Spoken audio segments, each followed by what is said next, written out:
Check, check, check, check, check, check.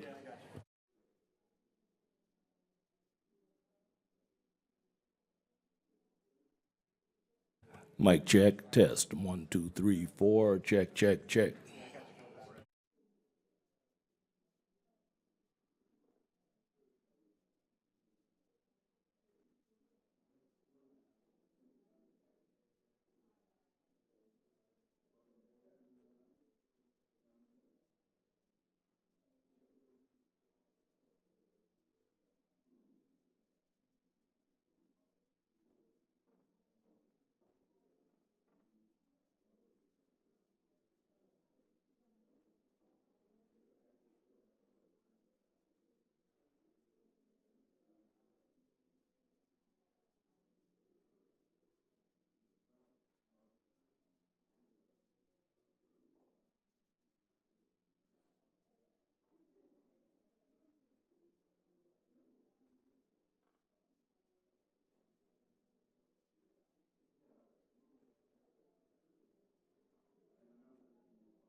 The Committee on Homeland Security and Committee on Foreign Affairs will come to order.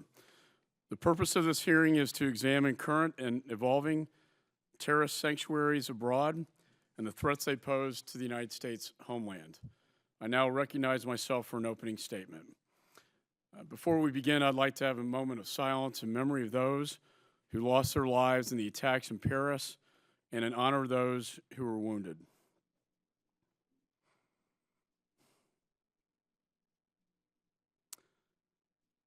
Today, we must make this much clearer. We are at war.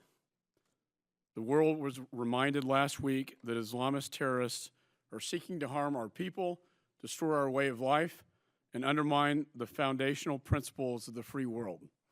The Paris attacks also confirmed our worst fears, that of the thousands of foreign fighters who have gone to Syria and Iraq to join ISIS, some would be deployed to bring terror back to the West.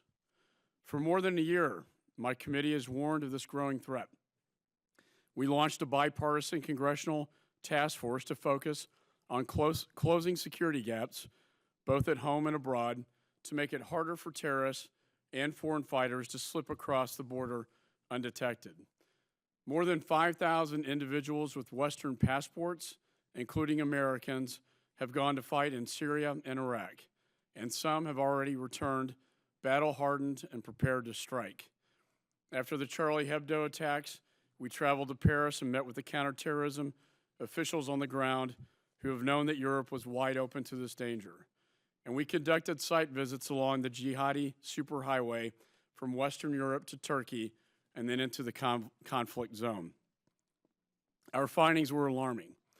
This September, the committee's final task force report concluded that we are losing the struggle to stop Americans from going overseas to join jihadist groups.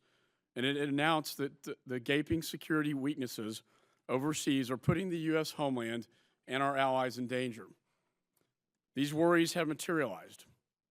We know that jihadists exploited these gaps to plot and execute the worst terrorist attack on French soil since World War II. The world is now looking to America for leadership and for a clear-eyed understanding of the threat. ISIS is not contained, as the president says. ISIS is expanding globally and is plotting aggressively. In a matter of weeks, it executed major external terrorist plots on 3 continents, destroying a Russian airliner, conducting suicide bombings in Lebanon, and launching a mass attacks on the streets in Paris. ISIS is now responsible for more than 60 terrorist plots against Western targets, including 18 in the United States. Here at home, we have arrested more than 70 ISIS supporters over the last year. That's on average more than 1 per week. And the FBI says that it has nearly 1,000 ISIS-related investigations in all 50 states. If this is not a war, then I don't know what is.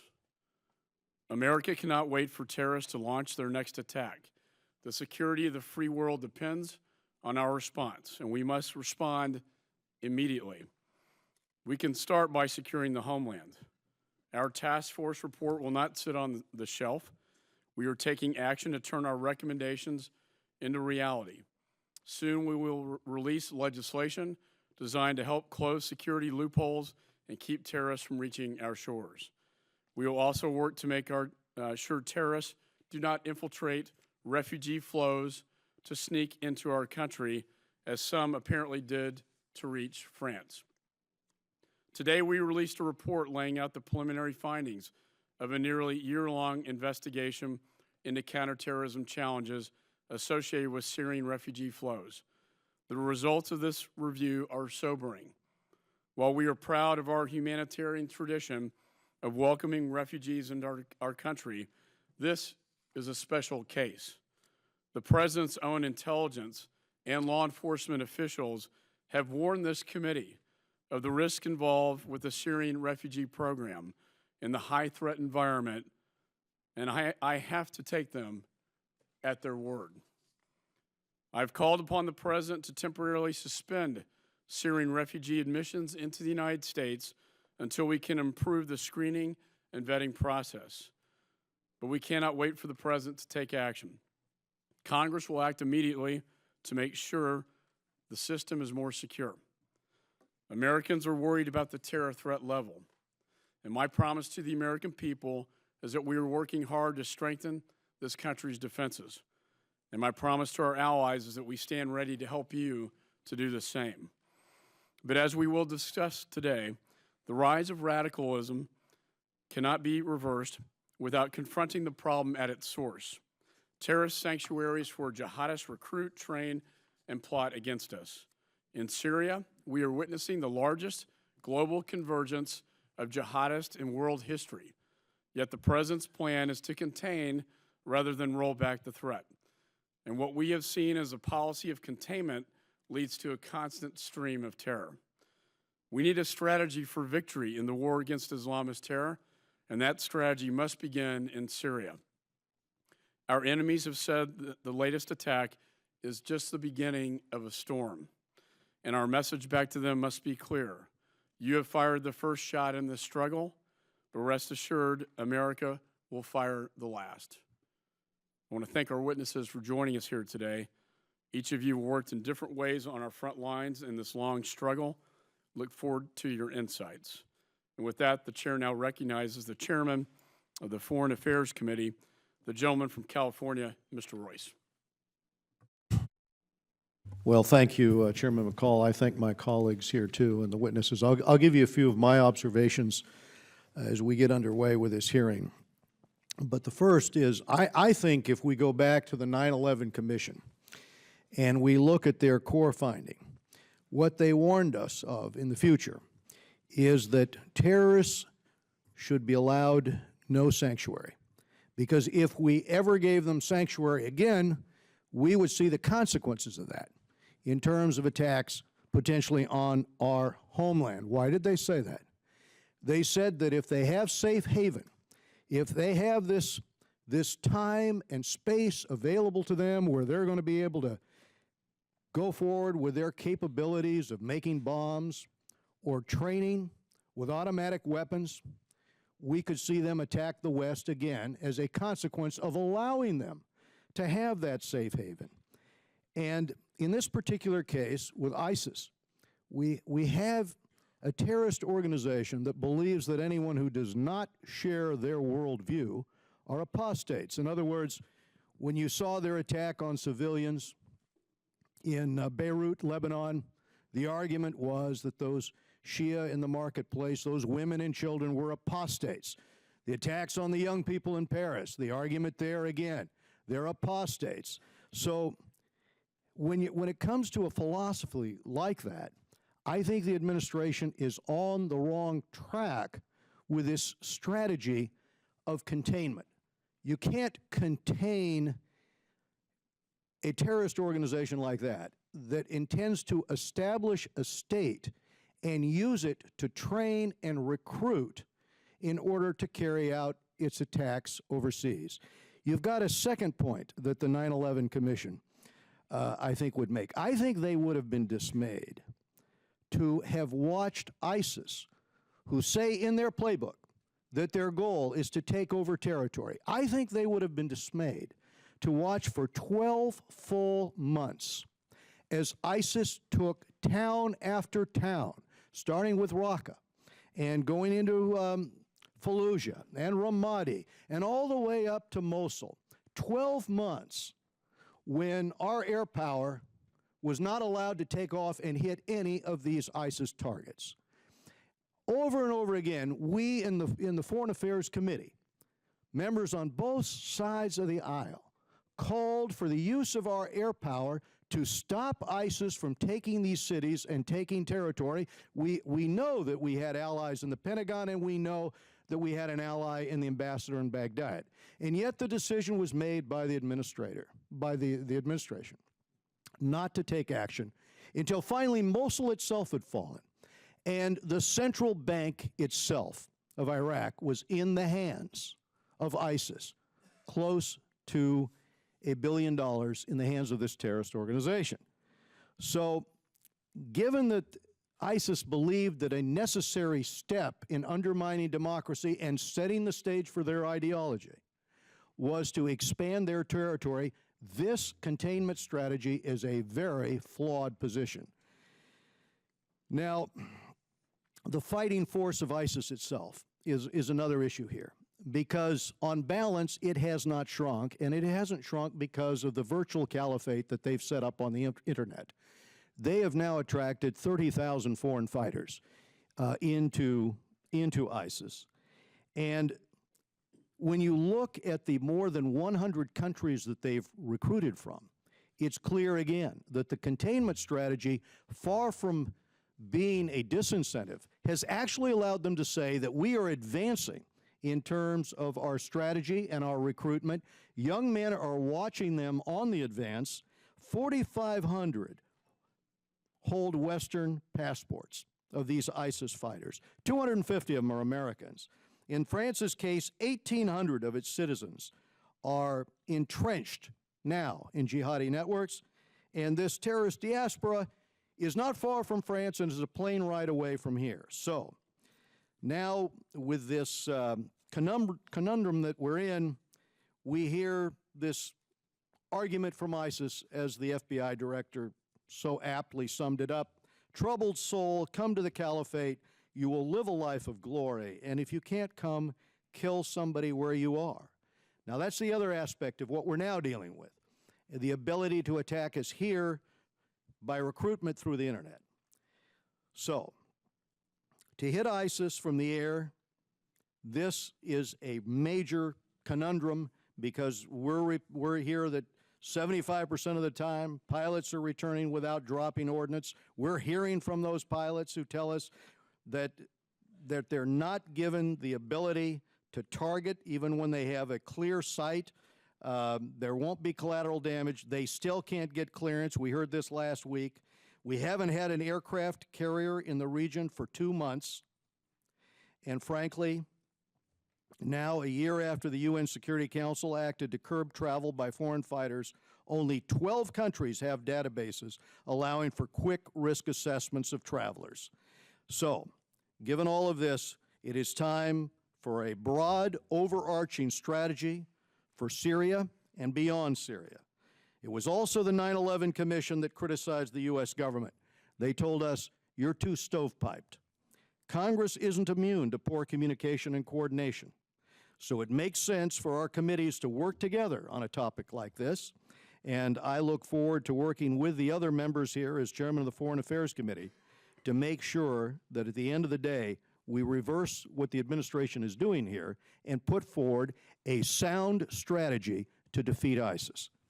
Thank you, Chairman. Thank the Chairman. The Chair now recognizes Ranking Member of the Homeland Security Committee, Mr. Thompson. Thank you very much. I thank you, Chairman McCall, and Chairman Ross for holding today's hearing. I also thank the witnesses for their testimony that they'll give during this hearing.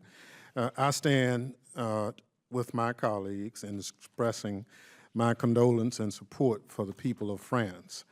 As Americans, we stand in solidarity with our French allies. The terrorist group ISIL has claimed responsibility for the attacks that were carried out last Friday in Paris. The attacks were a chilling manifestation of the reach of the ISIL terrorist network in Europe. On Monday, President Obama announced a new bilateral agreement with France to share intelligence and operational military information more quickly and more often. This move will close information gaps that have existed with our European partners. The bipartisan task force organized by Homeland Security cited this gap as a major finding of its recent report that examined the threat posed by foreign fighters. Consequently, we welcome enhanced information sharing with France. It has been reported that a fake Syrian passport was found with one of the terrorists who carried out the deadly Paris attack. Since 2011, Syria has been a country torn by civil war, with an estimated 4.2 million Syrians forced to flee from their homeland. While the United States is the largest donor of humanitarian aid to Syria, President Obama announced earlier this year that we do more and work with the UN to provide shelter to 10,000 refugees who are in refugee camps, primarily in Turkey, Jordan, and Lebanon. As we continue to discuss America's involvement with Syrian refugees, it is important that we as federal policymakers embrace fact, not fear. The Syrian people are the primary victims of the violent conflict in Syria and the brutal actions of ISIL. They are the most vulnerable to the violence and know firsthand the cruelty of terrorists have brought to their communities. Syrian refugees, like others who are given safe harbor in the United States, are fleeing dire, even life-threatening situations. The migrants who have fled and continue to flee to Western Europe will not be considered for protection in the United States, as they will seek protection in European countries. The United States has the benefit of an ocean and time to separate us from the flood of humanity that Europe is struggling to manage. In stark contrast to what is occurring with migrants arriving in Europe, our government has the time to thoroughly screen refugees before they are admitted. Our extensive and deliberative vetting process takes, on average, between 18 and 24 months. An individual seeking refugee status in the United States cannot step foot in the country until the Department of Homeland Security has made a determination of admissibility, having applied our federal prioritization criteria and subjected the applicant to extensive biometric and biographic checks, multiple in-person interviews, and medical screenings. While concern about the risk associated with unknown persons in refugee population is understandable, particularly in the wake of last week's heinous attacks in Paris, we must not lose sight of the fact that 3/4 of the refugee population are women and children, and the U.S. government will be highly selective on which applicant it approves. Providing safe harbor to individuals who no longer have a home because of war and violence is a humane and American thing to do. Furthermore, in our fervor to protect the country from threats, we must not turn a blind eye to the fact that there are people who would seek to do Americans harm and strike at our way of life, who were born and raised here in the United States. Lone offenders have been reached not only by ISIL, but by Al-Qaeda and domestic groups have inspired to commit domestic terrorism right here on United States soil. Furthermore, the downing of a Russian airliner on October 31st by ISIL brings into focus that the aviation sector remains a terrorist target and the importance of bolstering our screening procedures at last point of departure at airports.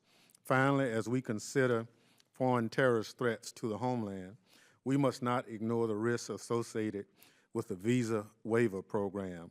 In fact, the committee's bipartisan task force report acknowledged that while the administration has improved the security of the visa waiver program, continuous enhancements must be made to keep pace with changing terrorist tactics and to detect violent extremists before they board U.S. planes bound for here. Mr. Chairman, with that, I yield back the balance of my time. Thank the ranking member. The chair now recognizes the ranking member of the Foreign Affairs Committee, Mr. Engel. Thank you, Mr. Chairman, Chairman McCall, Chairman Royce, Ranking Member Thompson. Thank you all. I'm glad that our committees have come together to take a look at what I agree is a major element of the threat posed by ISIS. And I hope by putting all of our heads together and by hearing from our witnesses, we can find some answers to some critical questions. How do we stop the flow of foreign fighters into Syria? How do we make sure these fighters aren't coming back or sneaking into the United States with designs to harm innocent Americans? Since this hearing was announced, of course, the complexion of this debate has changed a great deal. We are all shaken by the attacks in Paris. It's deeply troubling that ISIS was able to orchestrate such a complicated attack and that both homegrown terrorists from Europe and possibly individuals posing as refugees were able to carry out such brutality. A tragedy like this invariably spurs us to action. And during my question time, I hope we can get into some specifics. How do we improve our detection methods to get past the encryption ISIS is using to communicate? How do we counter their use of social media to spread propaganda and recruit fighters from the West? What support do communities here at home and overseas need to thwart ISIS recruitment? Are countries doing what they can to stop the flow of their citizens to Syria and Iran and block those trying to come back? How do we empower law enforcement to grapple with this problem while respecting civil liberties? I look forward to a good conversation about what we do now, because it's up to us whether we will stand with our allies and partners and effectively confront an enemy, or allow fear and panic to make us forget who we are and what we stand for as a nation. And I'd like to say a bit about that because I'm unsettled by what I've heard from some people in Congress this week. I read a poll the other day. The question was, quote, "What's your attitude towards allowing political refugees to come into the U.S., unquote?" 67.4 agreed with the response, "With conditions as they are, we should try to keep them out." More than 2/3 try to keep them out. That poll was conducted in the summer of 1938, and the question in its entirety was, what's your attitude towards allowing German, Austrian, and other political refugees to come into the U.S.? European Jews, more than 2/3 of Americans, thought we should just close the gates, just 4 months before Kristallnacht. And so less than a year later, that attitude sealed the fate of the men, women, and children on board the ocean liner St. Louis. Nearly 1,000 refugees, most of them German Jews, boarded the ship with the hope of finding safety across the Atlantic. After being turned away in Cuba, those on board the St. Louis turned their sights towards the United States. They came so close to Miami they could see the lights. Their cables to the White House and State Department begging for safe haven went unanswered. The St. Louis steamed back to Europe. 620 passengers ended up back on the continent. 254 of them died in the Holocaust. On board the St. Louis, they had passed close enough to Miami to see the city's lights. Syrians are fleeing their homes because life in Syria for the last 4 years has meant not knowing when Assad will drop the next barrel bombs or release poison gas. It has meant watching community after community fall under the merciless and medieval rule of ISIS. Often with just the clothes on their backs, men, women, and children are struggling to escape, not because they agree with terrorists, but because terrorists have destroyed their lives, and staying behind could very well ensure their deaths. Let's remember, these people are the victims of ISIS. They're fleeing from ISIS. They are not ISIS. So will we now slam the door in their faces? The process the United States uses to screen refugees is the most rigorous of any investigation of any individual trying to enter this country. Biometric screening to match their fingerprints and vital statistics against any known troublemakers, interviews with the Homeland Security Department, background checks by the State Department, the Defense Department, and the FBI, a medical screening and orientation program, and we all know there are other measures in place that we can't discuss in this open setting. It can take years. Do we need to ensure we're following these procedures to the letter? Absolutely. Do we need to enhance procedures? Absolutely. Can we abandon our values as a nation out of fear? Absolutely not. My grandparents, all 4 of them, were Jewish immigrants from Ukraine. Like millions of others a century ago, they arrived in New York before World War I, in New York Harbor, and saw our country's front doorstep the most enduring symbol of freedom the world has ever known. A mighty woman with a torch whose flame is the imprisoned lightning, with her name, Mother of Exiles, the Statue of Liberty. The words of Emma Lazarus on the Statue of Liberty, "Give me your tired, your poor, your huddled masses yearning to be free." The huddled masses we're talking about, Syrians, Yazidis, and Kurds who are desperate. And when I hear suggestions that maybe we should only take Christians or that all these orphans would be such a burden, or that state or another state wants nothing to do with these refugees whatsoever, I'm reminded of the St. Louis and what happened to her passengers, and I think of what we could have done differently. I hope that decades from now our successors don't look back to the year 2015 with the same regrets.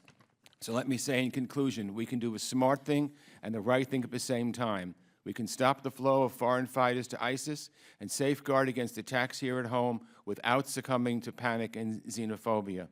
Let's choose the path forward that protects the United States and that defeats our enemies without abandoning our values and repeating history's mistakes. Thank you, Mr. Chairman. I yield back. I thank the ranking member. Other members are reminded that opening statements may be submitted for the record. We're pleased to have a distinguished panel of witnesses before us here today. Our first witness is General Jack Keane, who's a retired four-star general of the United States Army and current chairman of the board at the Institute for the Study of War. Previously, he served as Vice Chief of Staff of the United States Army. Thank you, sir, for being here. Our Chairman? second witness. Oh, I'm sorry. I'll get to you in a minute. Second witness is the Honorable Matthew Olson, who currently serves as President of Business Development at IronNet Cybersecurity. Previously, he served as the Director of the National Counterterrorism Center. And our third witness is Mr. Peter Bergen, who is the current Director of the National Security Studies Program at the New America Foundation. Mr. Bergen also serves as the National Security Analyst for CNN and Fellow at Fordham University Center on National Security. Thank you, sir, for being here as well. The witnesses' full statements will appear in the record. The chair now recognizes General Keane for his opening statement. Chairman McCall, Chairman Royce, ranking members Thompson and Engel, distinguished members of this joint committee, thank you for inviting me to testify today. I'm honored to be here with Matt Olson and Peter Bergen, both who I've known for years and have great respect for. Listen, please refer to the map that's provided at your seat. Looks like this, provided by the Institute for the Study of War, which I will reference in my remarks. I'll confine my remarks to ISIS in the interest of time.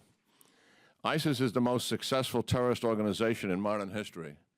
It is driven by a religious-based ideology with significant geopolitical objectives to establish an extensive caliphate that touches the Middle East, Africa, Asia, and Europe by dominating all Muslim lands, and an apocalyptic event in Europe that carves out an ISIS enclave. ISIS has three major thrusts. The first is to defend Syria and Iraq. While ISIS has lost some territory, it views operations in Syria and Iraq as largely successful because it controls large swaths of territory, is recruiting successfully, maintaining tactical and operational initiative, and is able to logistically sustain its forces. The second thrust is to use its headquarters in Syria to expand what it terms the near abroad. On your map, see the areas with the black stars or crosses, by establishing affiliate organizations they term wilayats, which is a formal relationship in 9 countries and regions. The third major thrust is to influence the far abroad, on your map, areas in yellow, which are Muslim lands and countries that are supporting the coalition against ISIS by inspiring and motivating radicals, by averaging thousands of social media posts per day, and by returning fighters from Syria who are trained and motivated to attack their own citizens at home. ISIS attempts to divide and polarize these societies by weakening the people's resolve to support their government's efforts against ISIS and to fragment and polarize the non-Muslim and Muslim populations. What ISIS has accomplished in the last few weeks is unprecedented and quite stunning. While conducting a conventional war in Iraq and Syria, ISIS has staged terrorist attacks on a global scale against the people from the countries who are fighting ISIS. The result is almost 900 casualties in 12 days, both killed and wounded, who are Russian, Lebanese, and mostly French in Paris. Can you imagine the impact if the Nazis were conducting terrorist activities in major American cities while the United States was fighting the Nazis in Europe? So what can we do about ISIS? Clearly, ISIS is not contained and is far from defeated. The United States and our allied partners need to wake up. ISIS is at war with us and civilization. But in my judgment, America is not truly at war with ISIS, not the President, nor the Congress, and certainly not the American people. We need to throw out the policy of, quote, strategic patience, which is an excuse for a lack of an aggressive, coherent strategy. Recognize that dragging out the war provides ISIS with a degree of invincibility, a sense of destiny and purpose, shrouded in the aura of success. The security of the American people at home is directly related to ISIS' success and their ability to motivate and inspire their followers to kill fellow Americans. One, step up U.S. military activities in Iraq and Syria. Once and for all, send the required advisors, trainers, air controllers that are truly needed to dramatically increase combat effectiveness. Recognize the criticality of Sunni opposition forces to depose ISIS, who is largely occupying Sunni lands. Also be realistic about the Kurds, who are proven fighters but are interested only in their territory and not reclaiming lost Sunni territory. Mission the Special Operation Forces, not just to target leaders or conduct hostage rescue, but to conduct large-scale in-and-out raids to target ISIS critical nodes and functions. Dramatically increase UAVs, mine clearance vehicles, Apache helicopters, and a host of other much-needed equipment. The troops required is about a minimum of 10,000. Identify combat brigades, separate from the number I just gave you, for potential deployment, but held in reserve and only committed if all else fails. Unleash a devastating air campaign without the imposed restrictions of the last 15 months, which has been disproportionate to all recent air campaigns in the extreme concern for civilian casualties. Establish safe zones in northwest Syria, along the Turkish border, and in southwest Syria, along the Jordanian border for refugees. Protect on the ground with an international force. Protect from the air using coalition air power, and with Jordanian and Turkish missile defense on their side of the border. Step up politically. In Syria, recognize that ISIS will never be defeated till the civil war ends. Only when there is a genuine ceasefire can the Sunni Arabs turn their attention on ISIS. Move to marginalize Russia and Syria, and then encourage a face-saving exit. In Iraq, ISIS, with the exception of some Kurdish land that it surrendered, controls largely Sunni land. Obviously, to retake and hold this territory will require a significant Sunni force commitment. Currently, Prime Minister Abadi has not been successful in creating political unity, particularly with the Sunnis. Dispatch retired Ambassador Crocker, America's preeminent Middle East diplomat, to Baghdad as the President of the United States' personal envoy to move the government of Iraq toward political unification. While I believe we should not overreact and certainly not get overly defensive, I will leave those comments for my statement, my written testimony provided for the record, and discuss it in Q&A. In conclusion, ISIS is fundamentally evil, brutal, barbaric killing every day, systematically enslaving and raping women, destroying many of the monuments to civilization. It is indisputable that ISIS is succeeding in executing a global strategy from their caliphate in the Islamic State. As much as part of that strategy, they are planning to kill Americans. They have repeatedly said so, and they have proven they do what they say. Having the best security defensive system in America is not sufficient. We must have as good an offense to stop and defeat ISIS.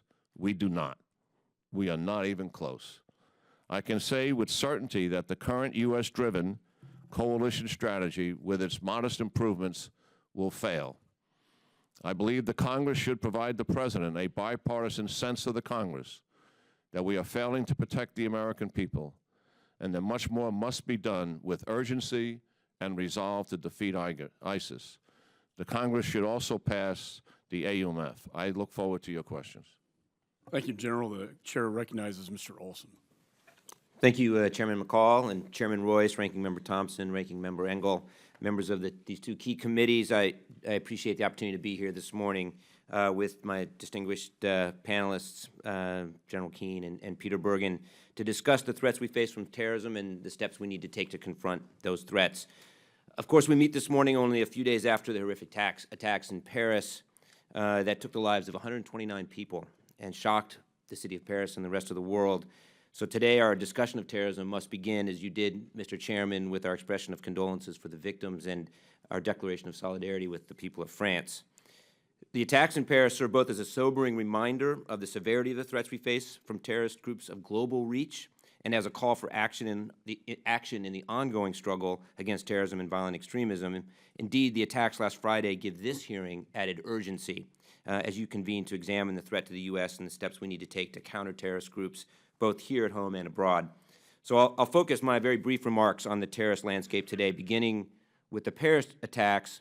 As that investigation continues to unfold, it now appears clear the attacks were a deliberate and planned effort conducted by the terrorist group that calls itself the Islamic State, or ISIS. ISIS has publicly claimed responsibility for these attacks, and the suspected coordinator of these attacks, Abdelhamid Aboud, is reportedly a member of ISIS. The Paris attacks reflect an alarming trend. Over the past year, we've seen ISIS increase the complexity, the severity, and the pace of its external attacks. The Paris attacks were not simply inspired by ISIS, but rather they appear to have been ISIS planned and directed. And they were conducted as part of a coordinated effort to maximize casualties by striking some of the most vulnerable targets in the West: nightclubs, cafes, sporting arenas. The Paris attacks also demonstrate ISIS's expanding reach beyond its safe haven in Syria and Iraq. Indeed, we've seen ISIS-inspired or directed attacks in Libya, Tunisia, recently in Beirut, and apparently with the downing of the Russian airliner in the Sinai. And so far this year, there have been 41 ISIS or ISIS-inspired attacks against Western targets. That's already more than double the number of such attacks last year, according to reports. As the CIA director warned this week, ISIS likely has other planned attacks. The number of European and Westerners who've gone to Syria to fight in this conflict is helping to drive this trend. So estimates vary, but the reports suggest that the number of foreign fighters exceed 30,000, and this includes as many as 4,000 or more Europeans, including many French, British, and German nationals. And the number of Americans who've traveled to Syria or tried to now exceeds 250. Also disturbingly, ISIS has developed an unprecedented ability to communicate with its followers worldwide. The group attracts recruits through a sophisticated media and propaganda effort. The group uses multiple websites, Twitter feeds, YouTube channels, online chat rooms, and it uses these platforms to radicalize and mobilize potential operatives in the United States and elsewhere. In short, ISIS's proven intentions and its increasing capability, as the Paris attacks reflect so starkly, warrant ranking the group as our most urgent terrorist threat. At the same time, I have to say that al-Qaeda and its affiliates continue to pose a significant threat to the United States and our interests around the world. Indeed, al-Qaeda is vying with ISIS to be the leader of a global jihadist movement. There's no doubt that U.S. counterterrorism pressure has led to the steady elimination of the group's senior leaders and limited the group's ability to operate, train, and recruit operatives. But at the same time, the core leadership of al-Qaeda continues to wield substantial influence over affiliated and allied groups, such as the Yemen-based al-Qaeda in the Arabian Peninsula. On 3 occasions over the past several years, AQAP has sought to bring down an airliner bound for the United States, and there's reason to believe it still harbors this intent and substantial capability to carry out such a plot. Looking closer to home here in the United States, there's been an uptick over the past year in the number of moderate to small-scale plots. Lone actors, insular groups, often self-directed or inspired by groups like ISIS, pose the most serious threat to carry out attacks here, and homegrown violent extremists will likely continue gravitating towards simpler plots that do not require advanced skills, outside training, or communication with others.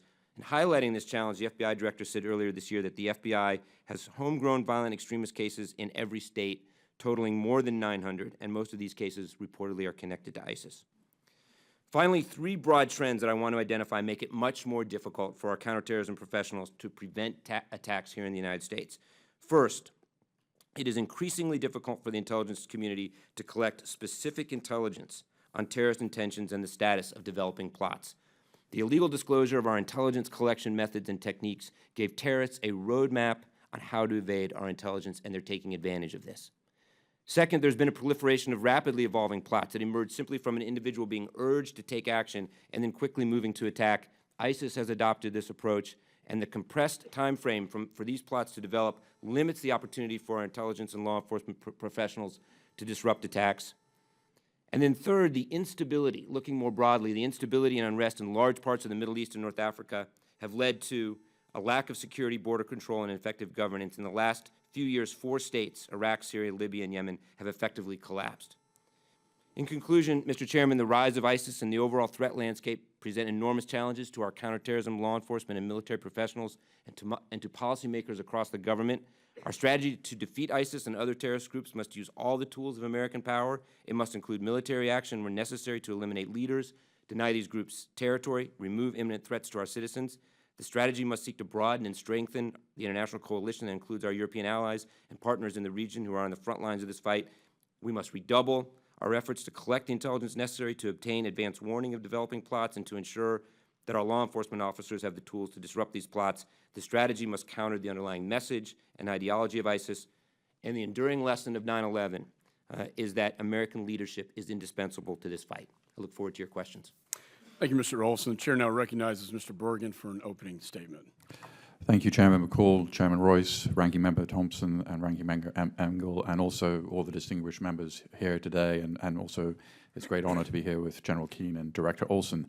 I work at a foundation called New America. This week, we released a report of 474 named individuals, Western foreign fighters, from reliable press accounts and also from court records, in order to bring some light to the question, who are these Western recruits signing up for ISIS? And we found the following interesting findings. For a start, the demographic profile of the militants drawn to the Syrian war is very different from previous jihads. Most notably, 1 in 7 of the militants is female. We just found out last night that one of the people who was killed in the raid in Saint-Denis in Paris was a female who blew herself up. They're also very young. The average age is 24. For the females, it's even younger. It's 21. They're very active online, unsurprising given their age. In the United States, we found that 9 out of 10 were active online, by which I mean not just sending emails, but posting regularly on jihadi websites, active on social media.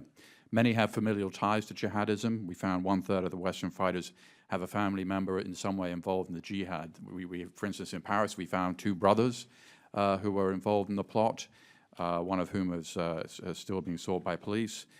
We've seen people getting married in Syria. Part of the attraction for people going to Syria is that they in their own minds may find a perfect marriage partner. ISIS presents itself as creating the perfect society, and you can come and marry the man or woman of your dreams. The American profile of these militants is very similar to the Western foreign fighter in general. They're young. 1 in 6 are women. Their average age is 25. A lot of these Western foreign fighters are dying in Syria. Syria is obviously a very dangerous conflict. Half the males in our data set are dead. 6% of the females, even though they're not fighting on the front lines, the war is very dangerous.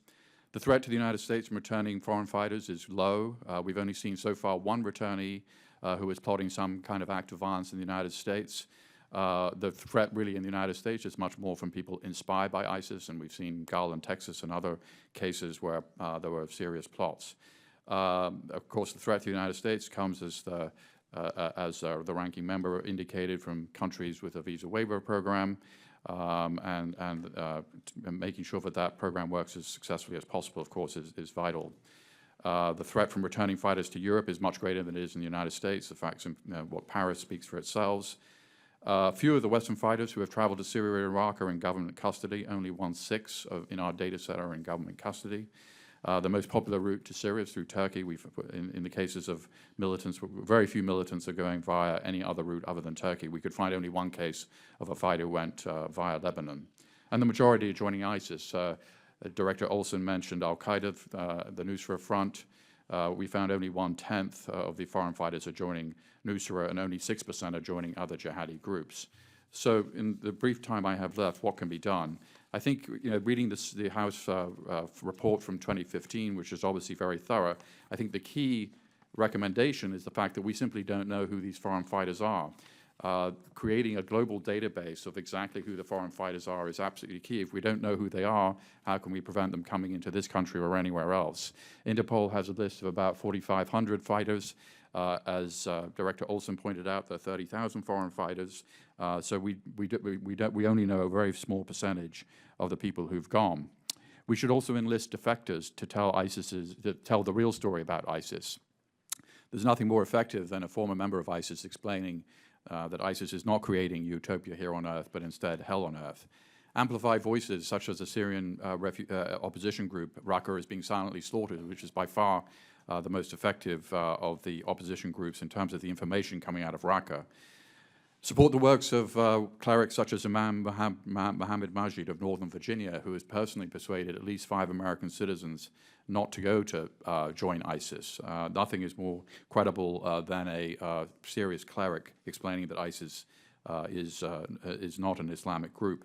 Keep up pressure on social media companies such as Twitter and ISIS to bring down material which is, after all, against their own terms of use. Earlier this year, Twitter quietly took down 2,000 accounts used by ISIS supporters, and we should continue to make sure these social media companies keep doing that. And as General Keane indicated, ISIS's main selling point is it's victorious. And so if we can damage that claim significantly, and he has outlined a number of ideas about how to do that, the caliphate shrinks as a physical entity. It will also shrink as an entity that is appealing to people around the Muslim world.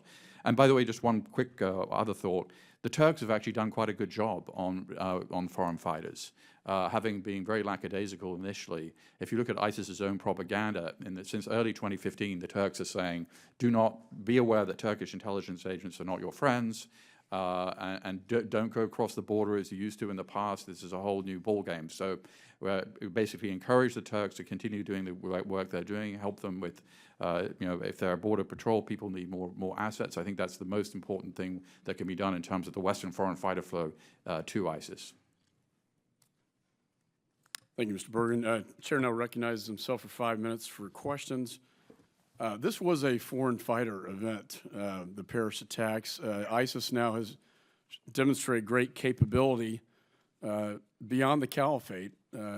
Before they were focused on the caliphate itself, now we've seen 3 external operations in just a matter of weeks. To me, it's very disturbing. The mastermind of the Paris attacks, Mr. Aboud, recently bragged about traveling to and from the conflict zone without getting caught. And recently he was quoted in Dabiq magazine, which is the ISIS publication, basically saying, quote, "I was able to leave and come despite being chased by so many intelligence agencies. My name and picture were all over the news, yet I was able to stay in their homeland, plan operations against them, and leave safely when doing so became necessary." ISIS is blatantly seeking to exploit security gaps into the West. They are also looking at refugee routes as a pathway for the jihadists. And in fact, ISIS, in their own words, stated that they will exploit the refugee process to infiltrate the West. And indeed, one of the Paris attackers, if not 2, we now have found were exploiting the refugee process to get in to Paris to perpetrate the devastating attacks. FBI Director Comey recently testified before my committee, basically saying that we can query our databases until the cows come home, but nothing will show up because we have no record of them.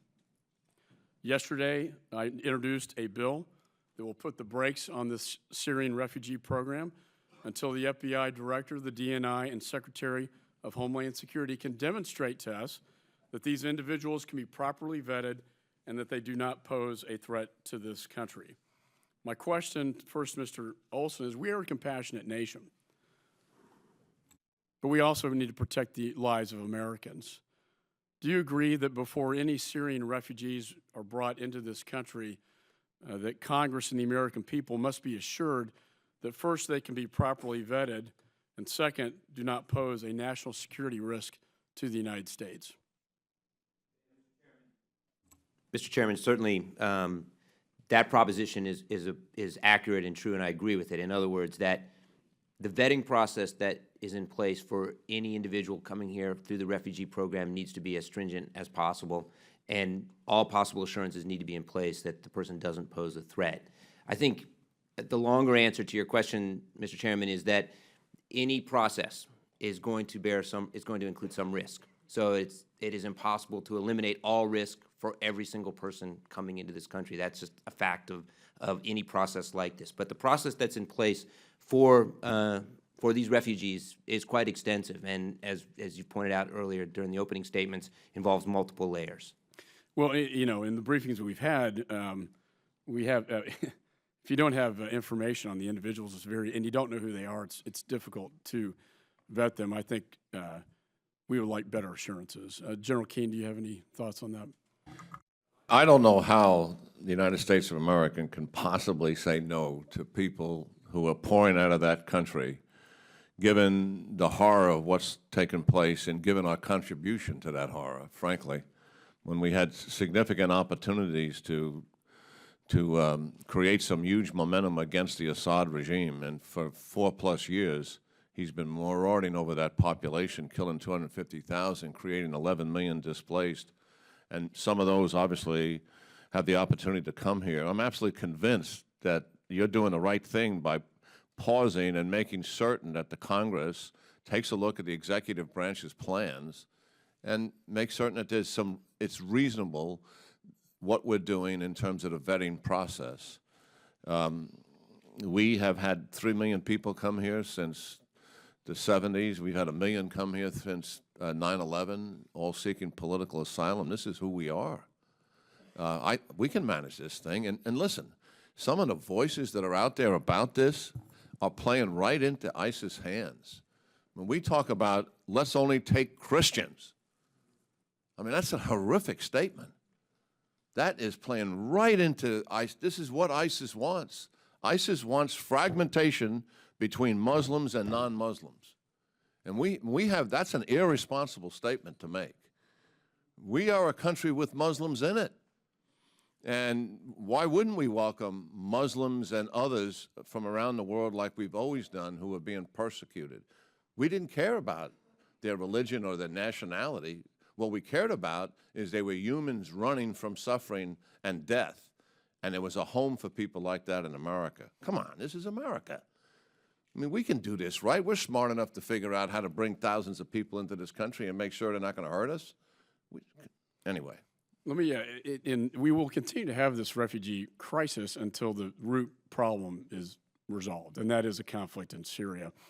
What are your thoughts, General, on the Article 5 invocation potential with France, what the role of NATO could be with respect to Syria, and now with Russia in the region further complicating the issue? How do you see the path forward? You asked that of me, Chairman? Yes, sir. Okay. I think the NATO issue is largely France's decision.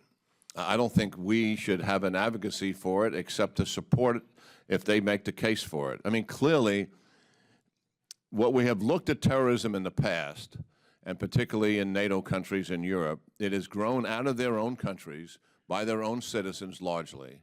What makes this different is that there is the Islamic State, which is motivating, inspiring, and in this particular case, as Director Olson said, may in fact have been directing it.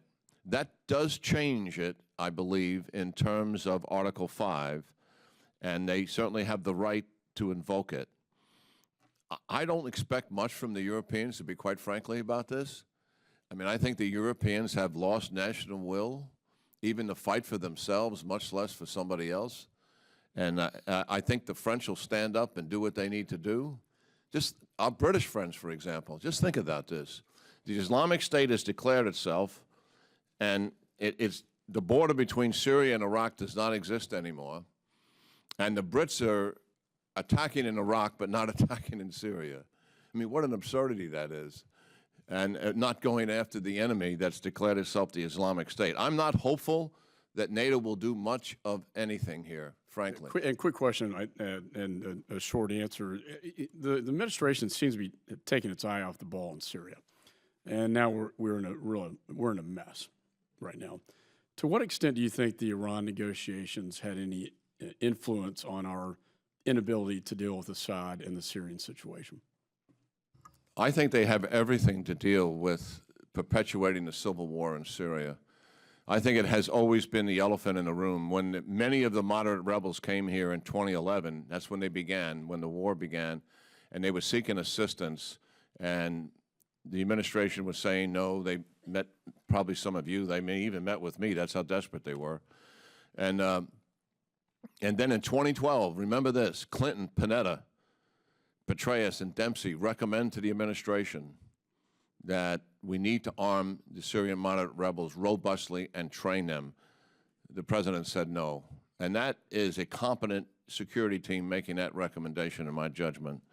In 2013, as a result of crossing the chemical line, the chemical red line, we did not take the action which if we had taken it, we would have shut down Assad's air power. And what did we get for that?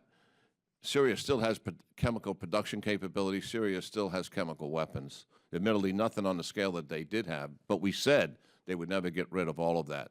I believe those decisions were largely driven by the Iranian nuclear deal, that we did not want to disrupt it. And it's still driving our policy in the Middle East. It is that decision that has lost our allies' confidence in the region, in us. And to this day, they're not convinced. Even right now, as we're speaking, they are not convinced that the United States of America is serious about going after ISIS. And that's out of their mouths. That's what they believe, that we are not serious. And what they have seen is the intensity of the U.S. effort for 3 years has been about trying to establish a strategic alliance with Iran, and the vehicle to do that is a nuclear weapons deal. And the price that has caused us is pretty significant. Thank you, General. Chair recognizes Chairman Royce. General, I think there's another casualty in terms of that deference that the administration has given, not just to Iran, but to the Shia-led government in Baghdad that's so heavily influenced by Iran. One of the great conundrums here has been our failure to arm our allies, and whether that's the Sunni tribal leaders who meet with us and ask for that support from us, or whether it's the Kurdish leaders who had an opportunity on a 650-mile front. 30% of their battalions are female, as you know, fighting against ISIS. And we've had their foreign minister here 3 times to request some modicum of ammunition and weaponry that would allow them in this face-off against ISIS to have the advantage, whether it's artillery, long-range mortars, anti-tank weapons. You've got women out there on the line in these Peshmerga units. You've got young Yazidis without weapons, young men. We had a Yazidi girl testify before our committee that she was taken in combat. All the men were killed. They didn't have weapons. She said, why can't you arm some of the Kurds, some of the Yazidi men?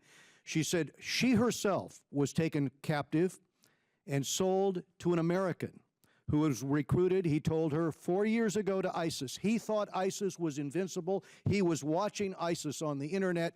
He was converted to ISIS's philosophy. He came there, and now he subjects her as a Yazidi because he tells her, you're an apostate. It's my responsibility under my code to have you submit to me. So this is the life they're living in a situation where, as I said before, you went 12 full months while ISIS was on the march without the United States using that air power. And now as the pilots come back to talk to us, they say 3/4 of our ordnance we can't drop, we can't get clearance even when we have a clear target in front of us. I do not understand this strategy at all, because this is what has allowed ISIS the advantage and the ability to recruit. So I wanted to ask you about that subject, arming the Sunni tribesmen, giving the Kurds the ability on the ground. They have 180,000 Peshmerga forces. They're good fighters. Yeah. Well, I obviously have strong feelings about all of that. It was in my statement. But, I mean, here's what was so fundamentally flawed in the strategy. I think the president's decision and his national security team to work through local indigenous forces in Iraq and what is in Syria as the main ground force to go after ISIS and take their caliphate in Iraq and Syria away from is sound. That's a sound strategy. And most of us do not want U.S. combat brigades taking on that role.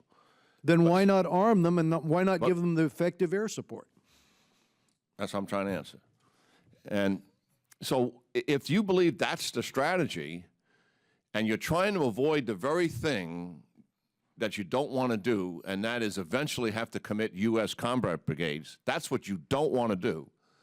But yet you know you got to defeat ISIS for the sake of the security of American people and our interests, then why are we not all in on supporting that weak hand, that we know they have a weak hand? We got to strengthen that hand, and whatever it takes to strengthen that hand should have been the policy. In other words, all the equipment it takes, and the best equipment that we can have to support them, all the weapons and ammunition they need, not 300 trainers, thousands of trainers to get the kind of output you want. So we get not a few hundred trained, but tens of thousands trained is what we need as an effective ground force to deal with these guys. And certainly the whole bureaucratic nonsense of taking care of the Kurds and buying into this business of, well, you're going to have to pass it all through the Baghdad government. Just muscle a Baghdad government to get out of the way. And that's what we should have done.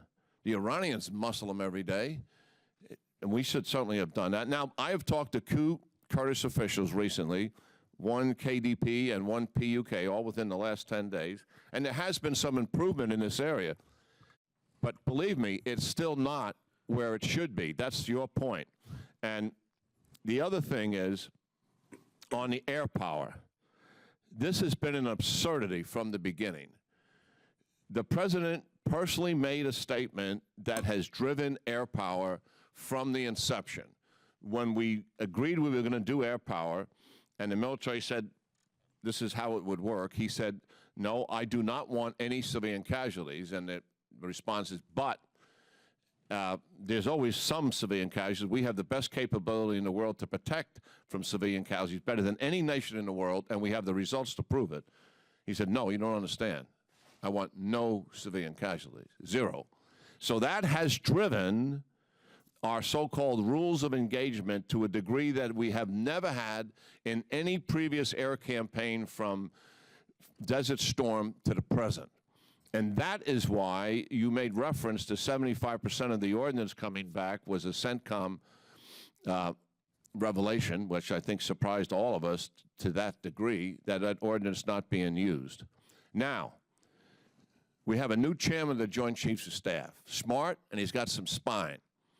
And I think we're going to get some better results here because he is pushing for a more realistic air campaign, and let's free up some of these restrictions. Believe me, the French are in there not using the restrictions we have imposed on our pilots, and the Russians, of course, whose value system is off the table, they don't care at all about civilians. And so if there's an ISIS or a rebel target in the middle of a village, they'll take the village down. That was their entire methodology in Afghanistan, and that was what they did in Chechnya, and certainly I'm convinced that's what they're doing here. But we can do this, Mr. Chairman. We know how to do this. We can have a very effective, devastating air campaign that would get us results. It will not win the war, but it can certainly keep ISIS in its holes, take away their tactical initiative, and put them on the defense and get them off the offense, put so much pressure on them that they're not sending out,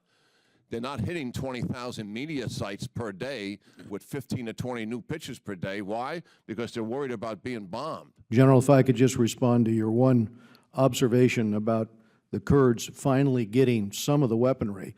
I think that's because we got the amendment that I worked on into the NDAA Act so that the administration's feeling the pressure on that, but it is still obviously not being done to the extent that would turn the tide of battle decisively. And second, I would just point out this point on the air campaign.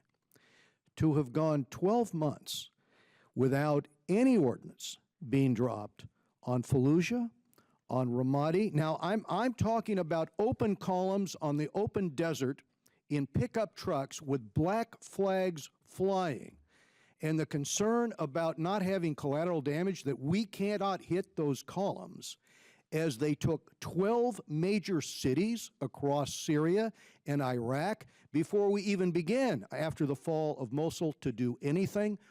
This does not send the message from the administration that they intend to do anything except contain this problem. And that has to be reversed. ISIS has to be defeated. Listen, I agree with you, Mr. Chairman, but that's a slight exaggeration, what you just said. And I just want to make a statement here for a second. Listen, months into this campaign, we were not permitting convoys of ISIS with flags rolling down roads. We took those guys off the roads a long time before that. That was not happening. The attack on Ramadi, they came into Ramadi largely in civilian vehicles, not even in convoy. They came down the Euphrates River Valley outside from Syria. Ramadi is in the Iraq version of the Euphrates River Valley, obviously.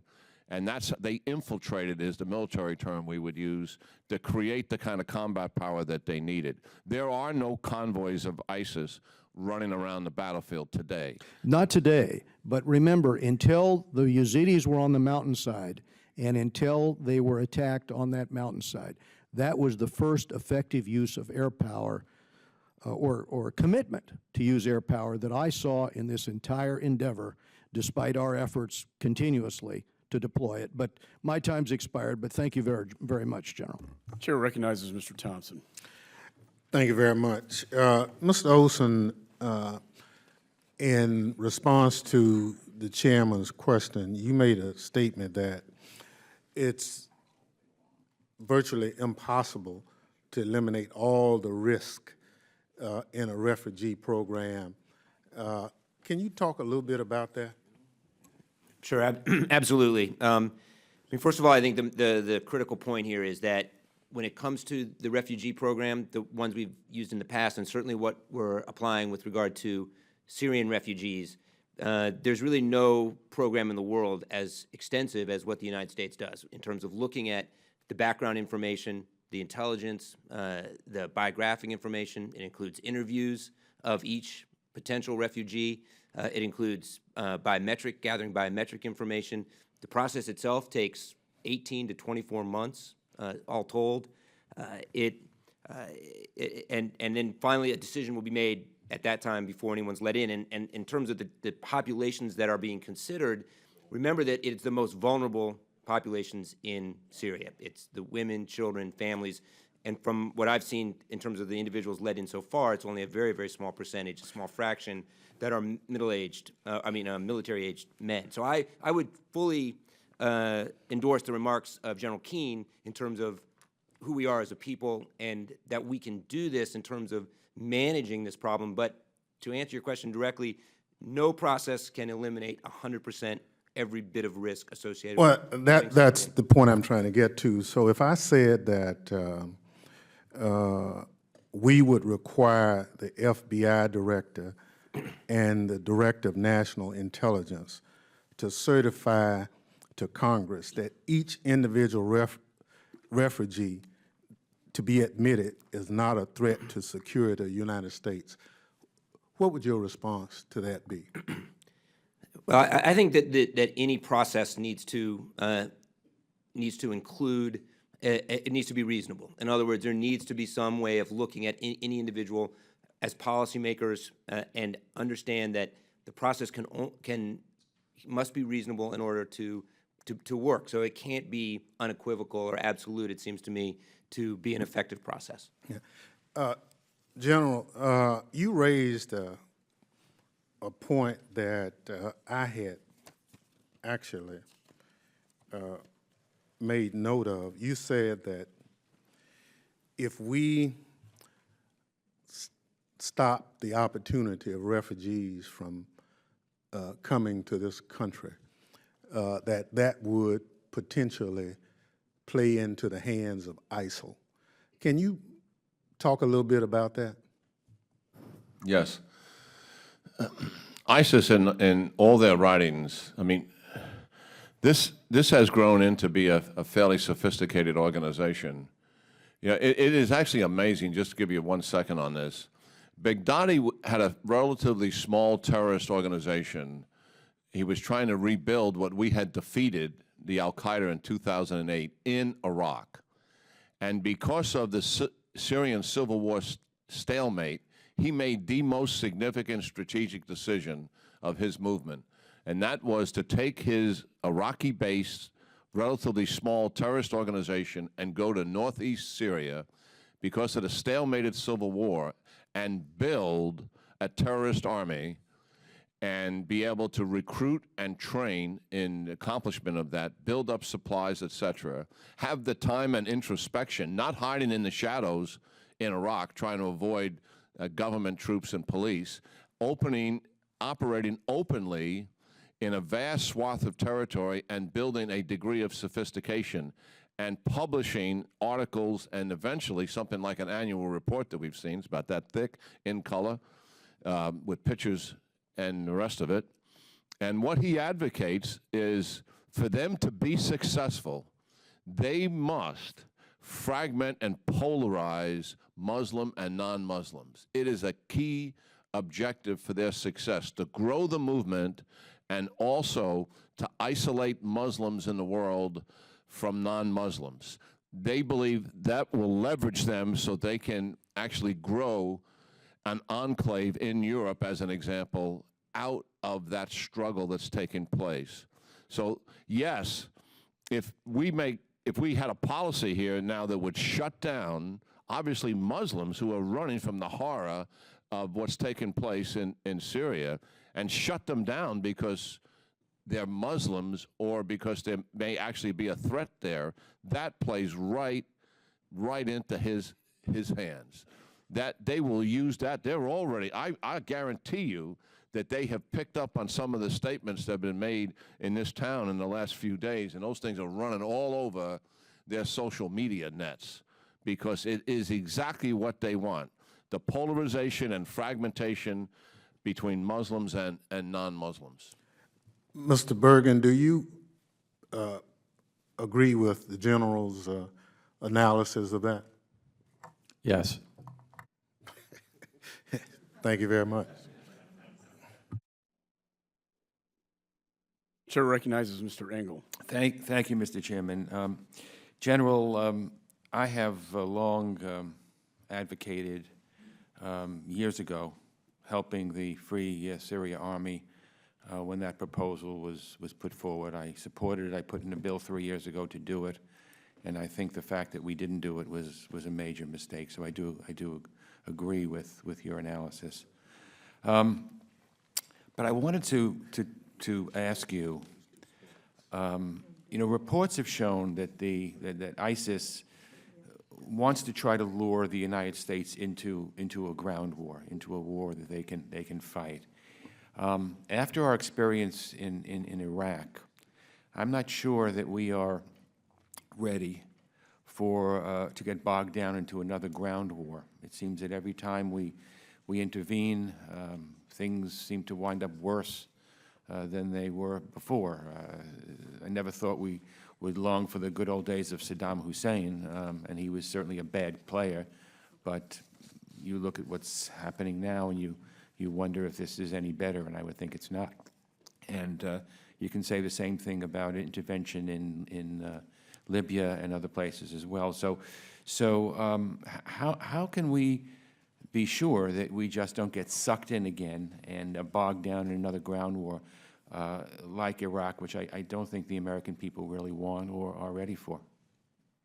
Well, I totally agree with you, and I think most people do that I'm aware of, even those who are even critical of the administration. There are some, but most analysts are not calling for significant ground combat units to go back into Syria and go back into Iraq.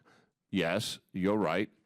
That would be a plus in terms of what ISIS would make out of that, and they would probably move the remnants of their organization, to Libya or someplace else. But yes, the reality is that I think if we are all in supporting the indigenous forces, and if we put the effort into the political situation with the same intensity and degree that we did in getting the nuclear deal for 3 years. I mean, that was all in political effort. If we make that kind of effort, because the political situation in Syria and the political situation in Iraq actually drive the solutions that we need, not the military solution, not the military situation. The military situation is critical, but so is the political situation. And we need to have that level of intensity and that level of effort to get the kind of political stability we need for the Sunnis to be able to step up in this fight. The second thing is, as I suggested in my testimony, our efforts to support these local indigenous forces has been, in my judgment, very inadequate. To avoid those ground combat brigades ever having been used, that is the answer. At least we have to try what that result gets. And then if we ever had to put combat brigades in there, as I said in my statement, I didn't ignore it, we would only do that in conjunction with an Arab and if NATO's involved, coalition. And we would not be I don't think we should be the majority of the force if that took place. It certainly would be largely an Arab Sunni force to be able to take back these Sunni lands, not the United States combat forces. They would probably like us to be there if it came to that situation with them. And if there was no other alternative, if this was the only way we can do it, then I would agree to doing that as a recommendation. But that's the thing that we truly want to avoid for all the reasons that you suggested. We want to avoid that. And these other options are still available to us to help us avoid that reality. Thank you. I want to get back to the question about refugees, and I'd like to make a statement and didn't ask anyone to comment on it. I think it's important to point out that Syrian refugees are fleeing precisely the type of senseless violence that occurred in Paris. And slamming the door in the face of victims of terrorism, I think, would be a betrayal of our values. And I believe that we are deeply committed to safeguarding the American public, just as we are committed to providing refuge to some of the world's most vulnerable people. I don't believe that these goals are mutually exclusive or that either has to be pursued at the expense of the other.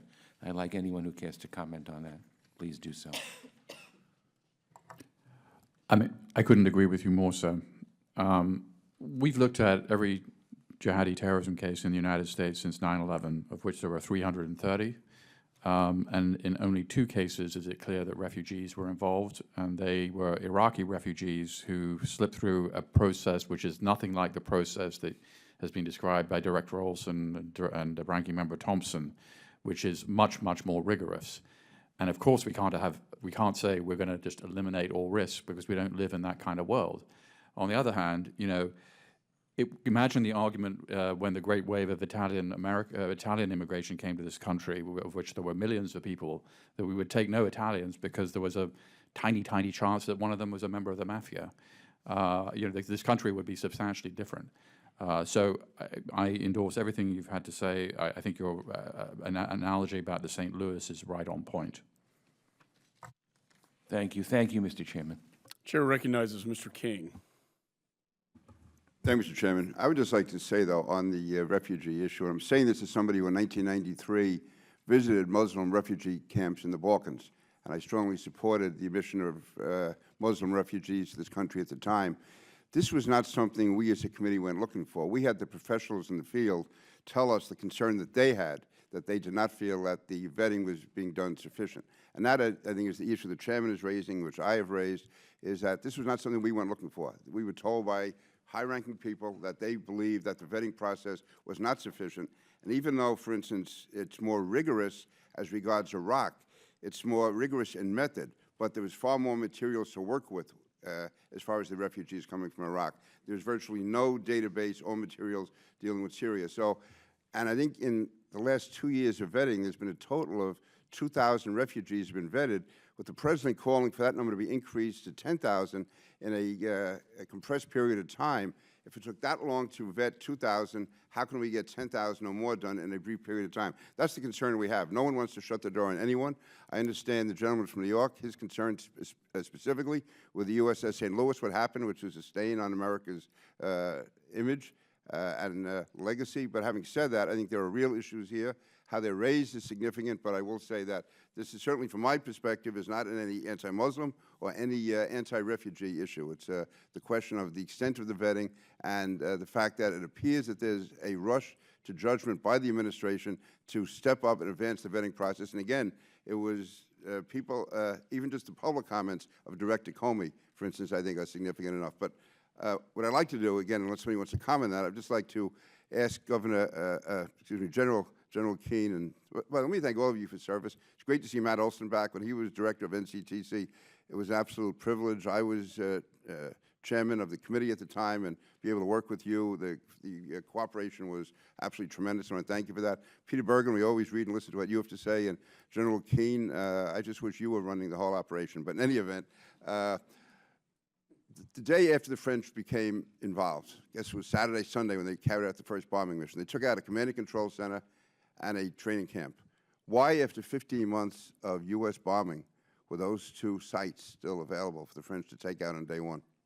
Yeah, that's a fascinating comment. I can only speculate. I haven't seen the targets themselves, but I would speculate that don't think of the training camp being out someplace in the open desert, or don't think of the headquarters being a major facility with antennas that are on it. Those things are long gone. And while I am critical of an air campaign, we cannot compare this air campaign to what we did with Saddam Hussein, who was a nation state with all the infrastructure that supports a nation state, or what we did against Milosevic in the late 90s, because that was also a nation state with all that infrastructure. Islamic State, while they claim to be a nation state, they do not have the physical infrastructure of a nation state. So what they have done, and what makes targeting more challenging, but still doable, is every major node and critical function that they have, to include the training function, is all done in and around people, because they know, based on our rules of engagement, that we will not engage. And while I've not seen the target, I would speculate that both of those functions, the critical command and control node, as well as the so-called training camp, quote unquote, was in and around a fabric of civilian population. And I know for a fact that the headquarters of this organization is decentralized and is living in and among civilian populations. Okay, accepting those facts, you mentioned before the CENTCOM reported that 75% of the planes return with their ordnance. If you could set the policy, what percentage would be coming back with ordnance? Well, I think it would be a small percentage in my mind, and this is an area that gets so much scrutiny in terms of battle damage assessments. We've got very good people that do this, got years of experience at it. Just so everyone can understand, I mean, we have routinely taken out a target that may be in a facility someplace, and we don't want the windows to shatter across the street because of what's taking place in that function. We actually have the ability to do that. So we're excellent at this, but this frustration that we have, we also, not only the concern about civilian casualties has driven us to unrealistic targeting, is that we lose targets because the process of getting approval is so layered. Usually the commanders who are in control of the targeting and planning, they have total release authority, and they delegate that down to the guys who are actually fighting the mission. Now we have to request approval. So we've got a target on a road that's moving. We got to request approval, and it goes up a couple of layers to shoot at it. If the guy who's driving this vehicle or a couple of vehicles recognizes that there's a fighter or a drone in the area, he's just going to drive next to a building someplace, and we're not going to shoot him. It's that simple. So we lose targets all the time because of the bureaucratic process to grant approval for those targets. This is all the stuff that's buried in a level of detail that appears somewhat bureaucratic, and it is to a certain degree, but it also produces the results that we're talking about and why 75% return with their ordinance and not striking the targets. I know that General Dunford is pressing hard on this, and I think there's probably going to be some changes. At least I hope so. Thank you, General. Thank you, Mr. Chairman. Chair recognizes Mr. Sherman. Thank you. Terrorists create fear. They seek a wild reaction. It's time for us to take a deep breath and evaluate all the threats, not just based on the last 24 hours, but looking at the last decade. ISIS is not the most dangerous threat, nor the most evil. I would argue that the Iran-led Shiite alliance is at least as evil and is more dangerous. That alliance of Iran, Assad, Hezbollah, and the Houthi, they've killed far more Americans than ISIS, whether it be the Beirut bombing of our Marines decades ago or the IEDs that were used against us in Iraq and Afghanistan. Iran and Syria have both had nuclear programs.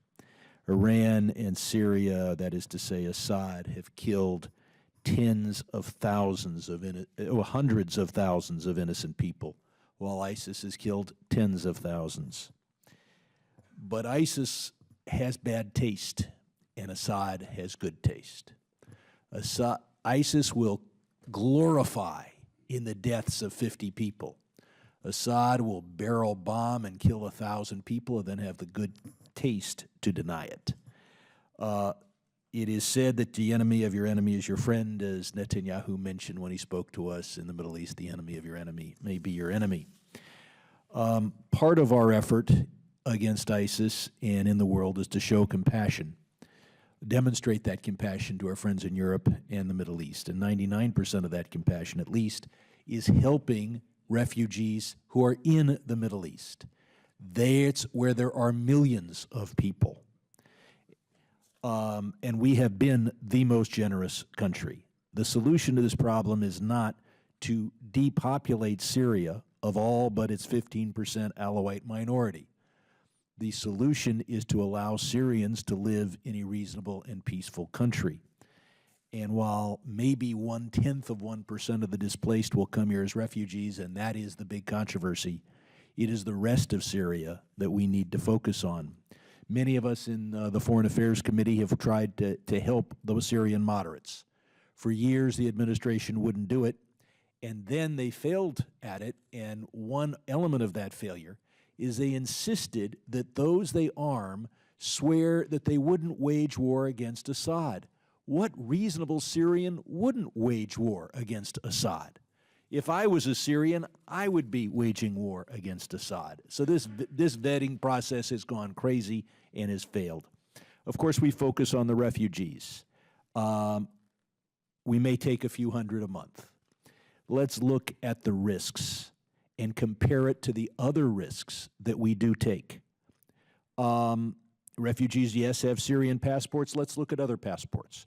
On 9/11, over 3,000 Americans were killed by people with Saudi passports. And governors around this country are recruiting Saudi businessmen to come visit and invest in their states. Since 9/11, the biggest terrorist attack in the United States was committed by Nadal Malik Hassan, who killed 13 Americans. He was born in the United States and a major in the United States Army.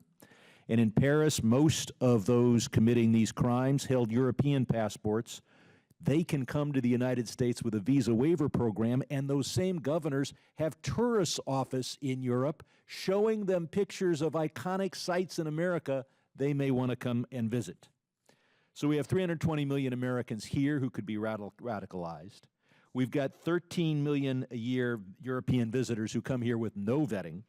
We have 1 million Greater Middle East visitors who come here with modest vetting. And then we have a few hundred people who come here after a 2-year vetting process. Which should we be most concerned about? General Keane, you pointed out we're not serious about this war, and we're not. In World War II, we bombed military targets. And as you point out, we couldn't have a zero civilian casualty strategy. We bombed oil fields. We're not doing that to ISIS because we want to recover those oil fields in good shape. That's absurd. And certainly the Iraqi government is not serious. It's paying salaries to people in Mosul. I don't think General de Gaulle was dropping money on occupied France to pay salaries of unemployed French teachers and civil servants. And of course, when $500 to $800 million of Iraqi currency was seized, they didn't print new currency because that would have inconvenienced corrupt politicians in Baghdad.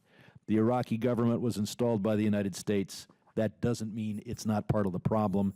It's a tool of Iran and an oppressor of Sunnis that recruits for ISIS, that thereby recruits for ISIS. The Europeans aren't serious. The Danes have a policy that when fighters return, they have a welcome and watch program. Obviously, certainly because 2 NATO countries have been attacked, United States and France in different decades, Denmark and others ought to have a policy that if you fight for ISIS or you fight for al-Qaeda, that is a criminal offense. And finally, we do not study our enemy well, or our adversary and our potential friends well. We have a State Department with experts in every kind of law except Islamic law. We take a few courses at Princeton. We need people who would qualify as doctorates at Al-Azhar in Cairo. And until we have that kind of expertise, we will not understand what drives ISIS. I think I've used up too much of my time. I'll yield back. Chair now recognizes Mr. Rohrabacher. I'm sorry. Stand corrected, Mr. Smith in New Jersey. Thank you. And then Mr. Rohrabacher. Thank you, Mr. Chairman. Thank you for your testimony and for your leadership, all 3 of our distinguished witnesses. During the conflict in Kosovo, I traveled to Stankovic refugee camp in Macedonia and then was at McGuire Air Force Base to welcome some of the 4,400 people brought there from the United States as refugees.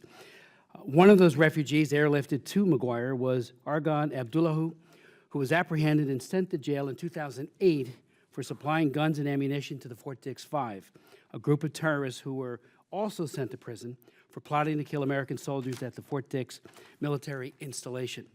This after being rescued, housed, fed, and welcomed as a refugee into my home state of New Jersey.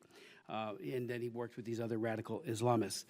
The 9/11 report, last year's report, so ably and expertly run by Tom Kane and Lee Hamilton, noted, and I've read it, today's rising terrorist threat and the danger to the United States points out that the United States remains unappreciative of emerging threats and talks about how those threats have proliferated. And today, in the UK Express, Aaron Brown writes, a Syrian operative claims that more than 4,000 covert ISIS terrorists have already been smuggled into Western nations already, he says, hidden among the refugees.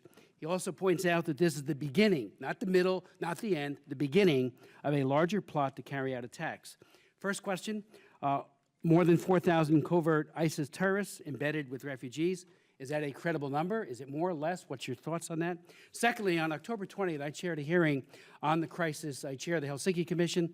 We had a very good hearing, heard from experts, including the High Commissioner's regional representative for the UNHCR, who said the spike of Syrian refugees coming to Europe this year is mainly due to 3 factors: the long-term trends and then the trigger. One of the long-term trends, loss of hope that there will ever be an end to the war. Secondly, the fact that so many refugees' resources have dwindled to next to nothing. But the trigger, he said, was the lack of humanitarian aid provided by the international community, and pointed out that the World Food Program had experienced a 30% cut, and the people then said, we give up, they've abandoned us, we're going into flight. And of course, most of those are young men, predominantly young men, that have left. In your opinion, is the trigger, was the trigger, does it continue to be, the lack of humanitarian response, and has that been rectified, and what do you think ought to be done to ensure that those resources are available? I yield. So, Congressman, on the second question on the triggers, I mean, certainly the the scarcity of humanitarian aid must be one of the contributing factors. Consider the numbers that we're talking about. 9 million displaced persons in Syria, 4 million refugees leaving that country. So the numbers are staggering. The scale of the humanitarian crisis is staggering. On your first question, the number that you cited of 4,000 potentially embedded, I don't really have a sense of whether that is a credible number or not. What I would say is, that as a general proposition, as much as we're focusing on the refugee issue, to me, from my vantage point, having served at the National Counterterrorism Center, the more important question is the foreign fighter one, especially when it comes to the United States. So again, we're talking about refugees that would come to the United States of being an 18-month to 2-year proposition, when right now we know that there are in excess of 4,000 Europeans or Westerners who've traveled to Syria and who have Western passports, have the ability to travel within Europe, have a capability to travel to the United States. The real risk is the foreign fighter population that Mr. Bergen talked about. I think that is where intelligence resources, law enforcement resources need to be placed because there's a greater degree, given the nature of that population. Look, they went to Syria to fight, most of them with ISIS. That's where the greater risk is. I would add, on the vetting issue, I'm not sure how a database can be created for people that are coming from places, villages, towns throughout Syria, that we have no way of checking their arguments, their statements. We know consular affairs people all over the world, they've honed that skill to a remarkable degree of expertise, but it's still, we're talking about people that may be very well adept at lying, deceiving, and making their way here. And the 4,000 number ought to put an exclamation point about the pause to make sure that if we are going to accept these individuals, it is done in a way that is absolutely, you never can say absolute, but to the greatest extent practicable, ensuring that these people are not allowed into this country. And I say that, Mr. Chairman, as an unabashed believer in refugee programs. I've written 2 laws to facilitate refugee protection, including my law created the T visa for trafficking victims. I do believe strongly, as do members of my side of the aisle and both sides of the aisle, in refugee protection. The Lautenberg Amendment was a great effort to ensure that Southeast Asians, Vietnamese in particular, Soviet Jewry was the first issue I worked on going back to the year 1981 when I first got elected. So my point is, the pause is prudent, and I do hope that we can get it right because, again, our first priority is to protect Americans. Yield back. Chair recognizes Mr. Meeks. Thank you, Mr. Chairman. First, let me just say, as a member of Congress, my greatest concern is for the safety of Americans at home and abroad. The recent attacks in Paris have tragically highlighted the need for all free nations to not just be wary of attackers from outside our borders, but of course we need to be wary of attackers within our borders, those homegrown. And somehow, in some of this debate, it seems as though individuals, because of the failure of intelligence in France, by the French, by the way, but that is then put on as it is a failure in intelligence by the President of the United States. For surely, thus far, knock on wood, the President of the United States have protected the people of the United States of America because we have not had that kind of an attack here. And I'm thankful to the French now for joining the fight that we've already been in for a long period of time. I wish they were doing that earlier. I'm thankful and I hope that the rest of our allies join in with us so that we can coordinate collectively to make sure that we fight our common enemy, ISIL. And so it's not just the United States. And I think the job of the President of the United States, as far as leading is concerned, is to try to get those who are our allies to contribute their part to this also. One of the things that we know that shock and awe or getting something done and ending a war in 2 to 3 days as we thought we could do in Iraq does not work. So there's no short-term anything that we can do. Now, I've been pleased, to be quite honest with you, with I think the wisdom of the witnesses that we've had before us, and I've learned a lot just listening to you this morning. So I want to thank our witnesses for your testimony. Now, one of the areas that I wanted just to explore before I get into dealing with some of the refugees, though, is it seems to me as we get involved in this conflict, and this is why it's complicated, because you do have to deal with. First thing, I think everybody admits that you cannot resolve this just by the military alone. Is that correct? Military is not going to just resolve this. So if we're going to get past the military, then we've also got to figure out how we do deal with Turkey. And Turkey, of course, have a problem with what? The Kurds, who are also involved in this, so that's difficult. Russia, who's so involved with Syria, so some kind of way they're not irrelevant. We've got to keep. And we've got to figure out how to deal with them. Iran, because they're all part of that also, if we're going to deal with the Syria crisis, because we still have to deal with the Sunni-Shia issue also, if we're going to really try to resolve the problem in Syria. The Gulf states, they're surely involved in this also, and they have to play a role. The EU, they have to play a role, and we've got to get them all lined up with all of their various different interests in this area if we're going to resolve the conflict in Syria so that we can make sure that we wipe out the issue of ISIL. None of which can happen overnight, which is why the president said, I don't have time to deal with some of this other stuff because I got to focus on these difficult issues of trying to figure out how to pull this thing together. So I'll ask General King, with all of these outside, and I understand American leading, and we can't lead by, if you don't have anybody following. So you got to get the individuals to come and work with you. What roles and how do you see the Turks playing in this, and the Russians playing in this, and the Syrians playing in this, and the Gulf states playing in this, as well as our EU partners, who are all in the area and all where there is this immediate threat of ISIL. And then in the time that I have this on the other issue is dealing with, when you talk about what I would like to focus on, when you're talking about vetting, because I understand that if we don't have and we can't vet someone, they're not allowed here. But I think it's more important that the EU needs to make sure that they have a vetting process that works and they talk to one another. We got a situation here where in the brothers in Belgium, the Belgians talked to them and didn't give the information to the French. So there's a miscommunication, not with our communication and vetting, with theirs. So if you're talking about how we can help them do theirs, then we can talk about it.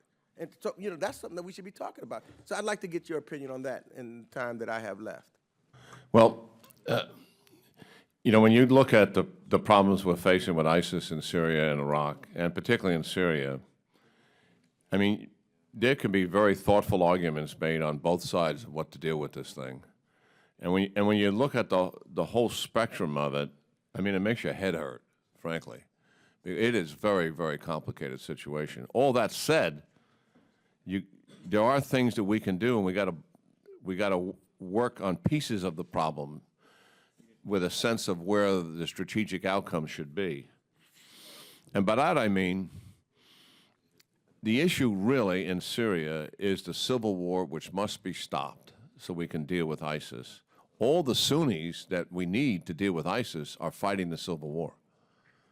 And that's why the Pentagon's program was so flawed in trying to get Sunnis to fight only for ISIS.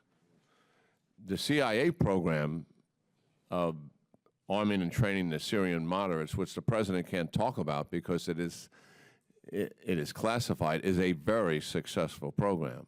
And I can say, because reported in open press, that the TOW missile systems that they have actually been decisive in stopping the counteroffensive that the Iranians, the Syrians are using, supported by the Russians. Just as an editorial comment for everybody here, despite Russian air power, despite Russian fighters, 34 fighters, 16 helicopters, Russian artillery, Russian rocket artillery, Syrian regime on the ground, 2,000 to 3,000 Iranians actually in the fight and planning and leading the fight, that offensive has stalled. And the reason they came to Syria is because they believed the regime was in a precarious situation. So what has to take place here is this civil war has got to stop. And the leaders in the region have been telling us this for a long time. Turkey, Jordan, Saudi Arabia, UAE, they're all the players. They know that they cannot go after ISIS as long as that civil war is taking place. And that's how we pull Turkey in. They're going to be all in if we get this civil war to stop. And they've been telling us that for 3+ years. And that is our frustration in, I think, going back to the point we've made before that was brought up by a question, that our preoccupation with the nuclear deal actually prevented us from helping to bring this civil war in Syria to a conclusion. That's behind us now. But the fact is, that's still the issue. So yes, that's crucial to what we are doing here. Russia. I mean, we're about to make a strategic mistake. And Putin is a master at this. Think of this. The only reason why this civil war has been able to go on for 4 years is because of the Iranian support for it and the Russian support for it. In the very beginning, many people in this town was predicting that the Assad regime was going to fall. Remember that? We were saying just a matter of weeks or months. What stopped that from happening? 2 things. One, we didn't help the moderates with the weapons that they wanted so they can continue the momentum. But even more critical than that was that the Iranians were all in with their IRGC, the Revolutionary Guards Force, or Quds Force. Qasem Soleimani on the ground, brought his generals in there. One of them got killed. Brought thousands of fighters in there, brought Iraqi Shia militia in there, 3,000 to 5,000, 5,000 Hezbollah. They were all in on that. And that perpetuated the war. It continued the war. The Russians all in perpetuating that war. So this killing that we're talking about, this horror that's been inflicted of 250,000 dead and 11 million people displaced and refugees running around the world trying to find some escape, no longer waiting in refugee camps because of a sense of hopelessness that they have. The Russians have all that blood on their hands. They contributed to perpetuating this regime. We're about to get trapped by Putin. He's a smart guy. He's a thug and he's a killer, but he's savvy. And he's about to trap us. And he's trapping us because of the offer of helping with ISIS. Yet he's responsible for this civil war. I told you why ISIS is in Syria. They're in Syria because of the strategic opportunity that the stalemated civil war gave them to move from a small terrorist organization to this modern evil thing that we're dealing with, is a terrorist army. Putin made a direct contribution to that. And now, cleverly, he's trying to say to us, well, look, I'll help you with your ISIS problem.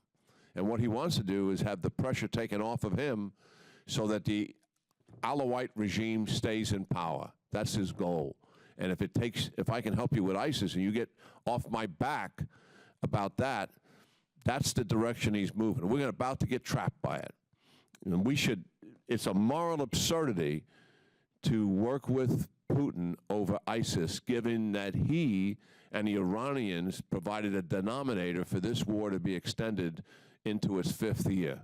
And we should not do it, and we should not fall prey to that trap. So those are some of the things that have to be considered in this complicated situation. Chair recognizes Mr. Rohrbacher.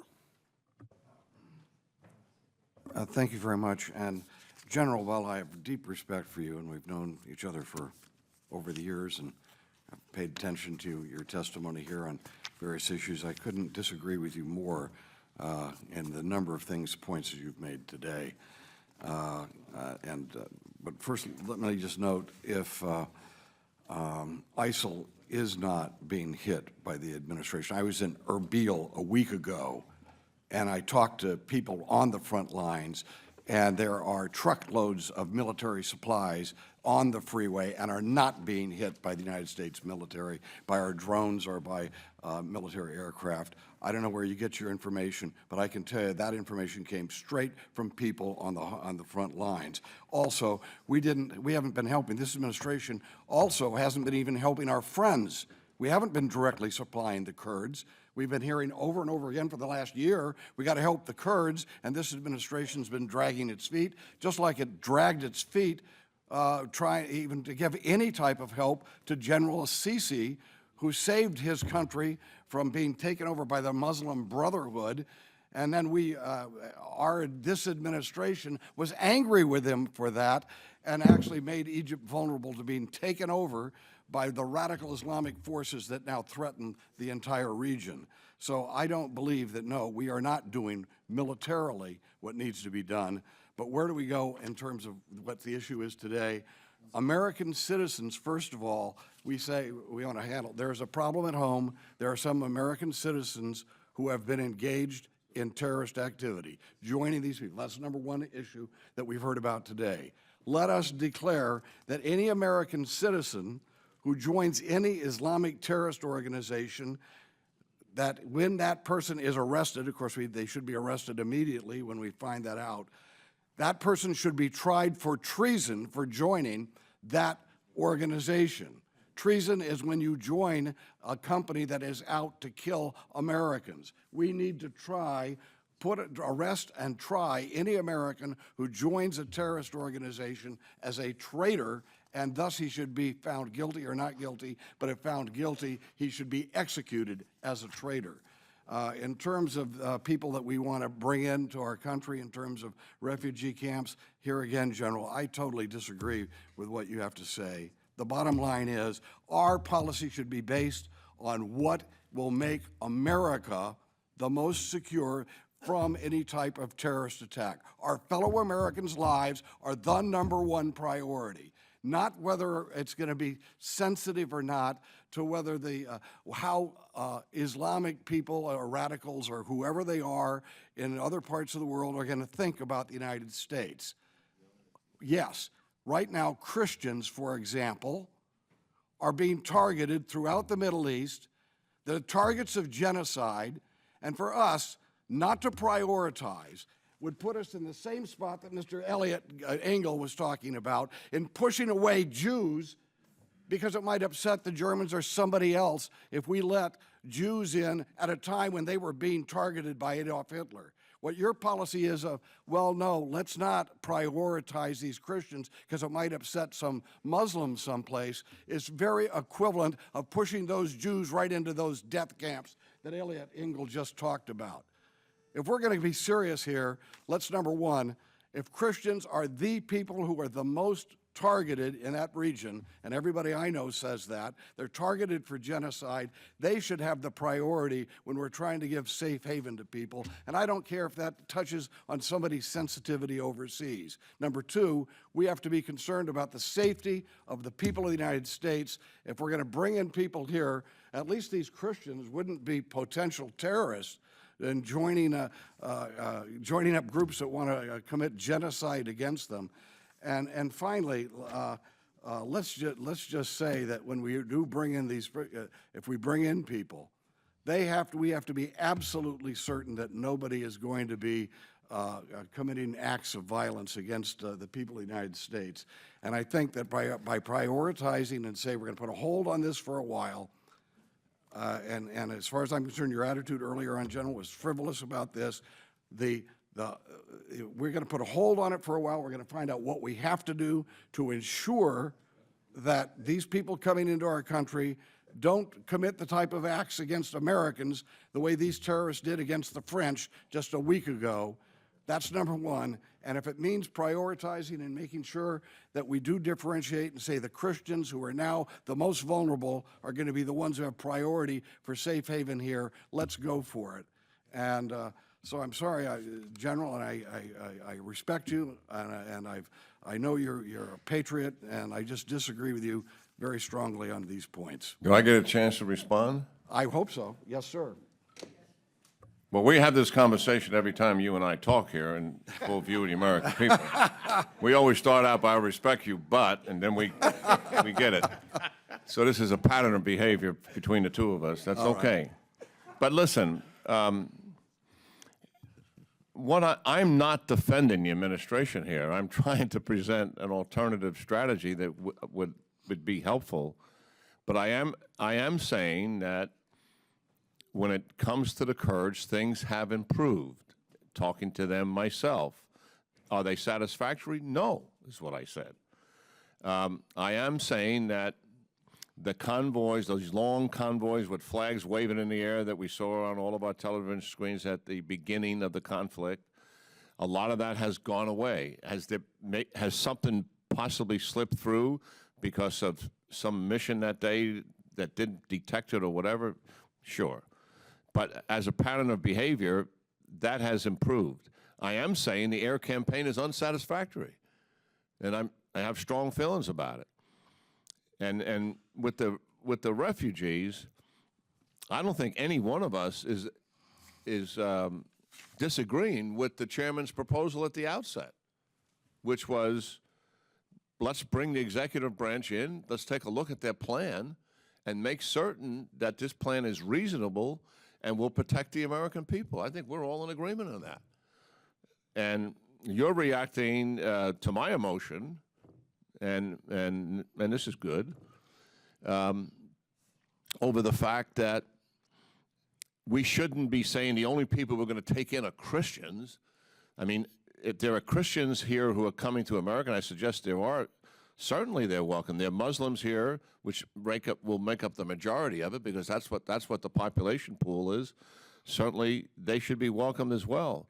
I mean, when we really get down to it, you know, this process that's taken place that Matt laid out is obviously colored by the fact that we know for a fact there could be terrorists in that group. So it's not like a normal asylum issue that's coming to the United States where we welcome, on average, as you know, the Congress sets the ceiling with the president, is about 70,000 a year. So is this influx of refugees different from all those others?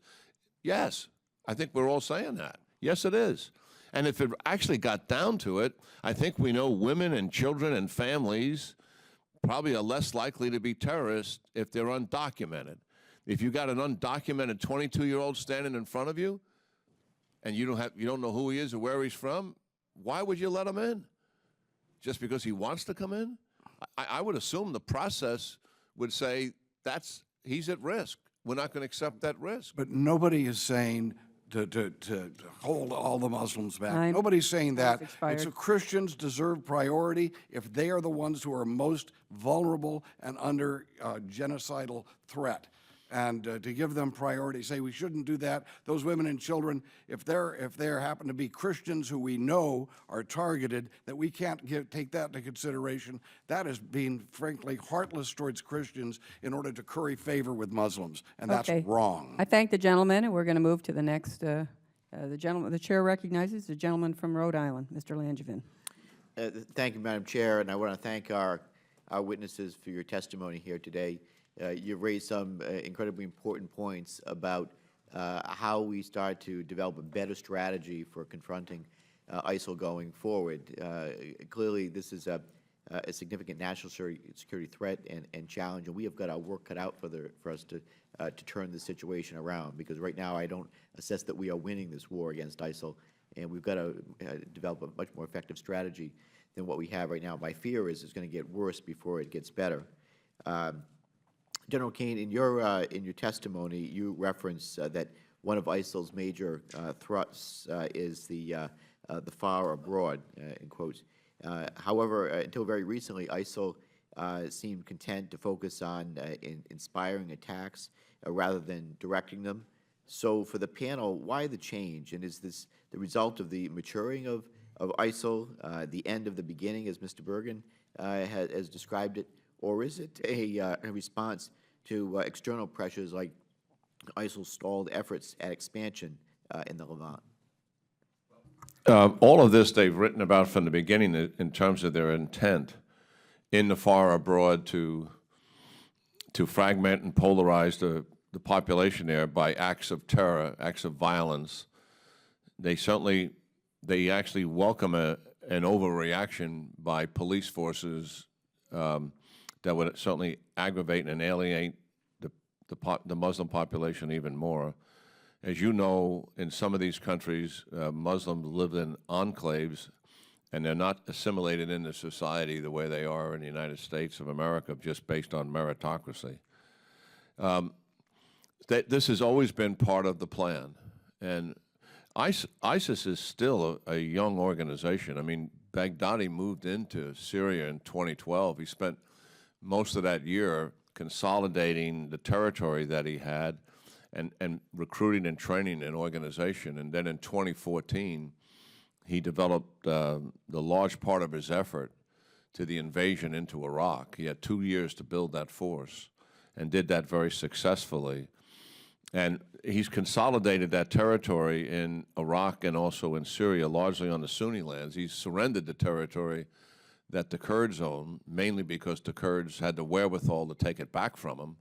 And he's not making any moves to retake that territory, because the territory that he does have in both of those countries gives him the base that he needs to grow the organization in these affiliates that he has.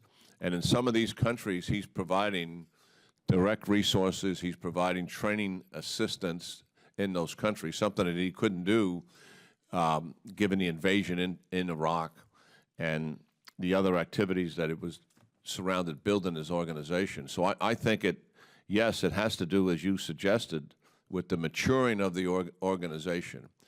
And and I think it should be revealing to all of us, despite the fact that we may have taken a town in Iraq, like a Tikrit, or like Baji, or Sinjar, or we took a town in Syria like Kobani.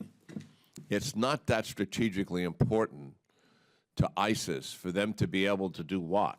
To expand into that orange area and to be very disruptive in that yellow area, which is where we are now with this organization. So they are defending in Iraq and Syria, and I believe successfully, although they have surrendered territory. But now they are making an expansion of ISIS, and it's growing. And that's done because they're comfortable.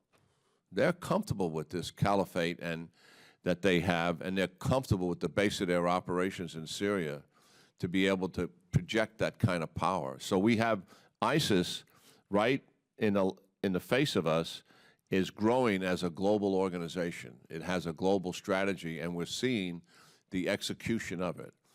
And they have a lot more plans than what we're seeing. And I think also the comment about the French intelligence, I just wanted the challenges that Peter and Matt bring out here is real, and we saw that with the French. Think of this. I mean, they knew there was an attack coming. They've had 3 attacks this year. Charlie Hebdo, the train attack, and now this one. They were ready. They weren't in a defensive crouch. They were in an offensive crouch. They were looking for everything. And they have intelligence reach that many of our intelligence agencies do not have in terms of trampling on civil liberties a bit. They have a more aggressive policies in doing that. So even with that, even with knowing something else was coming, ISIS was able to maintain what we call in the military operational security. They were able to plan that operation, put the logistics in place to support it, do the reconnaissance necessary to put that operation together. Not a large organization, to be sure, but build a cell that had the capability to do that and execute the operation. I mean, they did fail. Their 2 primary targets were, 1, the concert, 2, the stadium. They wanted to get in the stadium with 3 bombers, and the security system did not let that happen, so they blew themselves up outside. Thank God that didn't happen. That was the only failure I think they had. But it just shows you how difficult this is when there's not a lot of communication from Al-Qaeda Central to a decentralized organization like we have had in the past. I don't believe we're going to find when the French unravels all of this, that there was a lot of communication with ISIS Central in Raqqa and this network cell. They were able to maintain that kind of operational security, and I don't think when we unravel it, probably the French did about as well as they could under the circumstances. They were all in watching for this thing and still could not detect it. We should learn something from that, and I'm sure Director Comey is taking notes on all of it, and he obviously has a lot of concerns about it. You know, that operational security is very troubling, and I hope as we peel back the onion in doing the investigation that we're going to find out how we missed this or they missed that, and how we can learn from that going forward. I'm troubled, of course, by the technological challenges of going dark that Director Comey has spoken about with encryption technology. We have clearly got to get that right, balancing privacy and civil liberties. But when you have probable cause with a court order, how do we gain access to those communications so that we can better protect ourselves going forward? I know my time's expired. I'll yield. Thank the gentleman.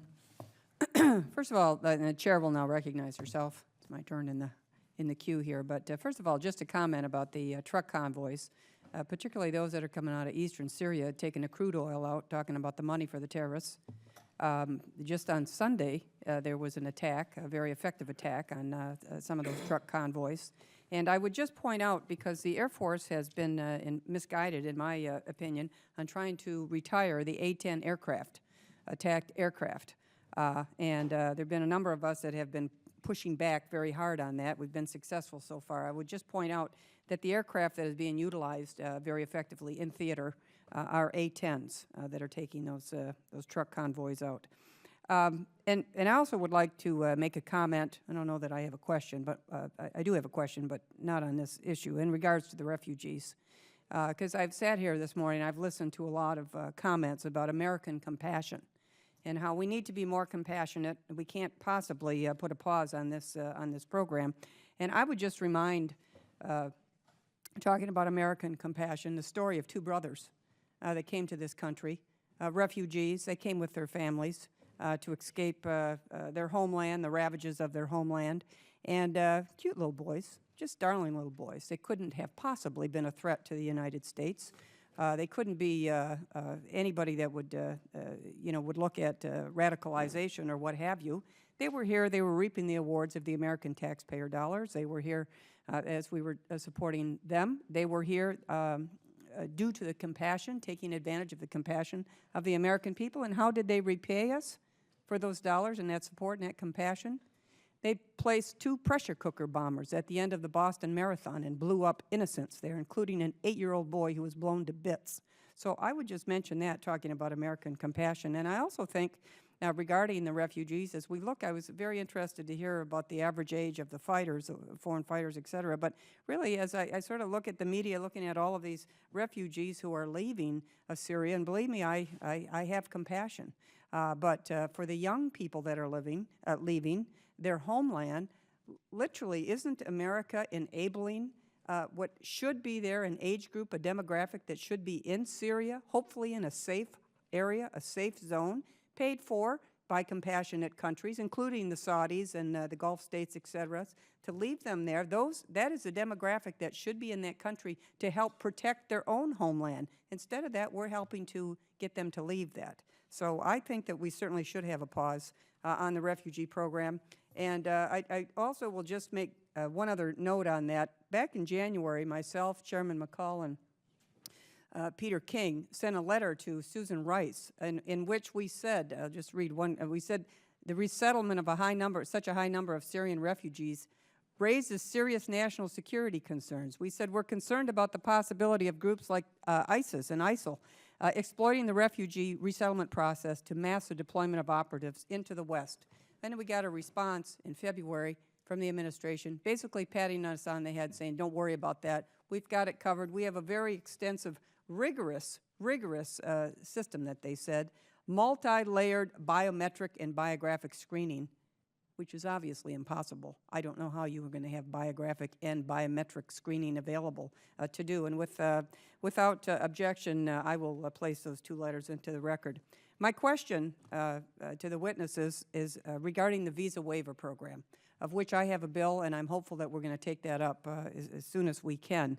I actually chair the subcommittee on borders and maritime. We've had numerous hearings about the visa waiver program and whether or not, with the 38 countries that are currently participating, and if they are not to our comfort zone and our degree of confidence, really giving us through the information protocols, the information, the traveler information that we think we need. And if we can think about who these countries are, we set it up in 1986 because we wanted to expedite tourism.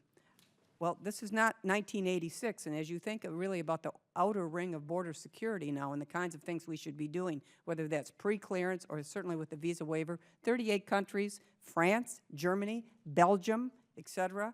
I mean, that, in my mind, is even a bigger concern, way bigger concern than the refugees, really, because you see that you have a huge, a much higher proportion of foreign fighters that are coming back into these countries in Europe before they come into America. So I just would like to ask witnesses what they think about our current visa waiver program and what we need to secure America. So absolutely, this is an area for congressional oversight. How does this program work? Is the information being shared under the program as it was intended to be? And I agree with you wholeheartedly, as I said earlier. The issue from the perspective, I think, of U.S. national security and homeland security should be more focused on the foreign fighter population than on the refugee. I mean, the foreign fighter population, they've already demonstrated a commitment, right, to go to Syria and fight. 4,000 plus from Western Europe, or at least from the West, many of those from these visa waiver countries. Now, I think it's important to point out that, as you know, the visa waiver program is not a free pass. There is a information vetting that takes place. The question is, are the protocols, as you point out, followed? Is that information being shared between the United States and these countries? It is a potential vulnerability, and I think an appropriate area for the oversight of your committee. Thank you. Anyone else before we? No, I agree with Matt. I mean, times have changed. We need to review. It makes sense for the Congress to dig into it. Thank you. The chair recognizes the gentleman from Massachusetts, Mr. Keating. Thank you, Madam Chair. I'm a member of the co-chair of the French caucus, and I want to use this opportunity to again underscore the heartbreak all of us have with their losses. And it's just made us more resolute in these committees to move forward, and also say that the spirit of Boston, Boston strong, is Paris strong right here in this Congress. I'm also members of both of these. I'm a member of both of these committees, and have seen that the work we do, the bipartisan work that we do in both committees, has been constructive in the past and will be constructive in the future. I saw in the wake of the Boston Marathon bombing that the work this committee did resulted in changes that have made our country more secure. And along those lines, a small group of us did go to look at the issue of foreign terrorist fighters and their travel just a few months ago. We went to France. We met with the officials there, who are indeed very well skilled and aggressive. But we met with Belgian officials. We met with NATO officials. We met with people from Berlin, and we met with officials from the Istanbul airport, as well as going to Iraq. And we released a report today along those lines that I think is very important. But I'm going to focus on one area of that report because of the time limits of this hearing. You know, we're looking at so many issues that are daunting, seemingly overwhelming in this fight against terrorism and ISIS. But there's one area that I think that we can move on immediately and have immediate safeguards, not just globally, but here in the United States as well. And that's the issue that's highlighted in the report, the series of issues. I'll just name a few of them. But one of them clearly is the delay in dealing with the issue of air safety and air travel. There's the passenger name records. This has been languishing in the European Union now for a couple of years. What we do routinely to cross-reference lists of passengers against potential terrorists, they're not doing in a comprehensive way at all in Europe, where there's such an open portal. And the report even states it's most alarming failure of European states is to screen their own citizens against the terrorist watch list. Another area is their lack of information sharing that we saw that really is another weakness, not just globally, but back here at home. It was termed as ad hoc, intermittent, incomplete. It detailed a weak and patchwork system that exists, dealing with Interpol and sharing that information that's so vital. And then dealing with their border issues, which is another issue that came about and has been highlighted in the tragedy of Paris, is the lack of external border security in Europe and how they're not dealing with that. It reveals that border guards reportedly screen only 30% of EU passports for fraud when citizens go in and go out of the Schengen zone. So looking at these issues and looking at the lack of security there and things that can be corrected, things we do here in the U.S. and in other countries, I want you to talk, if you could, about the risk that these gaps really present, not only to Europe, not only globally, but here in the U.S. as well, if you could. Well, I really couldn't agree more, and I haven't had a chance to review the committee's report, but those issues that you identified, the air safety, information sharing, external border control, these are issues that we've dealt with in the United States, certainly since 9/11. Huge investment in all of these areas, coming from the National Counterterrorism Center. Our job largely revolved around pulling data together, sharing that information, enabling the watch listing to take place with regard to transportation safety and airline safety. We've worked closely, I know, over the last several years with our European partners to try to instill the importance of adopting some of these best practices. I think they're still lagging behind, as you suggest, and I also would suggest that this does create a vulnerability, not just obviously in Europe, but also here in the United States because of the ease of travel between Europe and the United States. So it's something that we need to redouble our efforts on in working with our European allies. Yeah, Mr. Bergen. Another gap is what happened at Sharm el-Sheikh. I mean, clearly it was an airport worker who got the bomb on the plane, and there are 200 airports around the world where there are U.S.-bound flights. And, you know, the people working these airports are not being screened appropriately. I'll give you one concrete example. A British Airways employee was in touch with Anwar al-Awlaki, the leader of al-Qaeda in Yemen, in 2011, was planning to get a bomb on an American plane. Luckily, he was arrested. But you can assume that there are other cases out there of airport employees in some of these 200 airports who have some animus against the United States or could be bribed or in some way induced to put a bomb on a plane. So Sharm el-Sheikh demonstrates a huge gap that needs to be closed. Okay, Jenna? It's really beyond my expertise, Mr. Congress. I'm not dodging the question. All I'd be giving you is opinion. Yeah, I think, honestly, I'll close on just saying, I don't think you need a great deal of expertise on these series of issues. It's common sense. And these delays and lack of moving forward present great risks here at home as well. And if we are going to work as a coalition, we have to work together. And there are, to be fair, there are European countries like France that are sharing information, dealing with this. But we're only as strong as our weakest link. I yield back. Chair recognizes the gentleman from Pennsylvania, Mr. Marino. Thank you. Mr. Olson, in 2011, Chairman King held a series of hearings on the radicalization of Muslim Americans. The committee released several findings, including there is a need to confront the Islamist ideology driving radicalization. There is not enough Muslim American community cooperation with law enforcement. The terrorist threat to military is on the rise, and political correctness continues to stifle the military's ability to counter the threat. What steps, if any, has the administration taken in regards to these findings, and in your opinion, are these issues still evident today in the radicalization of Americans? The challenge that we faced with ISIS now in terms of its propaganda and its really unprecedented use of social media platforms to mobilize, recruit, radicalize young people in the United States really highlights the challenge that you identify in your question. how does the United States, what has the United States been able to do to help counter that message in order to really What has the administration? absolutely.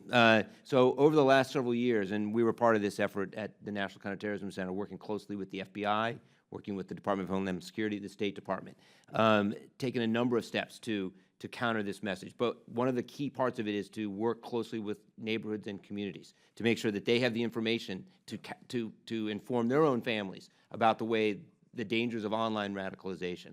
Training police officers to identify the signs of radicalization. So when they see an individual who may be moving in that direction, these local police departments, remember, in the United States, the vast majority of our people on the front line are not the FBI agents, but the local police departments and firefighters are going to be the first to see someone going down this path. So putting money into training these individuals. But the problem, more to your question, is one that ultimately is going to require neighborhoods, communities to solve, right? We're talking about working with Muslim communities, not making them part of the problem. So that has to be a big part of this solution. I agree with you on all that, but is the administration doing that? Yes. Is it doing it to a sufficient level? I think it could do more, and I think part of the problem is resources. All right, good. General, I'm going to skip right to the but part, okay? Let's cut to the chase here. The president does not want to be responsible for civilian deaths. He has had opportunities to arm Iraqis and Syrian men, but chose not to. And he constantly says ISIS is contained. Now, unless I'm not grasping something here, the president has turned his back on this disaster.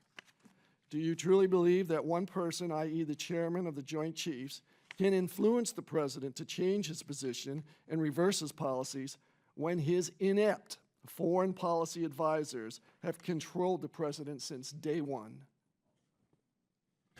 I honestly don't know. I obviously we've been frustrated with this policy in dealing with ISIS from the outset. I'm absolutely convinced that the decision was made to provide the minimum amount of resources, and I think the president and the team around him was making a bet that this thing would not really get worse. They never used the word contain, they used the word degrade and then destroy, and they changed that to defeat, which is a better military term than destroy. And I think they were just hoping that their minimal policies of involvement here would keep a lid on this thing. Okay. But it hasn't, and that's the reality of it. Now, your question is, given what has taken place, will the president make substantive change to get a decisive result? I doubt it, to be frank. Yeah, I do too. I'm going to get to my next question here, or statement, really. I agree with Chairman McCall in stopping the refugees from coming into the country at this point.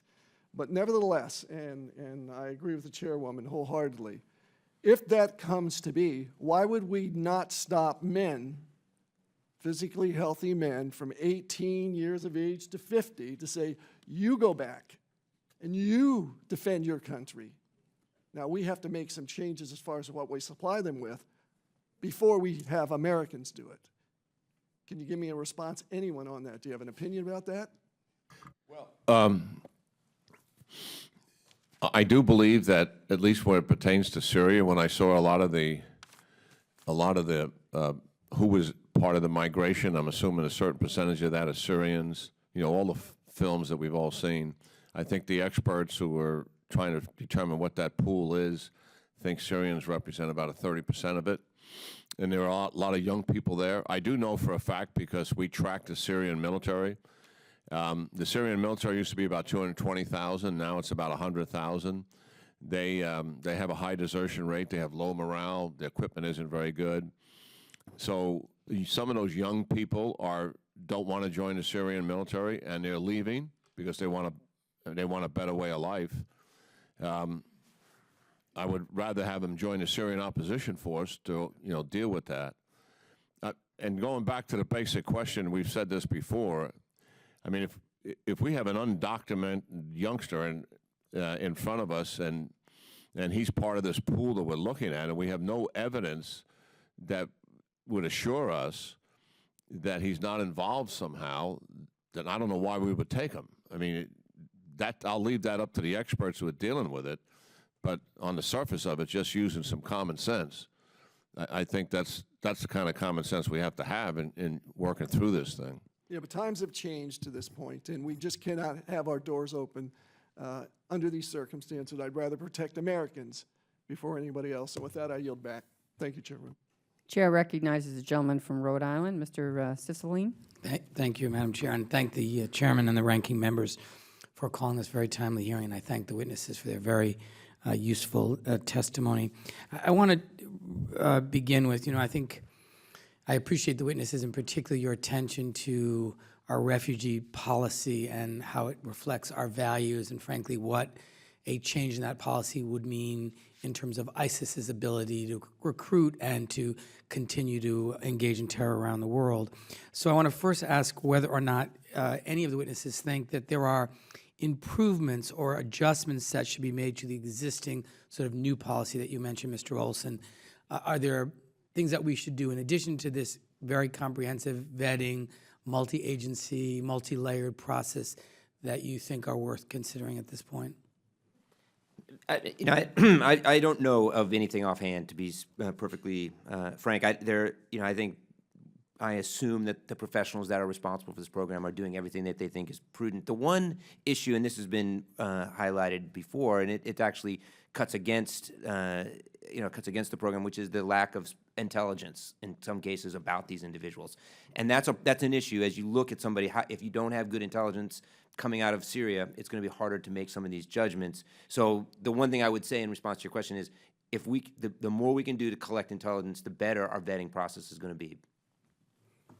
Anyone else? Yeah, I mean, an observation here. We've taken 2,200 refugees. I've seen reports that 2% of them were military-age males, so that's 44 people. Given how desperate these people are, could you imagine a situation where you gave people who did come in some form of probationary release and some sort of supervised level of supervision that most refugees don't have? I mean, I think people are desperate to come here, and they would basically agree to that if that was something that was seen as desirable. But the point is that very few military-age males are being let in under this program. And by the way, when there's been a deadly jihadist terrorist attack in the United States, it's by an American citizen or resident. The Sarnia brothers came to this country as refugees 14 years before they did the attack, and one was an American citizen and one was an American resident. So we should keep that in perspective. Thank you. I don't have anything to add to that. Thank you, General. In part of the briefing materials we received from the committee, it reveals that there are 40 Americans that have returned home to the United States after traveling to Syria and engaging with or pledging allegiance to jihadist groups, but that only 5 have been arrested. And I'm curious to hear if you can give us an assessment as to why that is simply engaging with a jihadist group. Shouldn't that, if it's not already, be a crime? Is it sufficient? Does DOJ need additional authority? Does Congress need to take some action? Why is it that those individuals who have gone to Syria, returned after engaging or pledging allegiance to jihadist groups are not? That's a slight misunderstanding, sir. The 40 that have returned, Director Clapper said in March publicly that many of them had gone for humanitarian purposes. Anybody that has been determined to be associated with a jihadi group, and that includes groups other than ISIS, has been arrested. All of them? Except in one exception. There was Floridian a guy called Mona Abu Salah. He worked for Al-Qaeda. He came here. He lived in this country. He went back to Syria, conducted a suicide attack. And there's one other person associated with ISIS who had some plot potentially to attack a military base in Texas. He has also been arrested. So the 40 number is people who came back, most of whom were just there for humanitarian purposes. I think people would be very interested to hear, as we learn that these individuals in France were at least identified, or some of them were known or identified to authorities there, but either were lost or were not tracked. Can you, in this sort of a setting, provide some assurance as to what individuals who come back from Syria that are of interest to the U.S. government are either tracked or closely monitored in a way that maybe did not occur in France? So my understanding is that the FBI, and I've seen this firsthand, devotes an enormous amount of resources to tracking any individual that they can identify who's traveled, tracking them through surveillance, through electronic surveillance, through other means. What I think is, and the French are quite good at counterterrorism. The difference really is numbers. The European services are essentially overwhelmed by the numbers. They don't have the level of resources placed into their counterterrorism efforts as we do in the United States, but the numbers of foreign fighters returning, when you think of, is just a different scale. It's a different order of magnitude, 4,000 plus versus 200 or so here who've left. So that just creates a very different situation. In general, I just have a couple of seconds left. If you could just expand a little bit upon the argument you made about our refusal or our change in policy with respect to refugees fleeing the violence in the Syrian civil war, how that might actually advance the cause of ISIS and provide them with an opportunity to recruit and to use that on social media. Could you explain a little bit of that? Yes, you mean, I mean, if we just summarily rejected them? Yes. Yeah. Yes, certainly. What that does is provides them, it falls right into their sweet spot in terms of the argument that they're making, that that Muslims are being alienated, that they have just grievances against the host countries that they're living in, and these are the people that they're seeking to bring to the movement, to radicalize them, to provide them with some inspiration to as mostly second-generation youngsters to do something about their life, to have a sense of purpose, to address the grievances in a radicalized, violent way. These things will happen without whether we say yes or no to this policy, change or not. But all it would do, in my mind, because it is America, and everything we say and do gets known pretty quickly around the world, that they would exploit it, and they would say, even America, they have this problem, with Muslims, and I'm pretty confident that that's not what we're going to do, and the people in this room I think are on the right path, to let's take a look and make sure, given we have a change in the circumstance, that we do believe that people may in fact be infiltrating refugees. Let's put together a program that is prudent and reasonable to safeguard the American people. I think we can do that. I thank the Thank you, gentleman. General. You're back. And the chair now recognizes the gentleman from Arizona, Mr. Salmon. Thank you. Mr. Olson, in your opinion, why is Saudi Arabia not taking any of these refugees? Yeah, I don't have a view on that. I don't know what the status is. Have a view on that? I think it's just quite odd, given the fact that they have so much vested interest in the outcome of this conflict, that they're refusing to take any refugees. Does anybody have any opinion on that? Yeah, I agree with you. I mean, just in asking the question, you're troubled by it. I think all of us are troubled by it. And here's one of the things that's happened. I mean, the 4 million refugees that currently exist in the region, they're in Lebanon, they're in Turkey, and they're in Jordan. And those countries are all burdened by this. Agree. And one of the things we can do is leverage Saudi Arabia and other countries to, at a minimum, to help increase the support, the financial support for that. What has happened, and I think you can appreciate this, I mean, many here have been to refugee camps, and you understand the challenge of living in a refugee camp. When it gets to be 4+ years and you don't see an end to the conflict that's in your country, there's this sense of hopelessness. And I think once it was established that there really was an alternative life someplace else, not a temporary one, a complete life reversal, and they realized that when some exfiltrated into Europe, then this floodgates opened.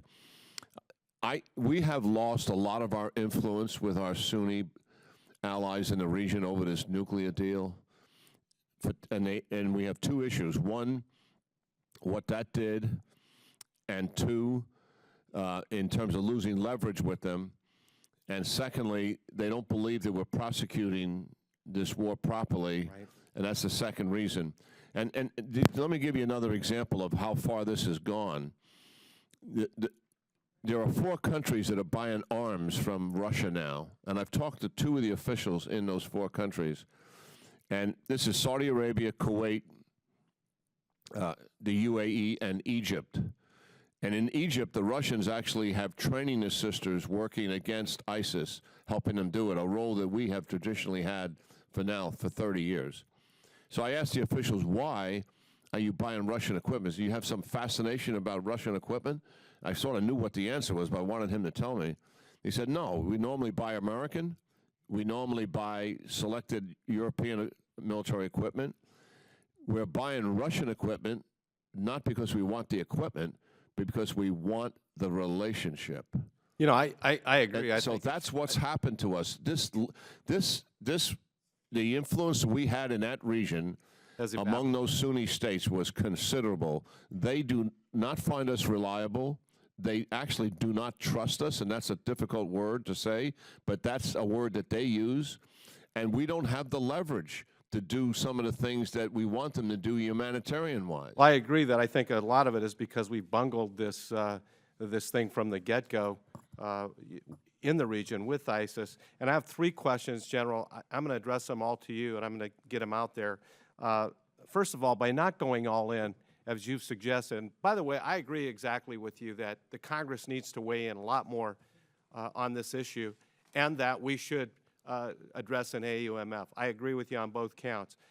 By not going all in to win, are we making the 50 troops that are committed to the region more vulnerable? That's my first question. The second one, are you convinced that the administration is utilizing senior military leaders' best advice on this strategy?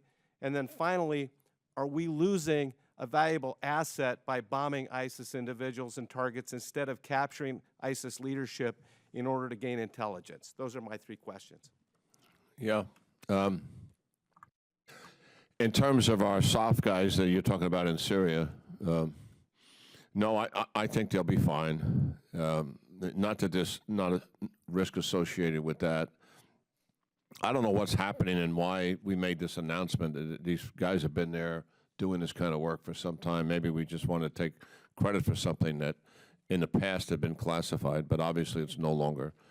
And they've had some impact on the Syrian Kurds and on the small group of Sunni Arabs that are in that area, and they were instrumental in helping to take back that territory. If I had a map here, if you look at the border from the Euphrates River Valley where it enters from Turkey into Syria all the way to the Iraq border, that border is now cleaned of ISIS, and that's obviously Kurdish territory. And our people that were there helped to facilitate that in the planning and how to do that, and also facilitated the use of air power. And that air power was much more effective. They're very good at taking care of themselves, and I'm confident they'll be okay.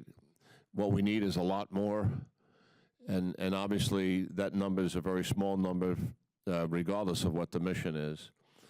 In terms of capturing, this is something we did routinely in Iraq and Afghanistan. You know, the night bin Laden went down in Pakistan, I think we had 8 to 9 hits that night in Pakistan, which were usually routine, to go in and first and foremost always in Afghanistan, and we did the same thing in Iraq, was to try to capture.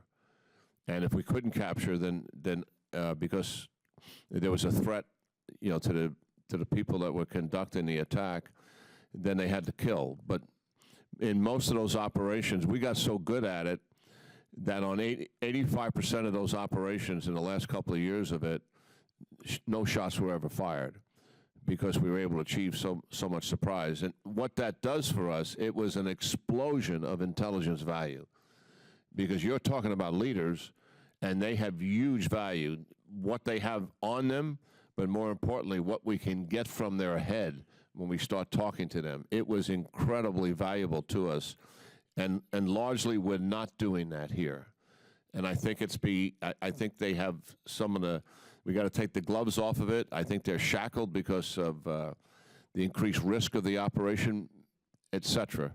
But that's a very important part of what what we should be dealing with. High-value targets is the term that we use to describe that. And we should get back to capturing more than we kill.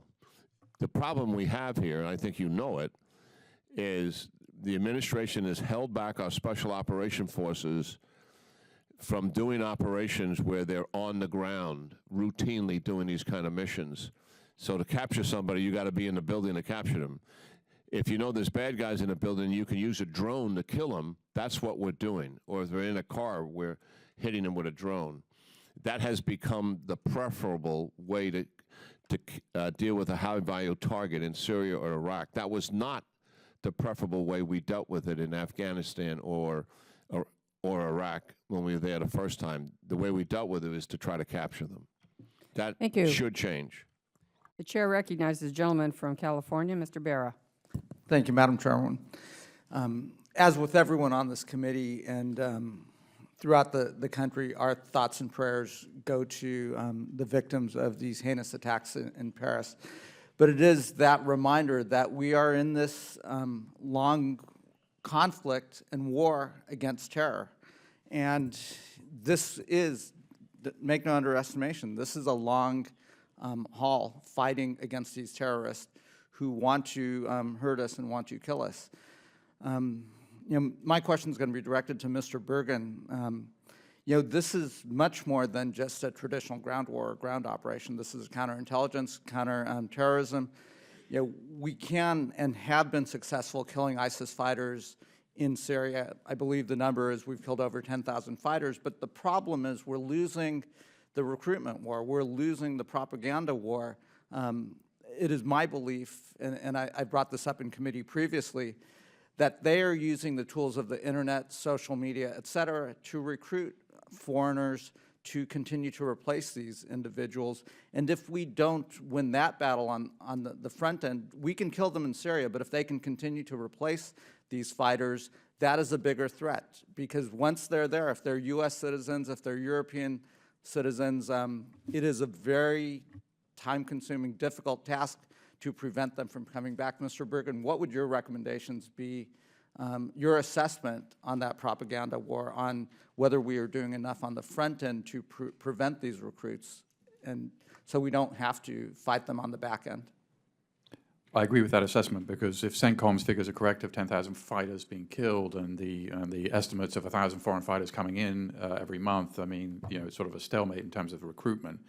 I think, one thing that's useful is social pressure on social media companies. So, every social media company, a lot of these are immature companies, they're recently formed. They tend to they don't want the government, telling them what to do as kind of their ideological frame. And we've seen that Facebook, was quite effective in enforcing its own terms of use. The terms of use of these companies are, you can't put material on your site that solicits acts of violence. And so all they have to do is enforce their own terms of use. And we saw Twitter was initially reluctant and now is beginning to do that. And so, it's not just the government by fiat saying you've got to do that, it's also just sort of social pressure. And that will be pretty effective, because if the violent and jihadi content doesn't exist, then it's not going to incite people to be recruited. And so I think there's just something to be said for the hearings like this, just to make this kind of clear that this is something that these companies should be doing. And then, then it becomes a harder issue with this question. I mean, ISIS is telling people to use Tor, which is the dark net. It is instructing people to use Android phones, which are the most secure phones. It's instructing them to use Kik and WhatsApp and these other encrypted, anonymized applications. And how do you deal with that? I just don't know. I mean, it's just an observation that it's happening. Once we've identified the problem, then we can start having a conversation about what to do with it. But even if the United States government said all these companies should basically allow a back door, that doesn't. There's an application called Telegram, which is based in Germany. ISIS is using that very heavily. So even if we do say to all tech companies, you have to put a back door in, that doesn't prevent other companies around the world from just going ahead and doing their own thing. Well, and Mr. Bergen, you've identified some of the challenges that we have. So we know what we're facing. We know the challenges, and we know places where we are losing and they are winning this recruitment war. We have to double down, and there is an urgency of now, because we can fight them over there, and we should fight them over there and kill them over there and defeat them over there in Syria. but they are also using these tools of communication to recruit individuals who want to harm us right here. And if we are not using everything with our means to prevent that, we are going to be attacked. And that is a problem. And that is a concern I have with the administration, that we are not doing enough on that front. General Keane, you would agree with the assessment that this is a long-term engagement, this is a long-term battle against terror. That is not a traditional ground campaign, and anyone who thinks this is a traditional ground war where we're going to send 50,000 troops in is mistaken. I agree with this. I mean, I think we're involved in a multi-generational struggle with radical Islam, and I think it dominates. It'll dominate the first half of this century, much less communist ideology dominated the latter part of the 20th century.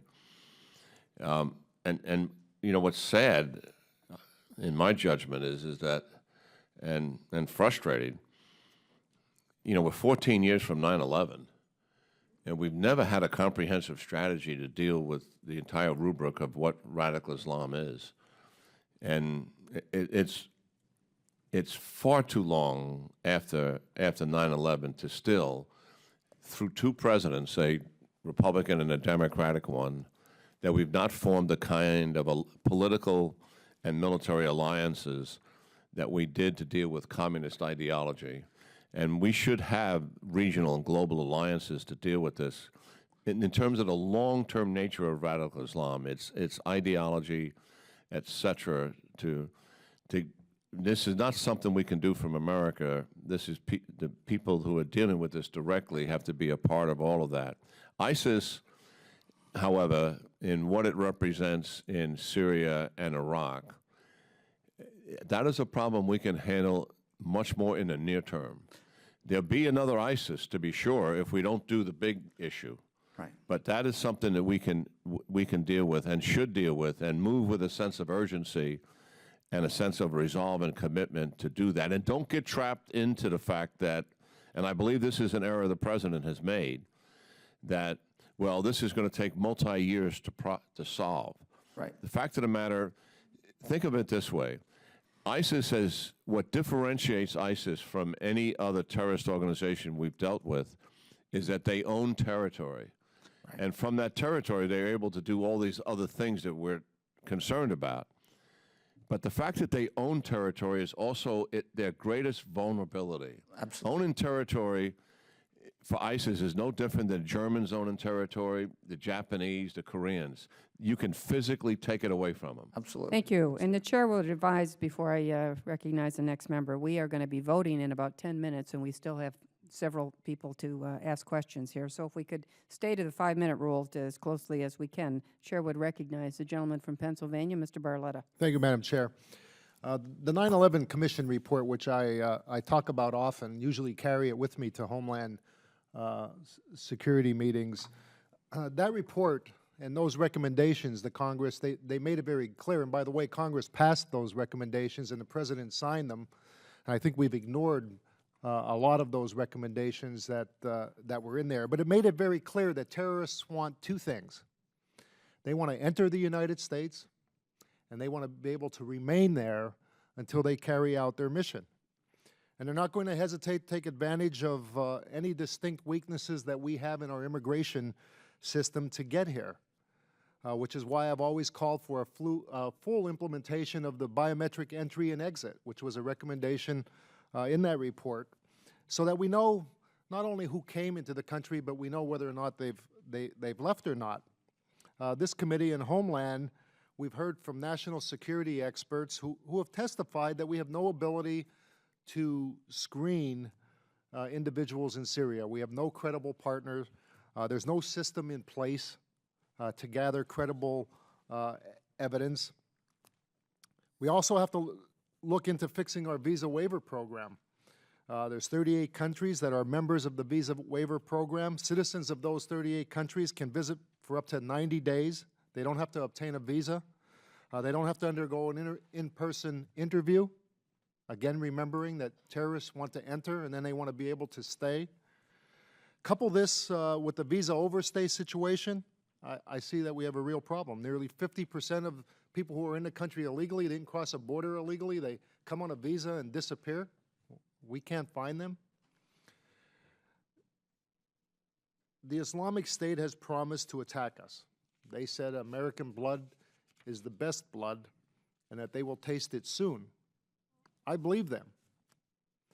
So given that we don't know who they are, we can't screen them properly, we know that one of the Paris attackers came in as a refugee, so we believe, and that the president is insisting on admitting 10,000 more Syrian refugees.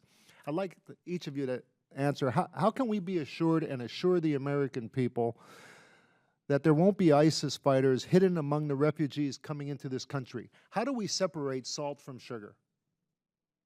I understand the refugee program is a great program to bring people here, but how do we separate the salt from the sugar, and how do we reassure the American people without a screening process in place in Syria?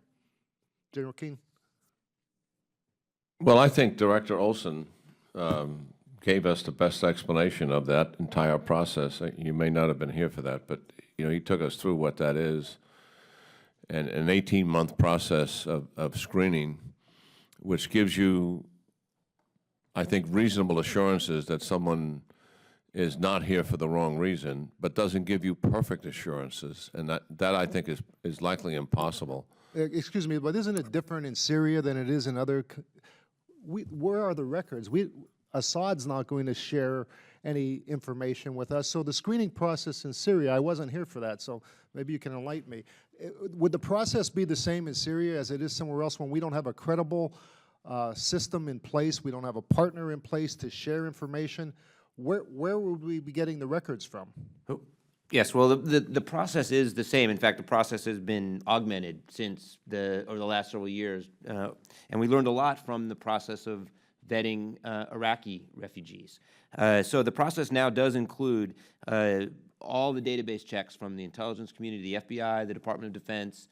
It includes interviews, actual in-person interviews. It includes the collection of biometric Nobody's information. going to admit in an interview that they're associated with ISIS, so that's not credible. Some of the, from what I've seen, some of the best trained State Department and Homeland Security professionals are involved exactly in this program. So they are trained to really make a discerning judgment about somebody based on the answers they give. As General Keane said, certainly somebody who's got no background, no records, no documentation. But if they've committed a crime, committed a crime there in Syria, where would we get the records from? Yeah, so there is the one. I mean, obviously, you do raise a point about the challenge of underlying information. So there isn't as much information, for example, about someone seeking refugee status out of Syria than from many other countries. So it's much risky. It's much more. There's much more risk because we've had 4 national security experts, 2 from the FBI, tell us that we don't have a system in place there. It's very difficult to get information, records, and to really know who these people are. So my question goes back to, how do you separate the salt from the sugar? I don't doubt that many of the people that we're going to let in are going to be good people, but I'm worried about the salt part. Yeah, well, the way you do that is through a very rigorous process, the process that I laid out. But if the process is flawed, how do we assure the American people that they don't have to worry? I think as General Keane said, and as I said earlier, I think there's no process that's going to be 100% guaranteed. So there's always going to be some degree of risk. What you want to do is adopt a process that mitigates that risk to the extent that's practicable. And again, it's an area, obviously, of appropriate oversight. Until we fix that process there, I think the American people right now aren't comfortable. They're not comfortable with hearing, well, we're pretty good, but we don't have all the information. We're asking them to trust us. That we're not going to see here in America what they saw in Paris. And quite honestly, I don't feel good myself. Thank you. I thank the gentleman. The chair now recognizes the gentleman from Pennsylvania, Mr. Boyle. Thank you, Madam Chair. And I had 3 questions, and I think that would make most sense to direct these to Peter Bergen, since some of it is drawn from his testimony or having read his written statement.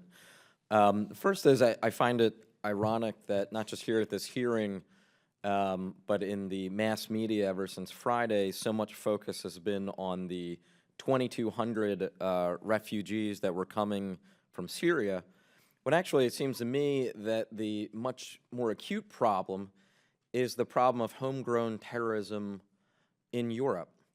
These are, in the overwhelming majority, while we don't have all the evidence, the overwhelming majority of those who perpetrated the attacks in Paris were European passport holders, primarily French and Belgian. And this is not the first time. This is, it seems to me, an acute problem that I don't know what the answer is when you're talking about citizens who have the full rights of citizenship of Euro countries, yet because of either ancestry or familial ties, feel the compulsion to go down the direction they've had. So I would just ask Mr. Bergen what your recommendations are on how we deal with this problem, and then I'll transition more to how it would affect the U.S. in a moment. I think your assessment of the problem is correct. I mean, you only have to think back to Richard Reed, the so-called shoe bomber, who was a British citizen who tried to blow up an American plane flying between Paris and Miami a few months after 9/11. And so, you know, I mean, I'm not an expert on the visa waiver program. I know that DHS has tightened up the requirements for people who are in the visa waiver program, and there's a lot more reporting of information. But clearly, that is a potential problem.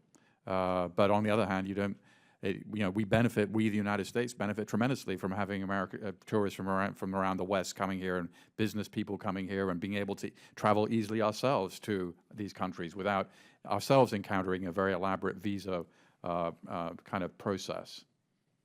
Yeah, your answer reflects the same sort of tension and challenge that I find within myself in trying to deal with this enormous problem. The second is, and it's related to this, we've also focused, and I say we, not just Congress, but as a society, we focused a great deal on the challenge of those who have left America, become radicalized, gone to Syria to fight, and might come back to our shores. Again, I find that the much more challenging issue, and I think the FBI Director Comey even has talked about this, I think the much more, again, acute problem is those who are loosely affiliated with jihadi groups who become self-radicalized here in the U.S. and then go about and act. I read, to quote specifically from your testimony, acts of violence by Americans inspired by, but with no direct connection to, the terrorist groups in Syria pose a more immediate challenge than attacks by returning fighters from Syria. So I was wondering if you could expand upon that. I'm not going to abjure my own testimony, but you know, I mean, it's useful to look at the Somali Americans who went to Somalia. They were mostly from Minnesota. There was great concern they would come back and they would do something in the United States, and none of them did. And the reason for that is half of them got killed over there because it's a very dangerous war, and some of them committed suicide and suicide attacks. So I think the focus, in fact, is, I mean, we saw in Garland, Texas, people who were inspired by ISIS who had some direct communication over Twitter with ISIS fighters. We've seen, you know, a number of these cases, and they're worrisome. They also have a natural ceiling because they tend to be lone wolves. Lone wolves have you know, it's not a huge network as we saw in Paris. Right. You know, there's a certain kind of ceiling to what they can do, but it is a real concern. And then finally, while being one of the younger members of Congress, I am old enough that have very vivid memories from being here and working in the private sector during 9/11, and also being here the following year when we had the DC sniper. And while 9/11 had obviously the psychological impact and is still remembered vividly today, in terms of changing the behavior of ordinary Americans' lives, actually the DC sniper, just 2 individuals with a truck and a shotgun, ended up affecting the normal lives of suburban residents of this area to a much greater extent than 9/11 did. And so my primary worry continues to be these soft targets that are essentially low-tech, low imagination, but much more difficult to protect. With We that, thank I'll the yield gentleman for his question, and the witnesses can answer for the record. In the interest of time, since the vote has been called, the chair now recognizes the gentleman from Georgia, Mr. Loudermilk. Thank you, Madam Chair. General, I appreciate the map here. It's very informative. From the map, it doesn't appear like we have ISIS contained very much. Quickly, a couple of quick questions. I'll stay within our time period.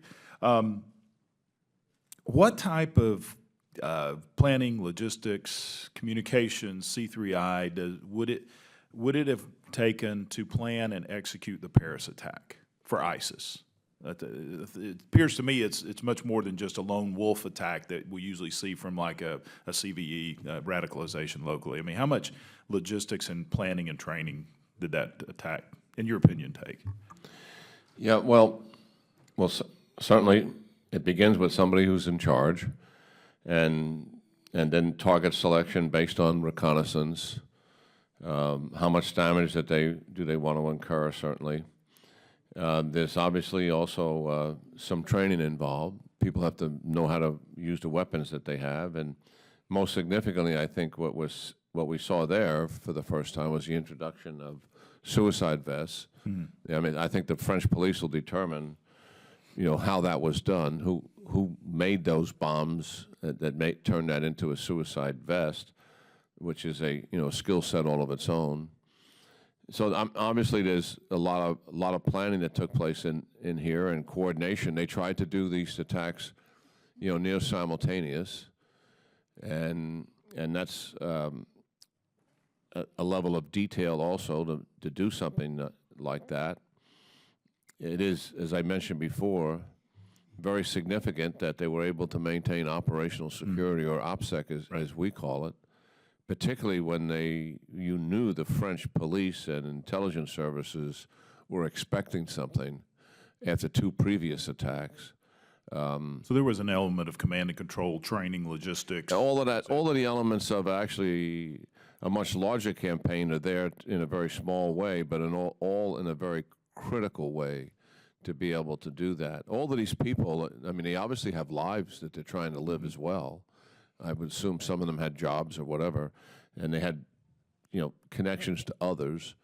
And the operational security that they're maintaining and doing this very big thing, the biggest thing they're ever going to do in their life, which is going to be the end of their life. So yet they didn't. If they shared it with somebody, they also were part of the operational security. So they had a certain amount of discipline about themselves to be able to do this. A Major Hassan is one thing at Fort Hood. Mm-hmm.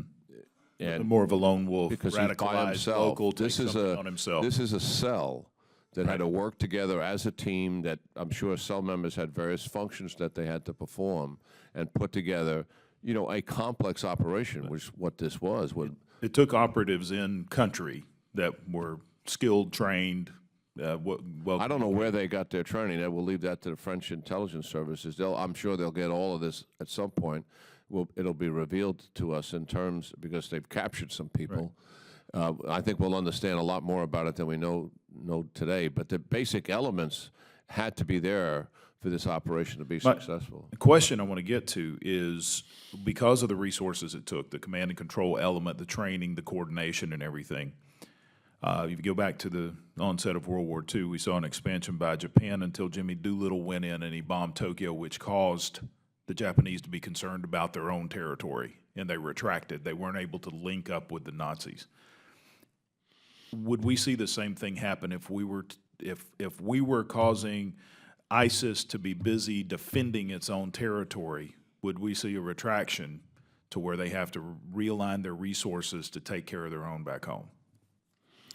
Well, I mean, the logic of that is compelling. I would say, yes, that's true. I mean, to do that, I think our strategy has bought time for ISIS.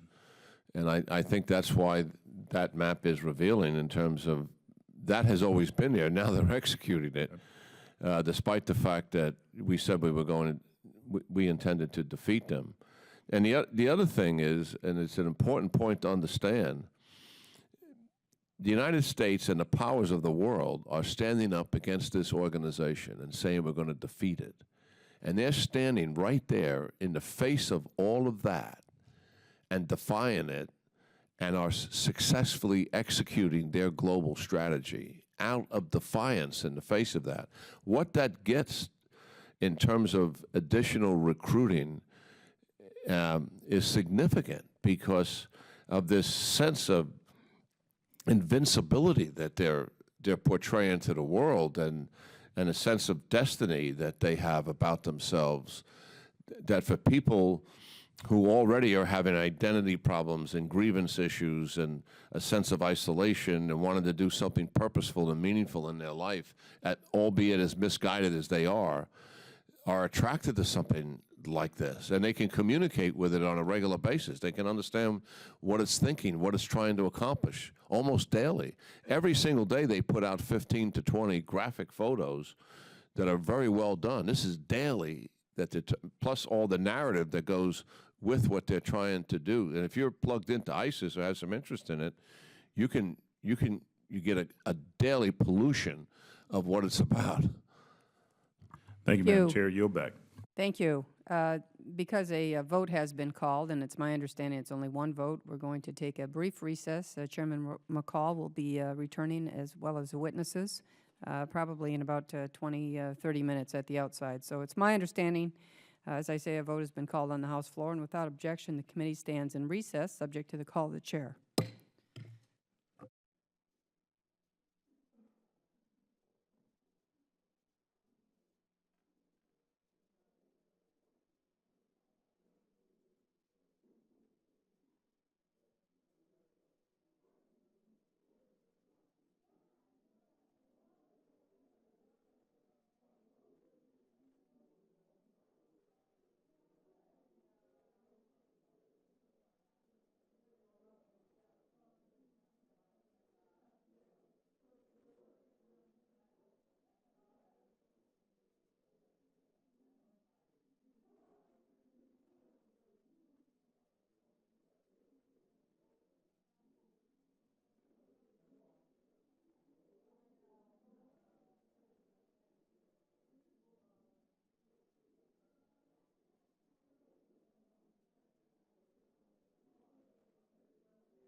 The committees will now come to order, and we'll now hear from Mr. Deutsch from Florida. Thank you, Mr. Chairman, and thanks to our witnesses for being here and committing such a good part of the day to this important work. I haven't been here for the whole hearing, but I just want to walk through some concerns I have based on what I've heard today. And the vile attacks that struck Paris cause us, the immediate reaction to these terror attacks is fear. And it's appropriate, and it makes sense.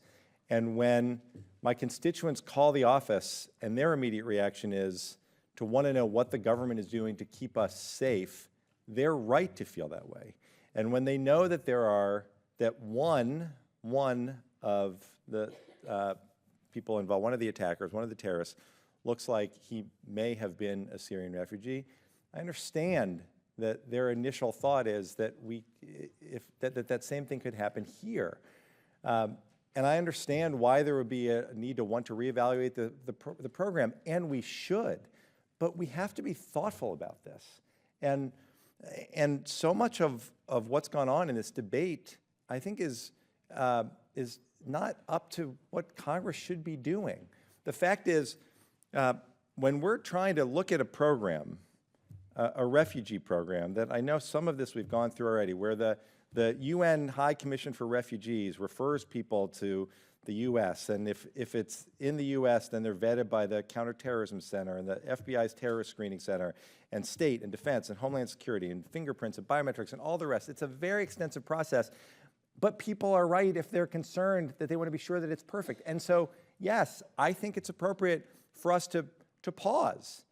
But here's what we should remember. Here's what's seemingly missing from this whole debate. The fact is, we've heard it takes 18 to 24 months. So what is it that we should be looking at? The U.S. has admitted 1,800 Syrian refugees. The administration says that half of those are children, a quarter are adults over 60, 2% are single males of combat age. So instead of it's trying to score political points and filing bills that would shut down our country to refugees, which is inconsistent with the values of the nation that we live in, and we've heard that from both sides. Instead of moving forward and engaging in a big political debate about legislation and how to do this, let's acknowledge that there is a system in place. Let's acknowledge that it's exhaustive.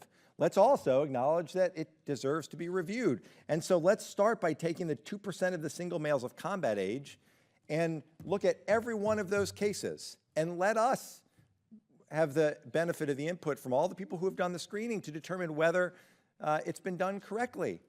Instead of saying that some of the things that have been said that are so inconsistent with who we are. Look, the fact is, it doesn't matter for the Syrians in Syria who are fleeing their country because they're either the victims of, or they fear being the victims of barrel bombs or chlorine gas from Assad, or they fear being raped or murdered by ISIS. In either case, they're refugees. And we've always opened our country to people who are fleeing. So let's figure out how to do this in a rational way. Let's acknowledge that people are afraid, but then let's not make this a political point. Let's figure out how to do something that's actually consistent with who we are as Americans. All we keep hearing is there's no database, there's no database. That's true. And there's not going to be a database in Syria. So does that mean that we stop taking refugees forever if they're fleeing Syria? Because that seems to be the only solution that I've heard from so many of my friends on the other side. One of my colleagues said that these are people, excuse me, that the interviews are fine, except these are people who are adept at lying and deceiving. Well, you know what?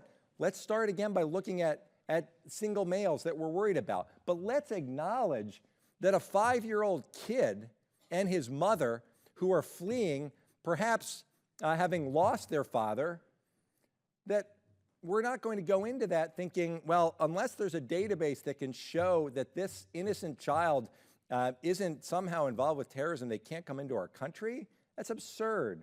Let's figure out what we can do together, and let's stop making this huge political battle that's been developing since Paris. We owe more than that, I think, to the American people. And I would just ask our witnesses, since we've already heard, I think all three of you have talked about what happens when fear wins. There was a quote in my local newspaper that when we allow ourselves to be frightened to the point of wanting to seal our borders, rejecting compassion, turning away vulnerable children whose homes have been destroyed, then the terrorists are succeeding because we're letting them. So what steps should we be taking now to both acknowledge that people are afraid, understandably, but that the answer is not to shut down our borders? And finally, when we talk about focusing on Syrian refugees, let's remember that if we really want to shut down our borders, the only way to do that, if we're going to go after the same people who committed these attacks in Paris, then that means stopping flights from Brussels and Paris and London and other places where foreign nationals have gone off to Syria and returned. And of course we're not going to do that. And I'm almost out of time, but can someone speak to the problem that Congress seems to have, where this has become this huge partisan fight when it's really about keeping us safe and being true to our values, both of which we're able to do simultaneously? Well, I'll take a stab. I mean, I clearly think, obviously, most of us believe we are facing a crisis dealing with ISIS, and I've always found dealing with any kind of crisis that you need people around you that have good judgment, they're tempered, they're measured, but they also have a sense of trying to get the best results in that crisis. And when you're dealing with something like this, there's such a tendency to overreact to it. A huge overreaction would be start sending combat brigades into Syria or Iraq. That's a significant overreaction, but some people will reach for that because they're confident that will truly make a difference. So you try to find something that's going to make a difference, and ISIS actually wants an overreaction. That's another thing. They want it in Europe, and they'll take it any place they can get it. Particularly anything that will fragment the Muslim and non-Muslim population and polarize it. And then the other thing is, you have a tendency to get defensive. See, we close in. We don't want to over-police and trample people's civil liberties. We don't want to all of a sudden start shutting down our borders in ways that don't make any sense for America. And we certainly want to continue a refugee program that's made sense to us for decades. But given the circumstances here, I think the Congress appears, in my judgment, to be taking prudent measures to look at that and to put in place a process that sort of makes some sense. And at the end of the day, I think you got it about right. I mean, we got a 19, 22-year-old youngster standing in front of us in that process, and we have no evidence one way or the other to support anybody's conclusion. It's likely that youngster probably doesn't get in. Thank you, Mr. That's Deutsch. the reality of it. Thank you. Ms. McSally? Thank you, Mr. Chairman, and thank you, gentlemen, for your endurance today as we're addressing this really important topic. I was in the military for 26 years, flew the A-10, and been on all ends of the targeting process. And let me just say, and that includes from my own airplane, commanding a squadron, but also in leadership positions in the initial air war in Afghanistan and then Iraq in 2003. I have been very critical, General Keane, as you, of the anemic air campaign that we've been doing and the rules of engagement and tying our pilots' hands where we're not allowing them to hit a target because there may be one civilian casualty when we're clearly in compliance with the law of armed conflict. And then we go back with our bombs, and then we allow ISIS to rain terror on tens of thousands of civilians. That doesn't make any sense. We're just now starting to hit the fuel trucks, with A-10s, by the way, the airplane that the administration was trying to mothball. But we're dropping leaflets first because we're concerned the truck drivers might get hurt. But $1 million a day are coming to fund their terrorist activities on civilian people, and this has just turned all logic on its head. So I've been very critical like you. We need to step up the air campaign. We got to unleash American air power, and we got to kick their we've got to destroy and defeat ISIS in Iraq and Syria. That was just my first comment. But I also have been serving on the task force that Chairman McCall designated. Mr. Kako was our chair. We worked for over 6 months. We identified 32 findings, 50 recommendations across the board. This is a very complex issue, and the risks are very high, and much of your testimony identified them. And they're very broad. We've got the risk of people that would be flowing from visa waiver countries, the 4,500 or so, potentially coming easily into America to potentially be a threat. We've got the threat of the homegrown extremists. We've got investigations in 50 states because of the very sophisticated social media campaign. We've got the potential for individuals to come through illegally with fraudulent documents, that are ISIS operatives or potentially over our border. We also have potential for them to infiltrate the refugee program. I mean, these are just a few of the ways that they could reach out and really attack on American soil. So given those broad categories, could we just hear from all of your perspectives, which do you think is the most urgent and high-risk threat to us in the homeland of all those categories right now, starting with General Keane?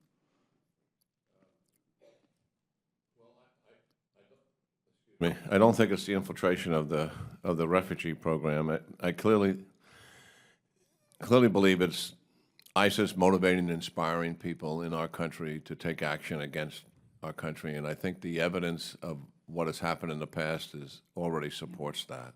Great, thanks. Mr. Olson?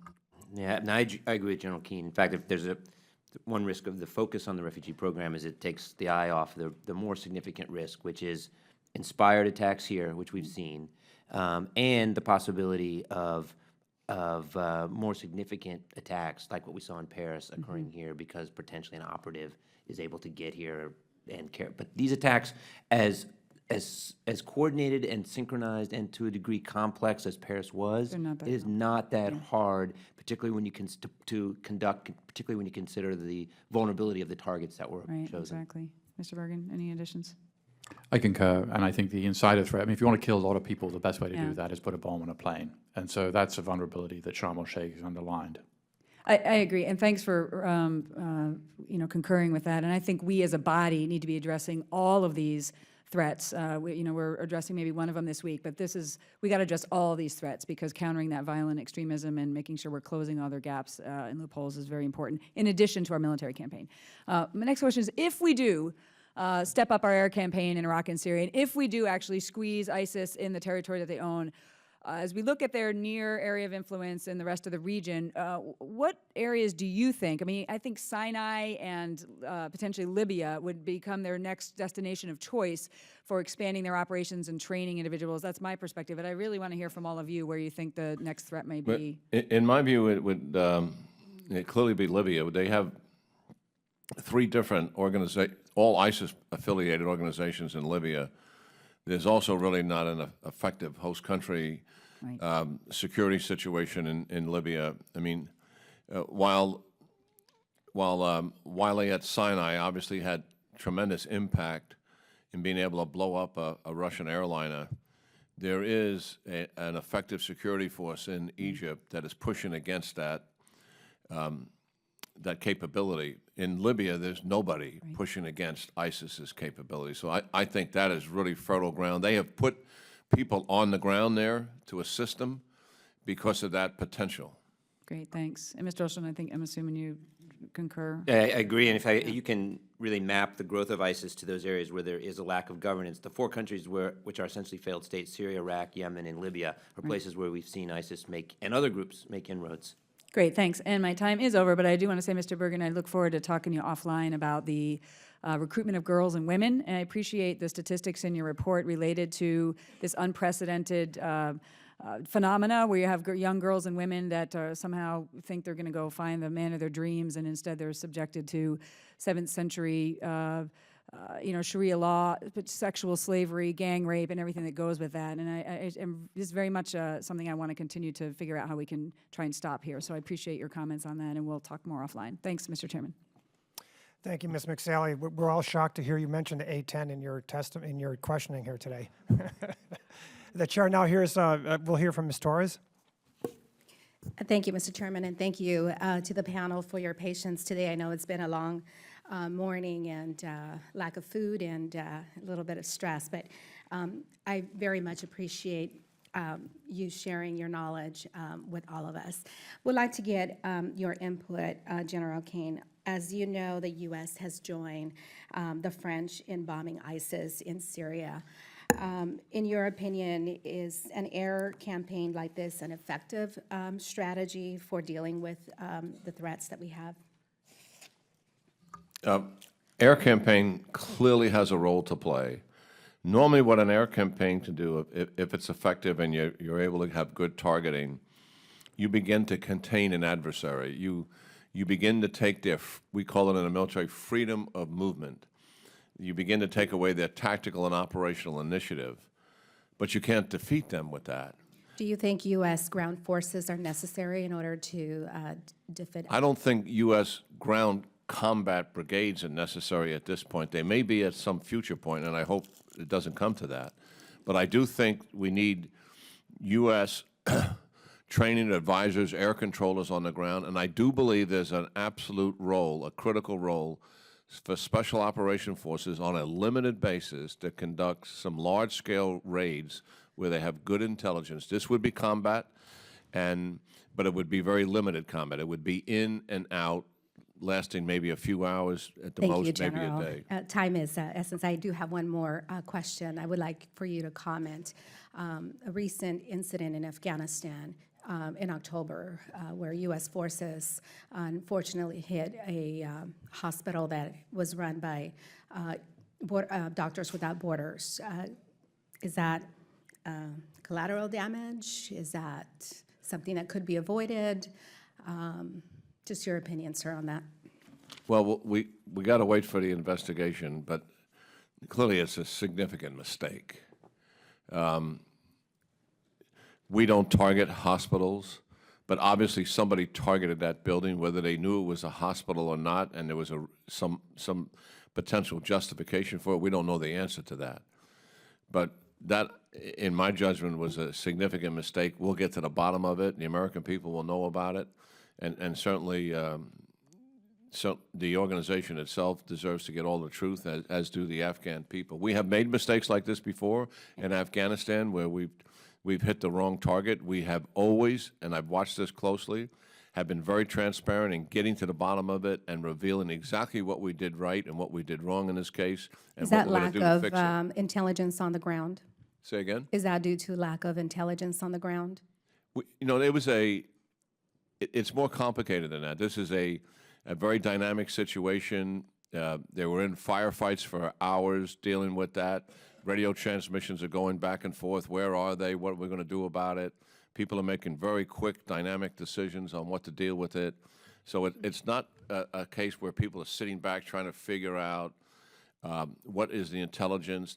These are people who are actually in a fight. I apologize for interrupting you again. It's okay. I have a question for Mr. Olson. Secretary Johnson and other national security leaders are very concerned about the possibility of an attack by someone in the U.S. I'm more concerned about the copycat individual that is out there.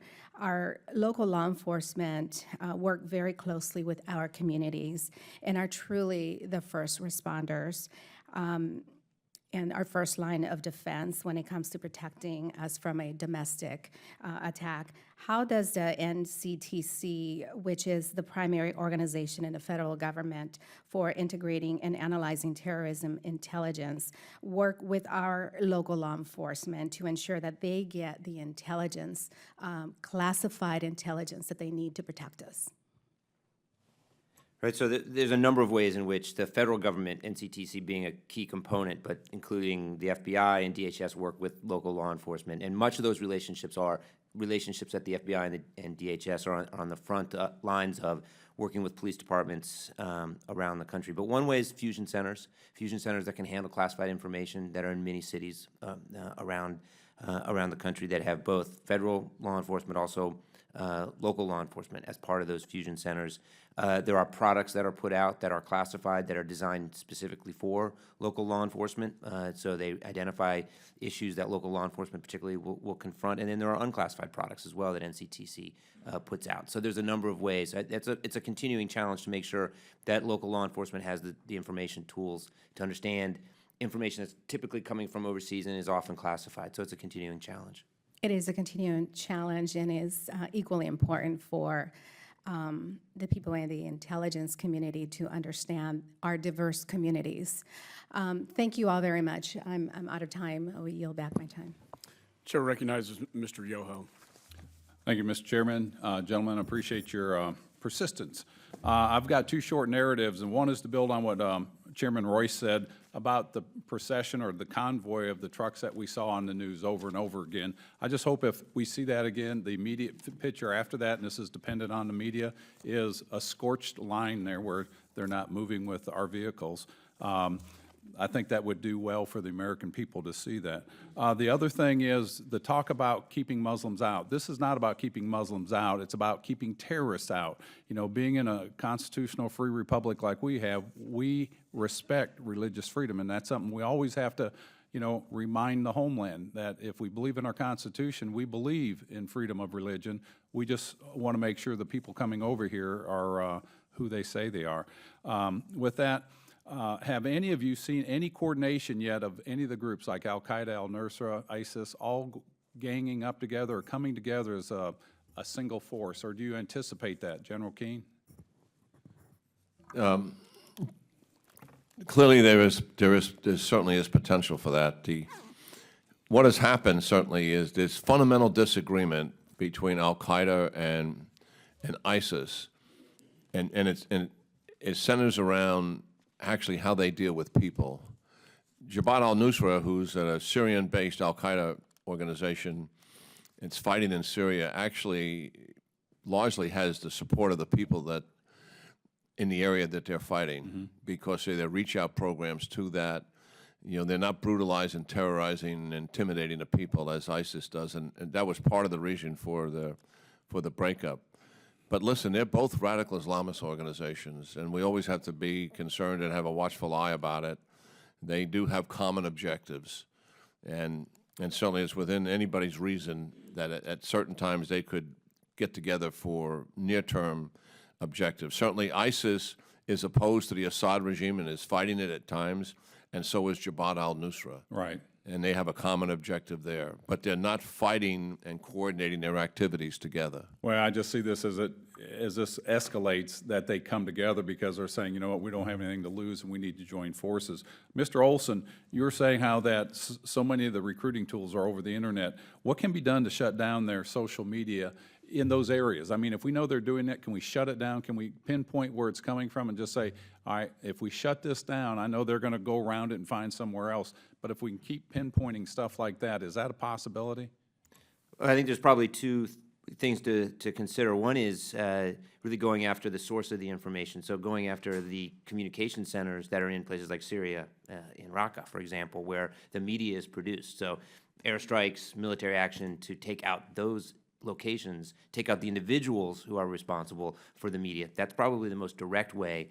The other mechanism Mr. Bergen talked about of going to the companies that are these platforms and asking them to enforce their terms of service. Do you need any assistance from us in that to where we can put more pressure on them? I think that's largely a matter of just the outreach that needs to take place. Now, I would say that what we've seen over the last couple of years since the Snowden leaks is that we've seen less cooperation and less dialogue and collaboration between the federal government and our technology community. And I suspect, from what I'm hearing, that inhibits some of that sort of interaction that would lead to a more effective response. Okay, thank you. General Keane, you were talking about marginalizing Russia and Syria. Without going to war, how do we do that? Through diplomacy, or how would you marginalize them? Well, the reality is, first of all, don't get trapped by them in terms of the negotiations that they're making right now. Two, we should not be pushed around by them. I mean, I agree. Quite frankly, Russia's sitting there with an inferior military by comparison to us that brought very selective capability with them, which is very good, and they're getting a lot out of a little. But right from the beginning, we should have told them, look, we're going to fly wherever we want, when we want. You want to avoid confrontation, stay out of our way. And the first time they bombed Syrian moderates who our Central Intelligence Agency trained, and they're carrying our weapons. Right. We should have cratered that airfield with those where those. I pilots came agree. from. I think it was a bad And misstep I mean, on our end. these are kind of things. Some of these are relics from the Cold War, to be certain. Not cratering an airfield, but being muscular with the Russians certainly is. And I think we just take the wrong approach with them from the beginning. I believed for a long time that Mr. Putin is inside our president's head, and I think he believes the president is fearful of escalation and confrontation, and most of the time will back away as a result of it. I'm out of time. I appreciate you, your indulgence. Thank you. Chair recognizes Ms. Jackson-Lee. Thank you. I thank the respective chairs and ranking members for holding this hearing, and I thank the witnesses for the important contribution that you've made. I'm reminded of a long ago phrase used by Franklin Delano Roosevelt, that the only thing we have to fear is fear itself. Without taking that in a strictly interpretive view for the 21st century, recognizing and being empathetic to where we are today for many Americans and others around the world who are frightened by this phenomenon called Daesh or ISIL or ISIS. I do think that we have a responsibility to act swiftly and forcibly without fear that garners recklessness in our determination. So I'd like to pose a series of questions, and I'd like to make this statement. All of the witnesses I have great respect for. I think just as there were many of us who disagreed with the Iraq War and its value, there are those who disagree with President Obama's approach. But respectfully, I would say that we are again dealing with a crisis and a phenomenon that has not been dealt with in decades before. Wars have been fought with nations. And so I think that the president has taken what he has been given and his view of protecting the American people and has done it well. Can we now look into the future and build upon it? Yes, we can. And my forms of question will be along those lines. Mr. Bergen, let me thank you for your constant presence and information. And I would simply ask, with respect to the Daesh, whether or not this rounded perspective, something that I'm very concerned about, foreign fighters is part of stopping this. The having anyone from our country, 250 have already left, blocking that, cut off access to financing, disrupt and expose the messaging of ISIS. I didn't know I was ever going to applaud hackers, but I understand we've got a group that's out trying to expose them. I applaud them. And stabilize the vulnerable communities that have been liberated by ISIL. What do you think about those elements complementing taking the fight to ISIS? I mean, those are all very good approaches because the military, I mean, as we've discussed already, ISIS is one of the big messages we're victorious, and impacting them militarily is very important. But if you don't impact the foreign fighter flow going into Syria, if you don't impact the radicalization of people inside the United States who never go to Syria, who are simply radicalized by ISIS propaganda, you're only addressing half the problem. And we can do that collaboratively. As France has called for a national effort to take the fight to them, we can also work with our allies on the foreign fighters, the finance, et cetera. Let me ask General Kane, if you would. I think I heard that you offered a commentary on this question of refugees. Frankly, we've got 55 million, or 55, the number that was here that I just saw. We have a horrific global refugee crisis, 60 million people displaced across the globe. What does it say about America if we begin to precipitously, without thought, block refugees, in particular Syria, that mostly are women and children and the vulnerable? Does that give ISIS another message about the United States and counters our own values of being strong, taking a fight to them, and maybe daring them to do as they're doing? Well, yes, if that was the action we were taking, yeah, we would be playing right into ISIS's hands. They want to polarize Muslim and non-Muslims and take advantage of that and increase people's sense of alienation That's certainly what they're about. But all of us, I don't want to speak for them, but we've said it multiple times here that we do support the action that the chairman is speaking of, and that is because of the uniqueness of what has taken place here and the possible danger of infiltration with these refugees that are coming to us. We're not saying they shouldn't come. We're saying we should make certain that we put in place a process that will ensure us as best we can that there is no legitimate infiltration there, knowing full well that the best process we put in place could never be perfect. We also know that it takes 18 to 24 months before they come in under the present process, and it's certainly something we should review. Can I just ask you this question? Can ISIS be destroyed? Oh, yes, most definitely. Radical Islam as a movement is probably going to be generational, but we don't have a comprehensive strategy to deal with that or an appropriate alliance, I think, to meet the challenge. But in the near term, dealing with ISIS, yes, most definitely. Their greatest vulnerability that they have is the fact that they own territory. And when you start taking that territory away from them, you start to break down these other things that they're doing in terms of their affiliations and also what they're doing in Europe and their desire to come to the United States to undermine the governments that are supporting the effort against them and also to polarize the populations. That you start to take all of that capability and the messaging away from them by taking away the territory, which in a sense is destroying them. Militarily, we prefer the term defeat. It's a better term than destroy because ISIS likely will never go away in the sense that they started from a relatively small terrorist organization inside Iraq operating in the shadows. If we take their territory away from them and break down their infrastructure, they would likely to return to something like that, which is considerably more manageable, frankly.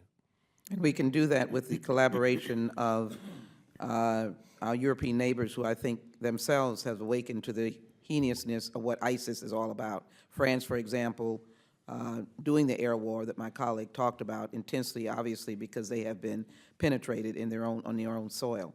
But I do believe you're saying that you take the fight to them, but you're not saying boots on the ground. I'm not saying we need to have conventional combat brigades on the ground. We could eventually need that as well as Arab units to participate as well, but I don't see that in the near term. I think we have to be all in to support the local indigenous forces in a way that we've not been all in, frankly, and that's largely what my testimony was about. Now is the time to be all in supporting them, and there's significant capability that we can provide them that we're not providing them now, that we believe will make a difference. We don't know for sure, but we believe it'll make a difference. And we've never truly exercised that option to the degree that many of us felt it should have been. Mr. Chairman, I thank the testimony. I'd like to offer these items into the record at this time, and let me thank you for this hearing. And the point that I want to make as I submit this testimony, and these statements rather, is that I really think that this should be ongoing discussions. We can't have ongoing hearings, but I think our committees should continue to have ongoing discussions because I think we should be on alert, on point, and continue to find solutions for what seems to be a growing epidemic of terrorism attacking innocent civilians around the world, and it must be stopped. Let me submit to the record, resettling refugees and maintaining security are not mutually exclusive, and this includes the statement about 60 million displaced persons, and then the statement from the Syrian American Council, and I'm asking unanimous consent, and a statement from the Coalition of Syrian American Humanitarian Organizations, and a statement from the RAND Corporation. Ask unanimous consent to put these in the record. Thank you. So ordered. I yield back. Chair recognizes Mr. Carter. Thank you, Mr. Chairman, and thank all three of you for being here. You've been very kind to stay as long as you have, and your endurance is to be admired. I am one who believes, as I think most of us do, that the number one responsibility of our federal government is to protect our citizens. I want to ask each of you, at this point in the vetting process that we have, do you feel that that process is at a point, because of the deterioration between the communication in Syria and in America right now, that that vetting process is at a point where we can feel comfortable that refugees who are coming into this country are not coming in here to hurt us or to harm us. General? Well, I don't know all the details of the vetting process. I'm not trying to dodge the question. I rely on Director Olson, who knows a lot more about it than I do, and I respect his judgment. And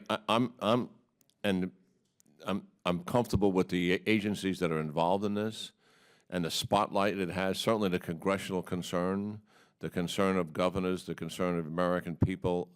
I think the attention on this will be considerable. So I'm pretty comfortable that no one's going to enter the country without getting huge scrutiny, and certainly any young male that's coming into this country as a result of this process is likely coming with some pretty good documentation and references that he is who he says he is. So yes, and as we've said, all of us have said more than once, no system is perfect, and we can never guarantee that's not going to be the case, that there could possibly be some infiltration, and maybe the infiltration is actually a woman. But yes, overall I'm comfortable in the direction that we're handling, and I think the Congress is doing the right thing. It said, asking the executive branch, bring this thing up here and let us take a close look at it and make us comfortable. Absolutely, and that's the point I want to make. You spoke just a little while ago about crisis management and how we had to be prudent and how we had to use caution, but to take action as well. And that's why I do believe that a pause at this time to make sure that our vetting process is the best that it can possibly be, especially after the fact that we know that one of the attackers in Paris got through as a refugee. We know that ISIL has made clear, we're going to try to do that. We're going to try to go through the refugee process and get into America and infiltrate America. I think it would be wrong of us, and I think we would be falling down on our duty if we did not at least look at this, and if we did not pause and make sure that we had the best process in place that we could possibly have in place. Mr. Olson, any comments on that? Well, no, I'm comfortable with the level of effort put behind this process and the way it's set up, that it's as good as it can be practicably. And again, as we've said a number of times, it's obviously not perfect, but it also, not allowing refugees in has its own risks, right? So there's always going to be a balancing here that needs to take place. So obviously it's an area for appropriate oversight by the committee. Great. Mr. Bergen? I don't have anything to add to what's already been said. I think it's a very robust process. Well, again, we are a nation of immigrants. We are a humanitarian nation. We understand our position in the world, the leadership position, but at the same time, our number one priority is to take care of our citizens, and we have to keep that in mind. And that's why I'm supportive of what the majority party in the House is trying to put forward right now, and that is to have a pause and to make sure that we have the very best process in place that we can, for the vetting process in place that we can at this time. So I thank all of you again for your service and for being here today. Mr. Chairman, I yield back. Thank you. Chair recognizes Mr. Connolly. Thank you, Mr. Chairman, and thank you to the panel for being so patient with our schedule today. This is a very thought-provoking conversation, and let me just start by saying, General Keane, thank you for the words you shared earlier in this hearing, reminding us all about what it means to be an American and what values we have, and the need to resist simple answers, especially the simple answer of bigotry. It seems to me that if you want to help ISIS recruit, some of the statements that have been attributed to some candidates for national office are the perfect advertisements for that recruitment. Muslims, don't let any of them in. We got to close all the mosques. This is a clash of cultures. My God, why not write copy ads for ISIS while you're at it? What a recruiting assist those inflammatory and incendiary words are, and in my opinion, they do not represent the values of America. We had a sad and tragic episode in our history, and it was in response to something that happened in our country, Pearl Harbor. And it is almost universally seen in retrospect as one of the most shameful episodes in American history when our reaction to the sneak attack by the Japanese government on Pearl Harbor was to intern Japanese Americans in camps because they could not be trusted. They were a fifth column. The Supreme Court upheld it, shamefully and regretfully, but only in retrospect. We didn't live up to our values. We didn't live up to our own ideals as a country. Even though the risk was real, it was demonstrable. There were spotters in Hawaii. There probably were some fifth columnists. But the reaction was not something commensurate with the threat, and certainly not something consistent with our values. It's easy right now to pander. It's easy right now to play to fears. You want to have a pause on refugees, people fleeing the very violence we're trying to stop. Well, why stop there? Why not? Let's have a pause on all immigration, because who knows who might be in their numbers, much bigger than refugee numbers.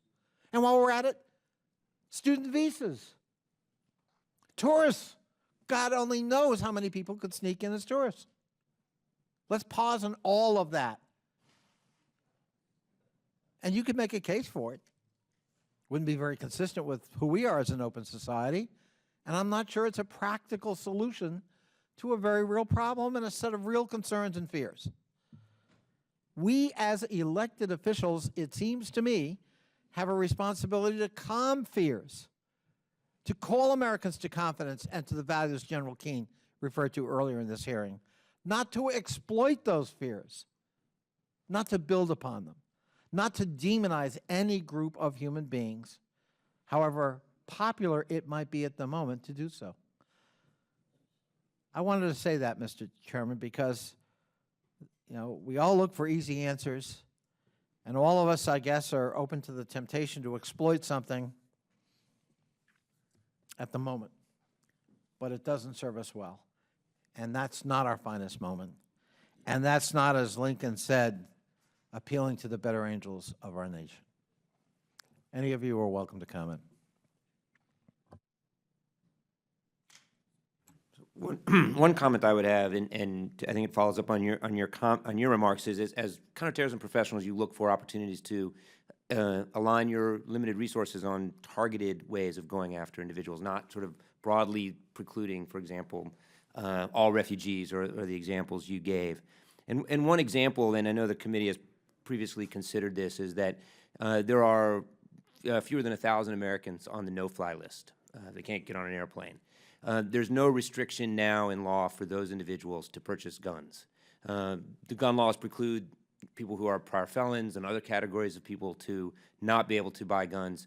But somebody who's on the no-fly list can be stopped from getting on an airplane, turn around and go buy a gun. Stopped from getting on an airplane because they are believed, known, or suspected to believe to be a terrorist, and they can buy a gun. So this is an area that would be more targeted to consider looking at individuals who can do something about, who already are on a watch list, already on the highest level of watch listing, that is the no-fly list. So as you look at opportunities to take steps that would be more targeted and would be better at going after people we already know or suspect are terrorists, that would be one thing I would recommend. I think that's a brilliant point.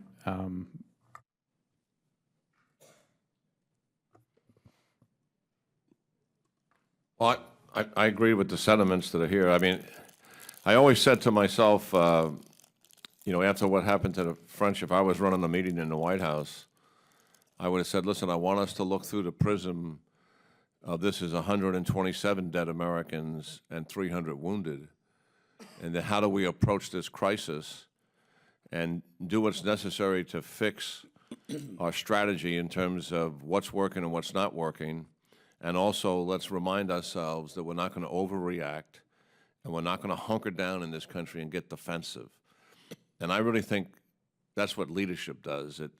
It helps to face coldly a crisis that needs action applied to it, and at the same time, it takes people's fear away.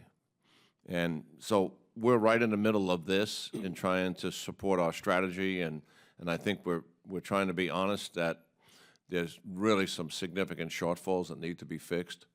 And at the same time, we have to stay true to our values in America and what this great country stands for. Well said, General. Thank you, and I yield back, Mr. Chairman. If I can just say to Mr. Connolly as well, this committee had a bipartisan task force report that I'm very proud of. We worked on it in a bipartisan way. Mr. Katko chaired it. We came up with 25 key recommendations and findings, including legislative recommendations that the Speaker's National Security Task Force that I serve on, we intend, when we come back after Thanksgiving, to move that legislation forward that addresses security gaps both here and in Europe. And the idea that the Europeans, if you're an EU citizen, will not screen you past a watch list, to me, really opens, Europe is wide open until they close that gap. And I think we can all agree, as Republicans and Democrats, and I think the European Parliament agrees, they just need to change that, because 8 individuals were arrested at the Istanbul airport today that could have flown in if they were French national citizens. So anyway, I appreciate the gentleman's remarks. Just want to let him know that there is still some bipartisanship left in this Congress. With that, I recognize Mr. Ratcliffe. Thank you, Mr. Chairman, for holding this important hearing. I appreciate all the witnesses being here. Last night, I had the opportunity to hold a telephone town hall with the people of the 4th Congressional District of Texas, which I'm privileged to represent. Now, I had over 8,000 people on the call at one point in time, and of that 8,000, I had more than 300 people submit questions in the queue that they wanted to ask me. None of that was out of the ordinary. I've done a number of these town hall meetings before, and the participation level and folks submitting questions is something that I'm used to. But what was not typical was the uniformity of the questions that I received last night and the lack of diversity with respect to those questions. Because for the first time, out of those more than 300 questions, not a single person wanted to ask me a question about Obamacare or about $18 trillion of debt or about government overreach and the EPA or climate change. I had 300 questions about ISIS and Syrian refugees, and only ISIS and Syrian refugees. And there's no hyperbole in that statement at all, because trust me, I wanted to answer questions about Obamacare. But I really think that that speaks to and highlights the depth and the gravity of the concern that Americans have about what we're facing right now. So many of the folks that I talked with really expressed a fear that maybe we were at some sort of a tipping point in American history. So many expressed that they felt a tremendous void in leadership from our president on this issue. And, you know, I had to agree with them, because as you all know sitting here, that my constituents know, and you know, that this was a president that mocked ISIS as the junior varsity, who then told us that they were on the run, then told us or admitted that he had no strategy, then told us right before the Paris attacks that they were contained, and now, most recently, is lecturing all of us that this is simply a setback and that a change in strategy here would be a mistake. Bottom line is, my constituents don't believe in the leadership that the president's providing. They don't trust him to provide it. And in that void, they're asking me and other members of Congress to lead on this issue. So I want to talk about how we can do that. And I want to start with you, General Keane. In your remarks, you talk about ISIS having 3 major thrusts: defending Syria and Iraq. They want to use their headquarters in Syria to expand the near abroad, and they want to use their influence in the far abroad. So I want to talk to you about how we can limit their success in those regards. And I know one of the things that you've talked about today is to step up our military activities in Syria. But if we have a president that won't act, I don't know, maybe I'm missing, passing an AUMF, if a president won't use it, how is that going to help us, and what can we do in the absence of a president that won't go along with a coalition in this regard? Well, the president is the commander-in-chief, and foreign policy is largely his lane.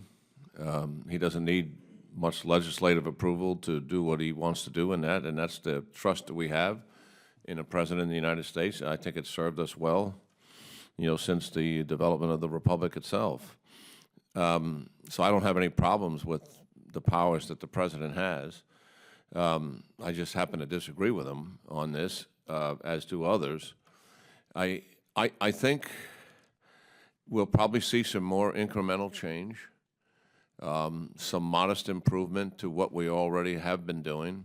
And we've been watching this for 15-odd months now, this incremental change that will take place. But I don't think that in of itself is likely to be decisive, because it's probably still going to be something far removed from being sufficient. And I think that's the path that I believe we're on. So I'm not optimistic that, given what happened in Paris and given its implications to the United States, and even given the denominator that I suggested, that we look at it through the prism, this happened to us. What actions would we take as a result of it happening to us is the prism that I think we should use. So I'm not optimistic that we're going to get the kind of resources and commitment on the military side, nor am I optimistic on the political side, which is every bit as important as the military side here in terms of Sunni participation in Iraq and ending the civil war in Syria. And being in bed with the Russians is not going to end the civil war, because the Russians will insist, as will the Iranians, on an Alawite regime staying in power. And as long as there's an Alawite regime, regardless of Assad, put him aside, then you're going to have the rebels fighting. They will continue to fight, because they are not, after 250,000 dead and most of their neighborhoods and communities destroyed, going to take a deal like that and leave those butchers in power. So that permeates the civil war, and we need the kind of intensity on both of these issues in Iraq politically and also in Syria that we had for the nuclear development deal. That kind of political and diplomatic intensity, that kind of commitment and resolve to getting an answer, to getting a solution here, and I frankly don't see that. Well, thank you, General. My time's expired, but if the chairman will indulge me, I'd like to follow up from a military standpoint. Don't misunderstand me. I'm not advocating that we commit U.S. combat brigades, and I know that you're not either, because that's what your testimony says, but you do say, but if necessary at some future date, it should be part of a regional Arab and NATO coalition. And I want to ask you, what would be the signs to you that we've reached that point? You want me to answer that now? Yeah. Well, the sign that we reached that point is we have not disrupted ISIS in terms of their global strategy. They're still executing that global strategy. People in different cities are being killed as a result of it, possibly, God forbid, an attack in the United States. And that strategy is unfolding right before our eyes. Then I think the nations of the world would recognize that we're going to have to do something here, because what we're doing is not satisfactory. But I actually believe, with no degree of certainty, but if we actually put the right resources, both military and politically, behind what's taking place in Iraq and Syria, there is a chance for this strategy to actually work without having to commit U.S. brigade combat organizations to do that on any size of a scale. And most people who look at this problem are not suggesting that we should do any repeat of what we have done in Iraq or even what we have done in Afghanistan. Even those who believe that now is the time to commit some form of combat brigades to it are all advocating something modest. I'm not in that position yet, but I could get there. I just want to see us give the current strategy a chance to work, but with all the resources applied to it, and we've never done that. Thank you, General, and Director Olson and Mr. Bergen. Thank you both for being here as well. I wish I had time to ask you questions. I don't, but you've all been generous with your time today with all of us, and I appreciate that, and I appreciate the Chairman's indulgence, and with that, I yield back. Thank you. Chair recognizes Mr. Perry. Thank you, Mr. Chairman. Gentlemen, thank you very much. I have questions for you all. We'll see how far I get, but I probably won't get there. General Keane, is this threat Islamic? Yes, it's radical Islam is centered in a religious-based ideology where religion is central to their belief system. I would agree with you. Some people can't seem to come to that conclusion, and I've come to the same one as you have. And I know this is kind of rhetorical, but are they at war with us? Oh, absolutely. Absolutely. Do you see this, since you say it is Islamic, and I agree that it is this only ISIS? I mean, while we've been sitting here, and I've been sitting here a while as you have, but I just wrote down ISIS, Al-Qaeda, Nusra, Al-Shabaab, Haqqani, Abu Sayyaf, Al-Shabaab, Boko Haram, AQAP, AQIM, Khorasan. I mean, we get rid of ISIS, got a whole list here. It's coming right after him, right? No, I totally agree with that, and that's why I've been frustrated for a long time, going back to President Bush's administration, that we focused on the sanctuary that was supporting Al-Qaeda, but we should have focused also, that was the right thing to do, no mistake about that, but we also should have focused broadly on radical Islam as an ideology and as a movement, and how do we organize our efforts against that entire movement? Because what you don't want to get into, and I think we're on the path of this, as one of these radical Islamic groups grows up and it becomes a threat to us, then we go after it. And then 3 or 4 years later, we're dealing with another one. Right. And we've never had the collective strategy and alliances to deal with the much larger issue that we're dealing with. Do you think because many people say this, U.S. created this phenomena, this issue? Oh, that's absolute rubbish. Yeah, well, I agree with you. So let me ask you this, because I've heard some things in the committee here. I've changed my questioning based on some of the testimony. I keep hearing, how do we keep us safe and be true to our values? And listen, we're compassionate people. I am the product of legal immigration. And then kind of keeping in that, with that theme, you know, people act like we're trying to separate the Muslim and non-Muslim population, not understanding that we accept and agree that, look, there are probably a couple 100 million Shia Muslims that are considered apostates by these people, right? They're Muslims, right? So, but isn't it reasonable to say that the world that we grew up in has changed? You know, when my grandparents immigrated to the United States, there was no radical Islam, I mean, to speak of, right? I mean, there was Wahhabism and Salafism and those type of things, but not in the context that we currently see it. So to act like everything has been the same since the United States has been here, and we just need to continue this policy or these policies without considering the changes, the geopolitical changes, the theological changes occurring in the world is incredibly myopic, I think. Would you agree with that at all, or is that a part of the calculation? Shouldn't it be? Well, I mean, I think refer to what you're getting at is we've been dealing with radical Islam since they took the World Trade Center down in '93. But this is recent history. And now we've been dealing with it rather dramatically for 14 years, since 9/11, and we've been taking in refugees, 70,000 plus a year during all of that. Right. And Peter would tell us if any of those ever committed an act of violence, a terrorist act in the United States. I'm not sure there has been any. He could tell us if there has. But so I think we've had in place decent processes. We've focused on this. I think we can do that. I think we can do both here. I mean, stay true to our values as Americans and what we stand for in the world in terms of our generosity and helping other people. There is no country on earth that has ever sent its young people armed to put down evil in the world to the degree that America has done as well. That is this most significant generosity that America has expressed to the world in terms of stabilizing the world out there and putting down the thugs and the killers in the world, and doing that at the expense of our youth and the expense of our sacrifice to do that. Look, I don't question that, General Keane, at all. But you know, I hear that one of my esteemed colleagues said that we need to trust We need to trust the government, and that they're saying that they're doing the best they can. They're doing all they can. This is a robust vetting process. And we look at the metrics that only so many of these have come in at this age and this sex and whatever over the course of time. But understand, just like my colleague here, Mr. Ratcliffe, said, the American people are, it's okay and it's understandable, and you shouldn't be considered a bigot because you fear what you see happening. And with all due respect to the administration, as Mr. Ratcliffe pointed out, had called these folks the JV team and said they were on the run, and then admitted that he had no strategy, and calls 100 people dead in France a setback.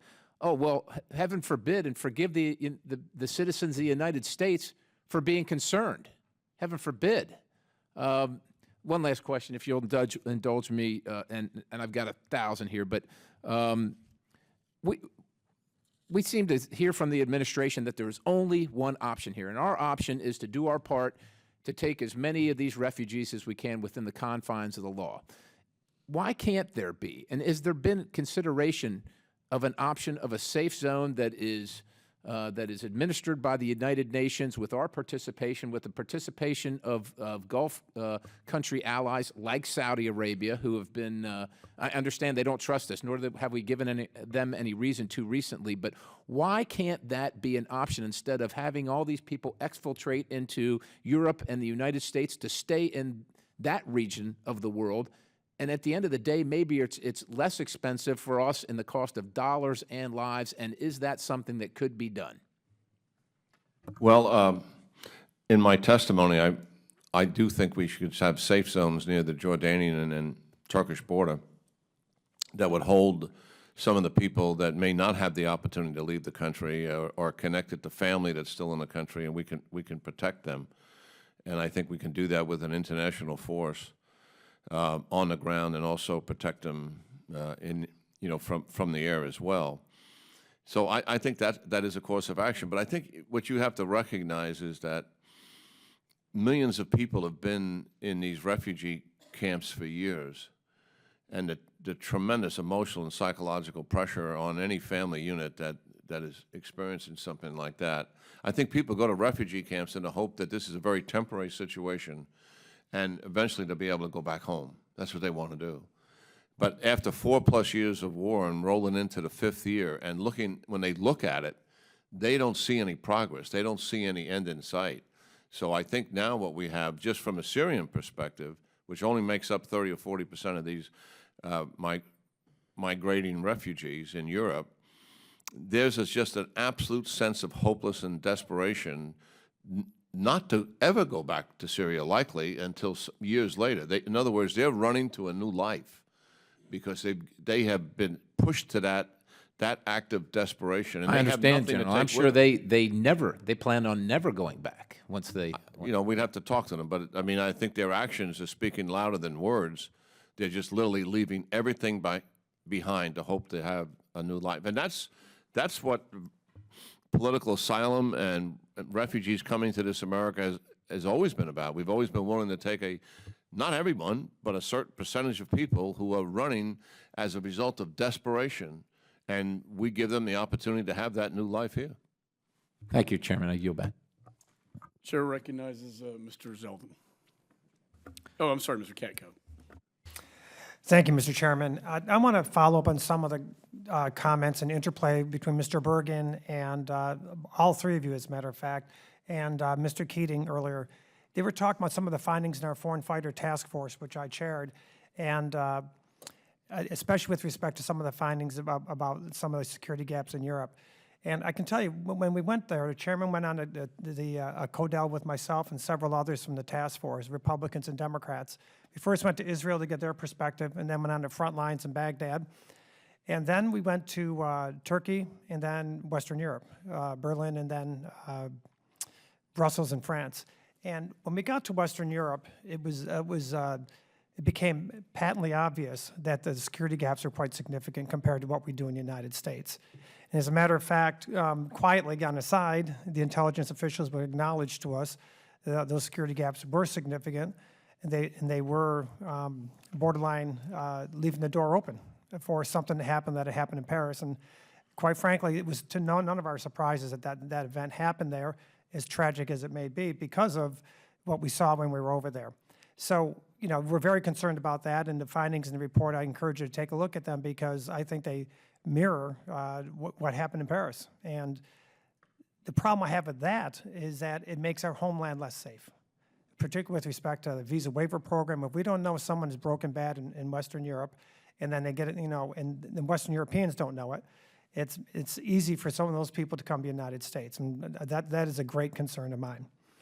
So then overlay with that, my work on the Transportation Security Subcommittee, which I chair, and the things we found out about domestic airlines and security at domestic airports. And that greatest fear seems to have been manifested in what happened in Sharm el-Sheikh, when you have inside employees who look like they helped facilitate the bombing. That's a great concern of mine domestically as well. And I wanted you to comment on that. And I'll note that there's several incidents in the United States in the last couple of years which highlight my concern.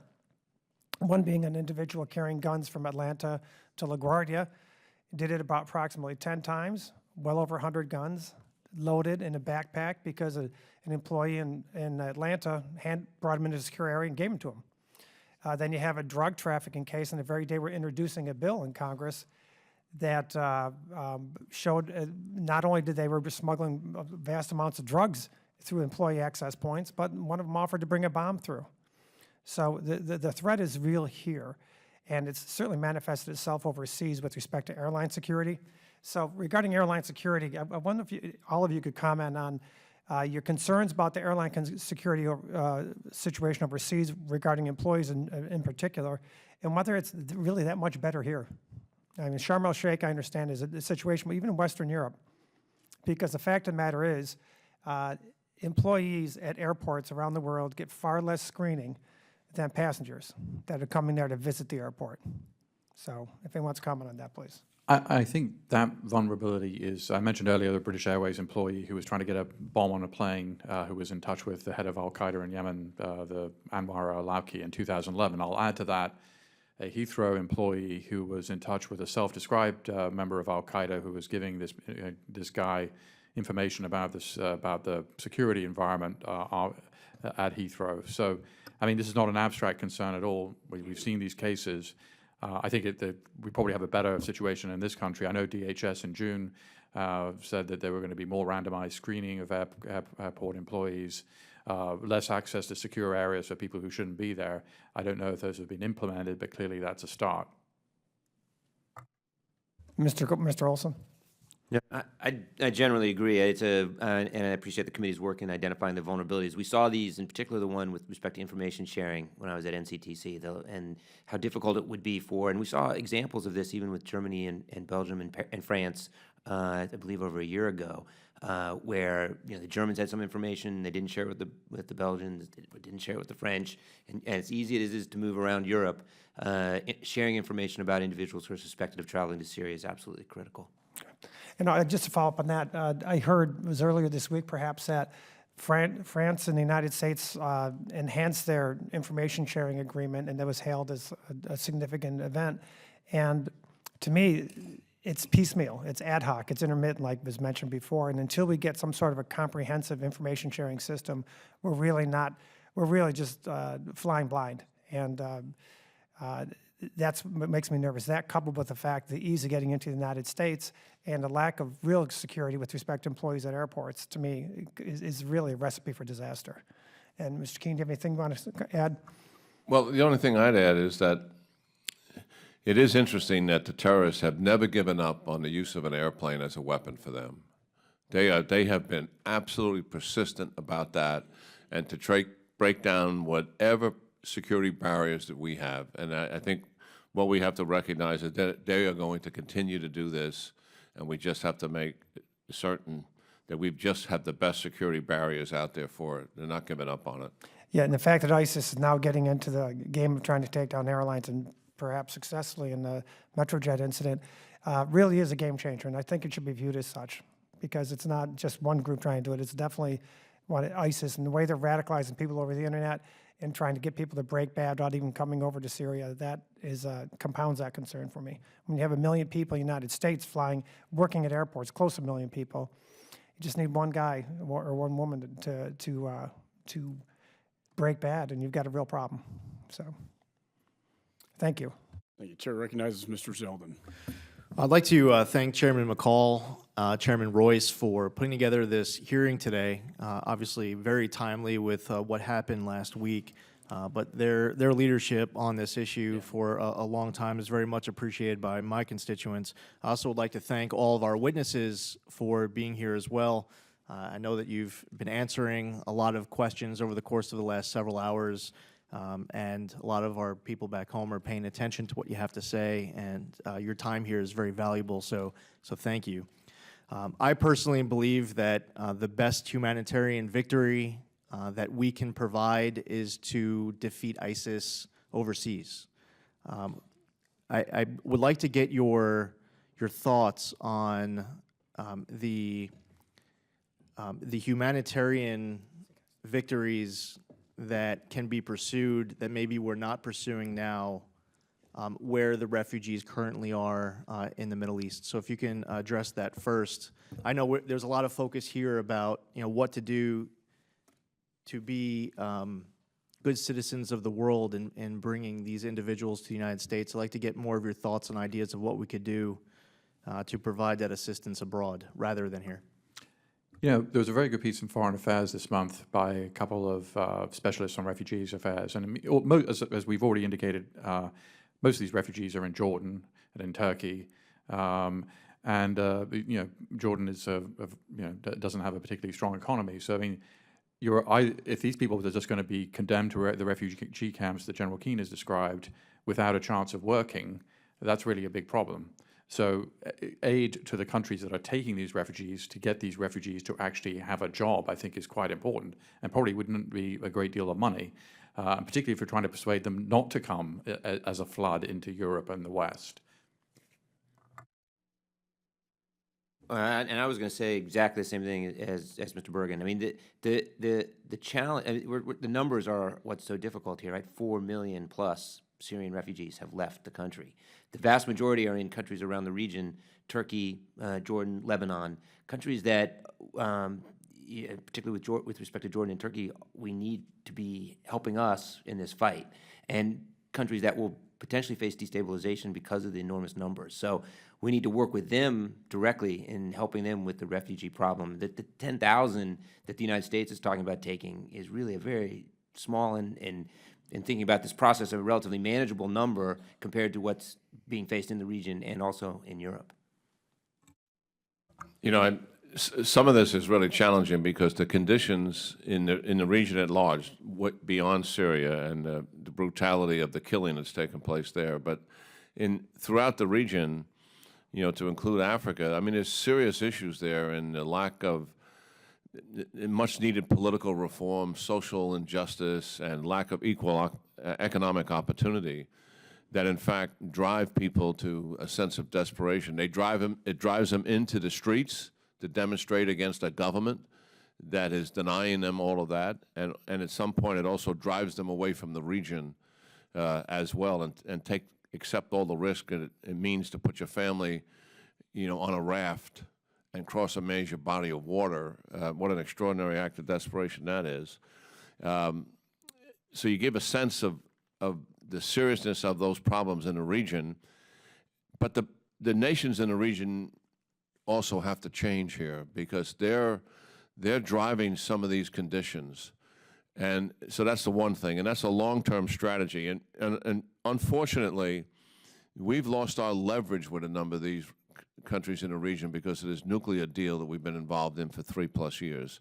We don't have the political leverage we had in the past. And yes, not only should some of these countries change the conditions that they need, and that's a longer-term thing, but it's critical to keep people at home, providing economic opportunity and social justice.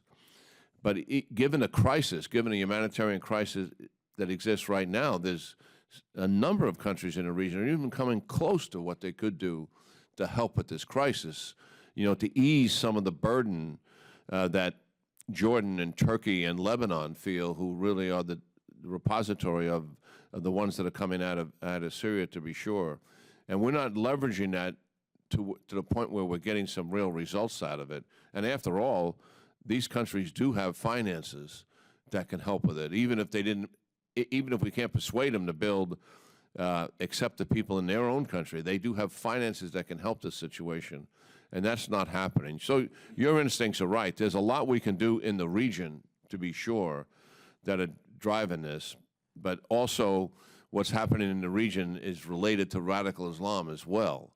And that's why you need a comprehensive strategy to deal with this, because that aspect of making basic and fundamental reform in terms of political reform, social justice, and economic opportunity, that's a long-term strategy that you need.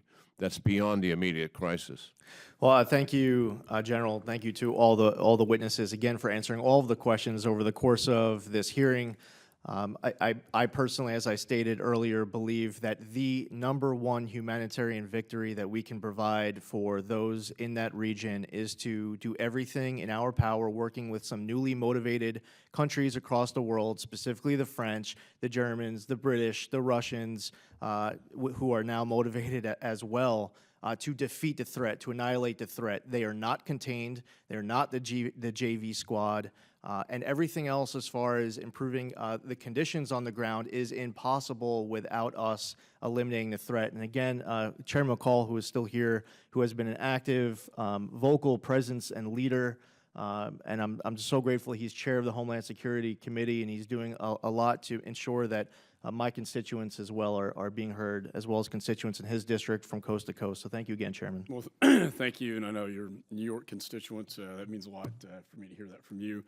And I agree, until this crisis is resolved, we're going to continue to have a refugee crisis and problem, and it would be nice if maybe some of the Sunni Arab nations or Gulf states who help finance some of this mess would take in some of the refugees. But today they're taking 0. And I know this will be heard hopefully across international boundaries, but they have the wherewithal. They are Sunni Arabs, after all, fleeing Assad and ISIS. Why aren't they taking them? And instead they're fleeing to Europe and to the United States. And a refugee means they want to return to their homeland. They're not going to return once they go to Europe and the United States. So I would implore those nations to maybe change their way of thinking and take these refugees and be responsible in that effort. I can think of no better place that has a wherewithal to house them, to take them in, to finance it, and then when the conflict, if we can ever get it resolved, they can return back to their homes. I know the gentlelady from Texas wants to be recognized for a closing statement. Mr. Chairman, part of my closing statement will be thanking General Keane. We have been together before on a number of issues, and Mr. Olson, I almost thought Congressman Olson was here, but it's a different Olson that is here. Thank you so very much. And Peter Bergen, thank you again for all of you, your constant input into the process of what America is all about. Thank you, Mr. Chairman. I do want to thank you, thank Mr. Royce, thank Mr. Engel, Mr. Thompson, and to reinforce the bipartisanship of this committee, meaning the Homeland Security Committee, and certainly I've seen it with the courtesies extended me on foreign affairs. But let me add these points, concluding points, to the record, if I might. First of all, I want every measure of security and every documentation necessary to protect the American people. We may have a difference of opinion dealing with refugees and the threat that they pose, and I just put 2 or 3 numbers into the record for our reflection. I think the chairman noted it. Turkey has taken 1.9 million refugees, Lebanon 1.4 million refugees. Obviously, they're in the neighborhood. Egypt has taken 132,000, Germany 98,000, Sweden 64,000, France 66,700, Jordan 629,000. Anybody been to the camps in Jordan recognize the burden that they've had. I want us to protect ourselves by smart legislation. I've introduced the no-fly for foreign terrorists. I believe that the documentation that we use should be vetted and screened to make sure that we keep those who go to the fight out of the United States. I think that is the intent behind what we do tomorrow, or what there is intended to do tomorrow. My only concern is, as we go forward, I believe we're going to find common ground. I want the American people to know that we're not operating out of fear, and I take the words of Franklin Delano Roosevelt very seriously. There's nothing to fear but fear itself. We must look them in the eye, and those who are evil, we must rid ourselves of the evilness. And there are many groups. I've been a strong opponent to Boko Haram and the heinousness as they spread across North Africa. But let's do it smart. So let me finish on these points. One, I have been, as Mr. Katko, the chairperson of the of the Transportation Security Committee. There's no greater danger, I believe, than our exposed airports. Let me qualify that by saying we've come a long way since 9/11. But I do believe that one of the things that this committee will hopefully raise up, Mr. Katko has been a strong supporter of this, is every measure of person that comes on the airport as an employee or comes to the back side of the airport or the front side of the airport is screened extensively, that we know every single person that is going on the ingress and egress of airports. I think that is crucial, and I think the Egyptian catastrophe with Russia, who's finally acknowledged that it was a bomb, would be the case. Secondly, and third, and I'll be closing, intelligence. I think with restraint, there was obvious intelligence of what happened last Friday.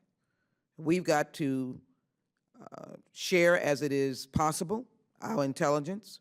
I want to applaud our intelligence community, and people must recognize the intelligence and act on it when it comes to their attention. Finally, I want to say that as we speak about this issue, I take issue with the definition or the utilization of radical Islam. I think it is radical jihad. I think there are persons who have abused the faith and make it very clear.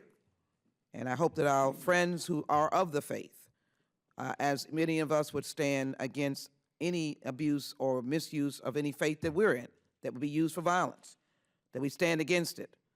But we do more harm, I think, if we characterize a religion. So, Mr. Chairman, I'm grateful for the opportunity to be in this hearing, but more importantly, let us understand what refugees are fleeing for their life, and let us understand that we live with Muslims in this country, some who have died on the battlefield.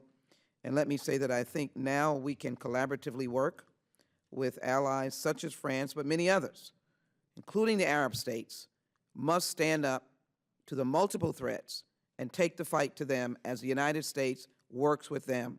No president is perfect on their assessment of international terror, which is a new fight that we have, or national security, but we can be as perfect as we possibly can using the skills and tools and the democratic values that have been so precious to this nation. I thank you, Mr. Chairman, for allowing me, and I yield back. Thank you, and we thank the witnesses for your perseverance, your strength, getting through the hours of testimony. I just got word that Mr. Aboud is confirmed dead, so that is a good day in the war against the terrorist. And hopefully this will end in our lifetime. Mr. Bergen, I must say, you've been very patient sitting there, and I know that the other witnesses have been able to respond to a lot of questions. I want to give you the last word to close out the hearing.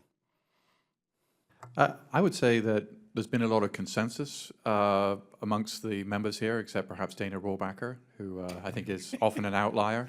There seems to be a lot of consensus that there is a robust system in place, but that there needs to be, it just needs maybe a little bit of a hard look just to make sure it is as robust as it can be. And, I'm very privileged and honored to have been asked to be part of this. Thank you. Again, my thanks to all the witnesses, and the record's open for 10 days if members have additional questions. And thank you so much for being here, all three of you. Without objection, this hearing stands adjourned.